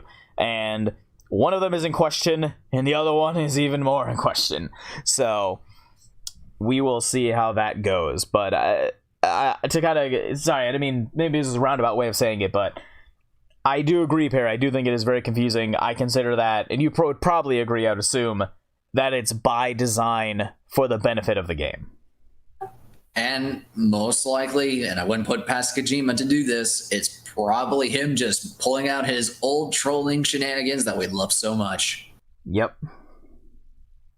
He's probably one of the few people who control in the industry, get away with it, and we all love him for it. Oh, yeah. All right, so I think we've said our piece on Death Stranding. Yep. It's still a mystery. And we are all looking forward to it very much. So, now the final game from Sony's conference that personally, I mean, as much as I love Death Stranding, this one had my jaw hit the floor. Ghosts of Tsushima. Oh shit, this game. Oh boy. God damn, Sucker Punch. So this is what you've been up to this whole time. I mean, seriously, how beautiful does this look? Very. Yeah. I mean, okay, maybe it's just me, but if I remember correctly, this is supposed to take place in Japan around the time of the Mongol invasion, correct?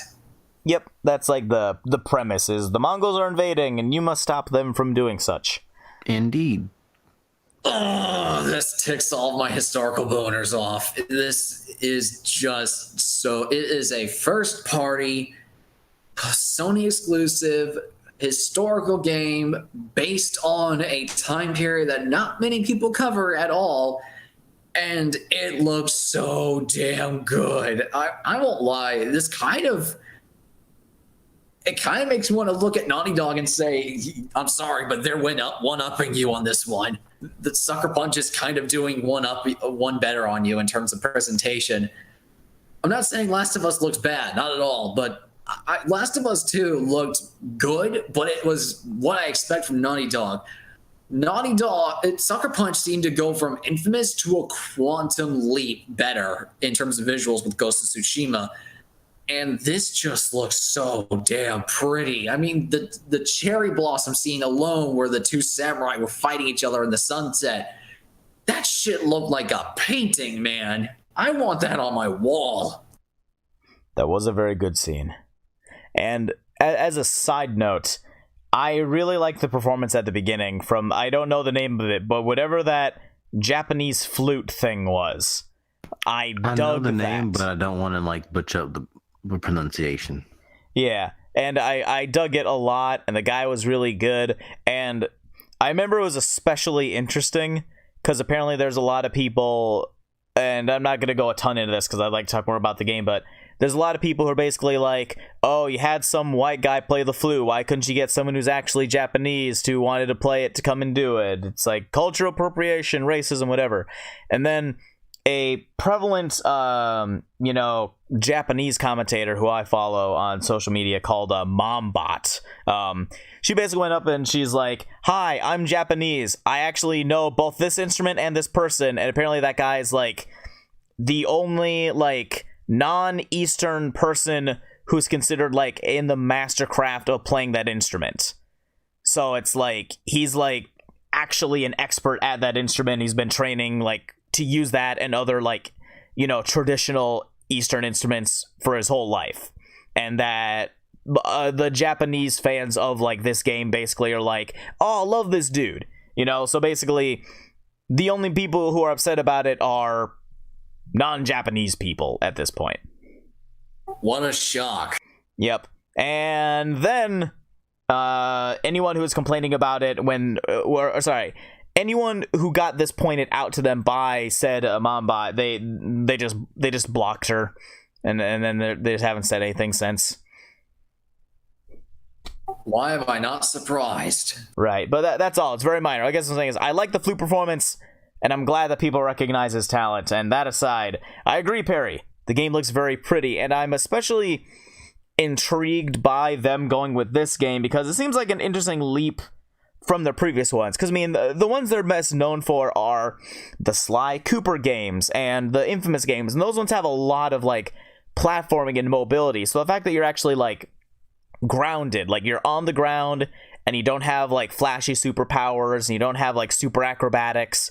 I mean, not that you don't have some mobility, of course, but I mean, you're not like jumping 20 feet in the air and, you know, launching nukes and shit. So it's the fact that it's significantly more grounded in reality. I mean, obviously it's stylish, but more so than in previous titles, it's something I consider to be an interesting choice. And when I, like you said, I was not expecting that. Like, I was actually expecting it to be a bit more like over the top anime. Not that it was going to be like Kill la Kill or anything, but I expected like, you know, more like really high leaps and really like, you know, like powerful ninja moves or something. But it's actually very, as far as I can tell, like rooted in actual swordplay, and I find that to be pretty interesting.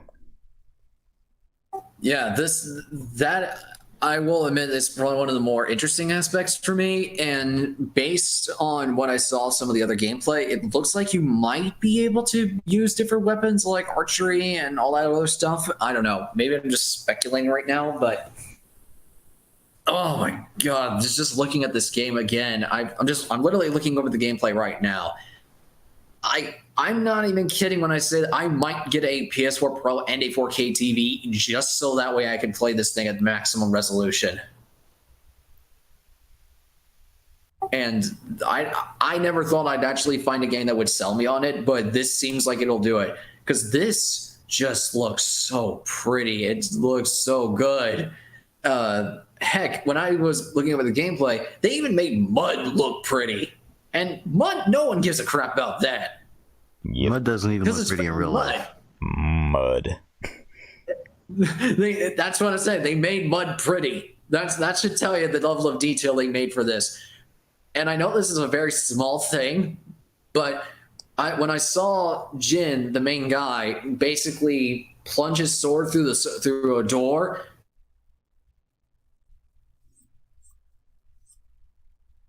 pieces of the door just hanging off from when he pulled him through and still dangling there, just waiting to fall off. It's like, wow, that's an insane amount of detail. And maybe this is just coming from me where I'm trying to become a game developer and understand how everything is animated and built and rigged and all that jazz.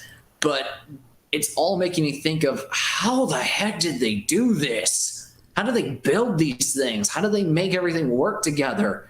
And how do they rig and animate all of this together? It's so well put into place. Oh, man. Honestly, this is probably my favorite game from the Sony conference overall, just in terms of sheer presentation and the gameplay itself. And you're right, Lenny. The Sucker Punch is really well known for the Sly Cooper games and the Infamous series, both games which focus on very much on heavy emphasis on mobility.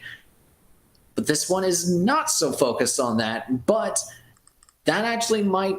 I almost want to say they're trying to do this game as a way of massively departing from all of their previous work. From one that is a very nimble, cartoony platformer about a anthropomorphic raccoon and his group of buddies going on heists, versus a ruffian teenager or young adult who gets superpowers and tries to save a city or various other locations and tries to choose between good and evil while also floating around and controlling electricity. This one seems like, okay, let's try and do something we've really never done before. let's take something into feudal Japan. Let's make it more photorealistic. Let's actually focus on feudal combat. Let's focus on all of these different things that are very much not like us, but we can actually do at the same time and challenge ourselves. And I kind of like that, which I think is one of the other reasons why I'm liking this game so much as opposed to what Naughty Dog is doing, because Last of Us is pretty much what we'd expect them to do. Whereas Sucker Punch seems to be, well, for a lack of a better term, sucker punching us in the face with a surprise like this. I think it also helps that this is the first time we've seen like significant gameplay for Ghost of Tsushima. I'm not pronouncing it right, but it's because we had seen a little bit of gameplay before Spider-Man. And we had like seen bits and pieces, like we had 3 trailers before Death Stranding, and we already knew what the gameplay style for Last of Us 2 was going to be. Because I mean, literally, what's Last of Us 2 going to do to surprise us gameplay wise? Like, it's not going to turn into like a fucking CRPG. It's not going to turn into Just Dance. It's going to play just like Uncharted, just like the first one did. Obviously, with a few things different, you know, like a little bit more focused on stealth, a little bit more focused on crafting, but you know, very similar build, of course, and that's what I mean. It's like I completely agree with you, Perry. It's just this one had the most ability to surprise us because it didn't have a lot of previous trailers or a lot of like preset expectations from like the big ones, you know. It just enough for us to think about what it could be like, because literally the only thing we saw last year was like a teaser trailer with the Mongols doing an intimidating speech. Yeah, that is very true. So maybe I'm just gawking over the visuals too much and the gameplay too much, but I just love the way this whole thing looks. And maybe it's the historical time frame as well that makes me really excited, because this one is really different than what we normally cover in a lot of Japanese-based games, because I can't remember the last time another one took place during the Mongol invasion. Usually it's around the Sengoku Jidai time frame, and that's very different. Well, granted, it's not that long afterwards from Sengoku Jidai, but the Mongol invasion has to take place just a little bit after the Sengoku Jidai, or getting close to when it ends. And that's a very important time frame for Japan's overall history. Right. I have an interesting proposal for you, Perry. When this game comes out, what would you think of doing like either a video or series of videos detailing the historicality of this game compared to actual events? I would be very much interested, but I think the Sengoku Jidai has already been capped. Well, okay, just I meant more like like, you know, comparing what... Oh, you mean how certain elements are historically accurate to what happened back then, or how they relevant to the game? Yeah, the idea I would present is you would play the game and then basically tell people what parts are accurate and what parts aren't. Yeah, I could see myself doing that. It wouldn't be that difficult to do. Granted, I would have to do some significant amount of research looking into even something as simple as the fashion of the time and figuring out who would be wearing what and what their occupations would be and what the architecture is, just basic stuff like that before I really commit to a video like that. Plus, going off of what you were saying with the idea, the one series that literally comes to mind when I think about that is Assassin's Creed. Also true.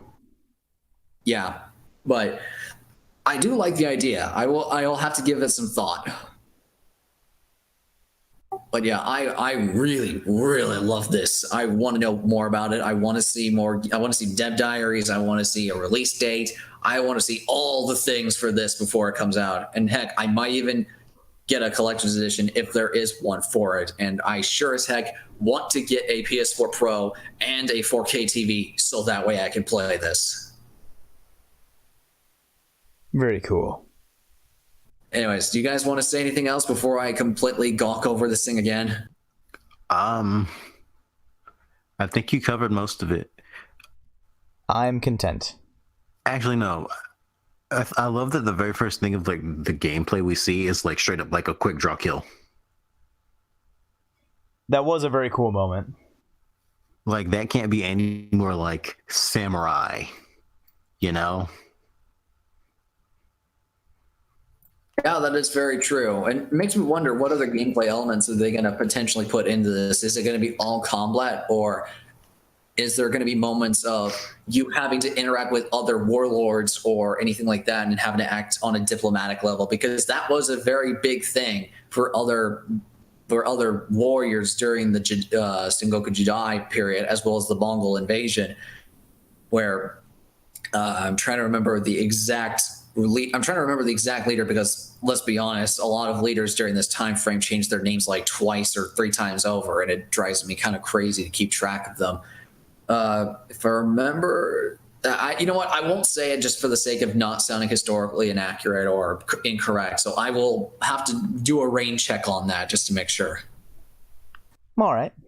So, anyways, I think that covers it about the Sony conference. So, with that in mind, are you guys up for covering Jalen stuff, or do you want to call it a night? Well, it's about 1:30 where I'm at. That's pretty late for me. What do you think, Jalen? Yeah, I think we should probably cut it here. Very well, then we can call it an episode. So, Lenny, you can take it away. Sure. One quick thing, because I was going to bring this up as an interesting thing. They also announced, I believe, Neo 2 at the Sony conference. Oh shit! I totally forgot about that. But that's yeah, okay. It was a very small teaser.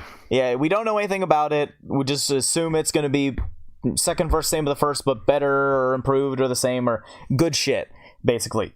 And I bring this up because between Ghosts of Takanada and Ghost of Tsushima. Yes, Ghosts of the Sushi and God Neo 2. I'm not trying to say it wrong intentionally. I'm just bad at it. Ghosts of Tsushima, Ghosts of Tsushima, Neo 2, and Sekiro. We're gonna have like 3 like Japanese, like, you know, feudal era Japan games all coming out within like the next year or 2 years. If my memory is correct, 2 of those are being made by Japanese developers and 1 is made by a Western developer. Yep, and it'll be very interesting because all of them have very different things in regards to, like, you know, what you are, but all of them revolve around either like samurai or ninja. But I like how it's becoming a stronger thing that people are kind of like adhering on to, because like this wouldn't happen if there wasn't, like, we'll say, demand for it. I mean, people really liked Neo and people really like this stuff, and I guess the fact that there seems to be a growing interest in that is something that I find to be interesting, if not entertaining. Maybe it's just because I'm weeb garbage, but I enjoy seeing some of this stuff kind of enter more into the gaming environment. Heck, if this qualifies us as being weebs, then I'll wear that badge proudly. There we go. But that aside, oh, we also forgot to grade the conference. I forgot to mention that. Good point. I'm gonna be honest. I was very worried about Sony when I came in because they initially said before the conference that they would focus on 4 games, and that's it. Now, it ended up not being quite true because they announced a plethora of smaller games in between, and also all the intermediaries, like all the little tiny transitions, were all crafted in their upcoming game, Dreams, which is like the spiritual successor to Little Big Planet, which looks really, really cool, among other things. So they did show off much more than just 4 games, it's just that those 4 were the biggest. I will say, though, if I'm being completely blunt, I don't think it did quite as good as Microsoft, at least if we're talking about just how much the focus was on just a shit ton of games and a shit ton of content. I did enjoy these games more than most of the games I saw at the Microsoft conference, but I will admit that that's part of my biases. You know, I went into this thinking that I knew I was going to like a lot of these games, especially Death Stranding. So I would honestly say, just because of the fact that it's like low volume, high quality games, but still nothing like if we're talking about just like some of them just being kind of like Last of Us. Again, same as you said, Barry. It's not bad. It just met expectations. Therefore, I'm not blown away or impressed. Then I would have to give it like maybe between a 7 and an 8. It didn't do poorly, but I feel like there could have either been more, or there should, at least for the sake of competition with the stellar Microsoft conference, should have been more. That's fair enough. Jalen, do you have any comment for the Sony conference and verdict? I think I'd give it a 7.5. For what reason, if I may ask? Mostly due to, well, I liked a good majority of the titles. I feel like it wasn't paced very well. You know what I'm saying? I think that probably had to do with the cinematic intro.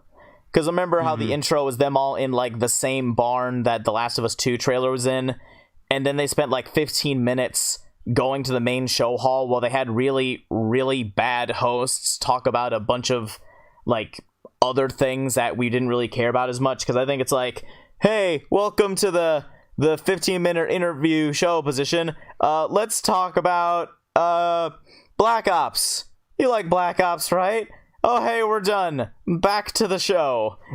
So that definitely affected. Like, I agree with Jalen. I actually forgot that happened. Now I think about it, because I was just thinking about the trailers. But I do have to rate their actual showmanship. And as much as Sony did a good job with like doing the intros for like with the musicians and the instruments and everything, that weird intermission afterwards with that really kind of fucking halted it in regards to the momentum. No, that's pretty fair. If I had to give it a verdict, I don't know. I don't even think I can think of a witty or really weird comment or analogy to give this one. I guess the best way I can describe it is, it was worth, if I had to go default to my old rating system, it was worth watching, but not perfect. So definitely had a lot of highlights and definitely some low points. But like you guys mentioned, it was, I would say the things that kind of killed it were some of the games where either they did meet expectations, which is not that much, but they were also kind of a bit of awkward pacing, and some parts of it just didn't seem to mesh really well. And there wasn't that much that really blew our socks off. I mean, there were maybe one or two things, and other stuff like Spider-Man or Death Stranding or Last of Us 2, we all knew was coming, and we just wanted to see gameplay or more of it. And some of it was, yeah, we already know this is coming out. Let's just get it all already. There wasn't that one thing, like, say, the Final Fantasy VII remake or any of that stuff that just blew us away. It's like, holy shit. Outside, maybe I would say maybe the Resident Evil 2 remake was the most like, oh, god damn, that's awesome moment of the entire conference. I mean, Ghost of Tsushima, we already knew about. And that was probably the biggest surprise out of everything was RE2 remake.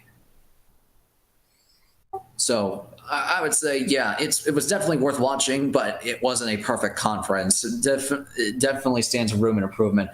Hopefully they will go back to their old venue next year, but who knows? We'll see. So anyways, that's my piece on the Sony conference. Lenny, you may have the honors of the outro. Absolutely. With all that in mind, I believe next time we're going to have the honor of having Jalen host the festivities in regards to guiding us through these. Jalen, would you care to remind us what conferences you have? Well, if you've forgotten, because I almost did, what I will be hosting is the coverage of the Square Enix and Nintendo press conferences. Excellent. With that in mind, then, we are going to be calling an end to this particular broadcast, if you will. I have been Lenny, and this has been Perry and Jalen as well. And we will see you guys on the next segment for our exceptionally late and probably very untimely E3 coverage. Yeah, see you next time. Farewell, friends.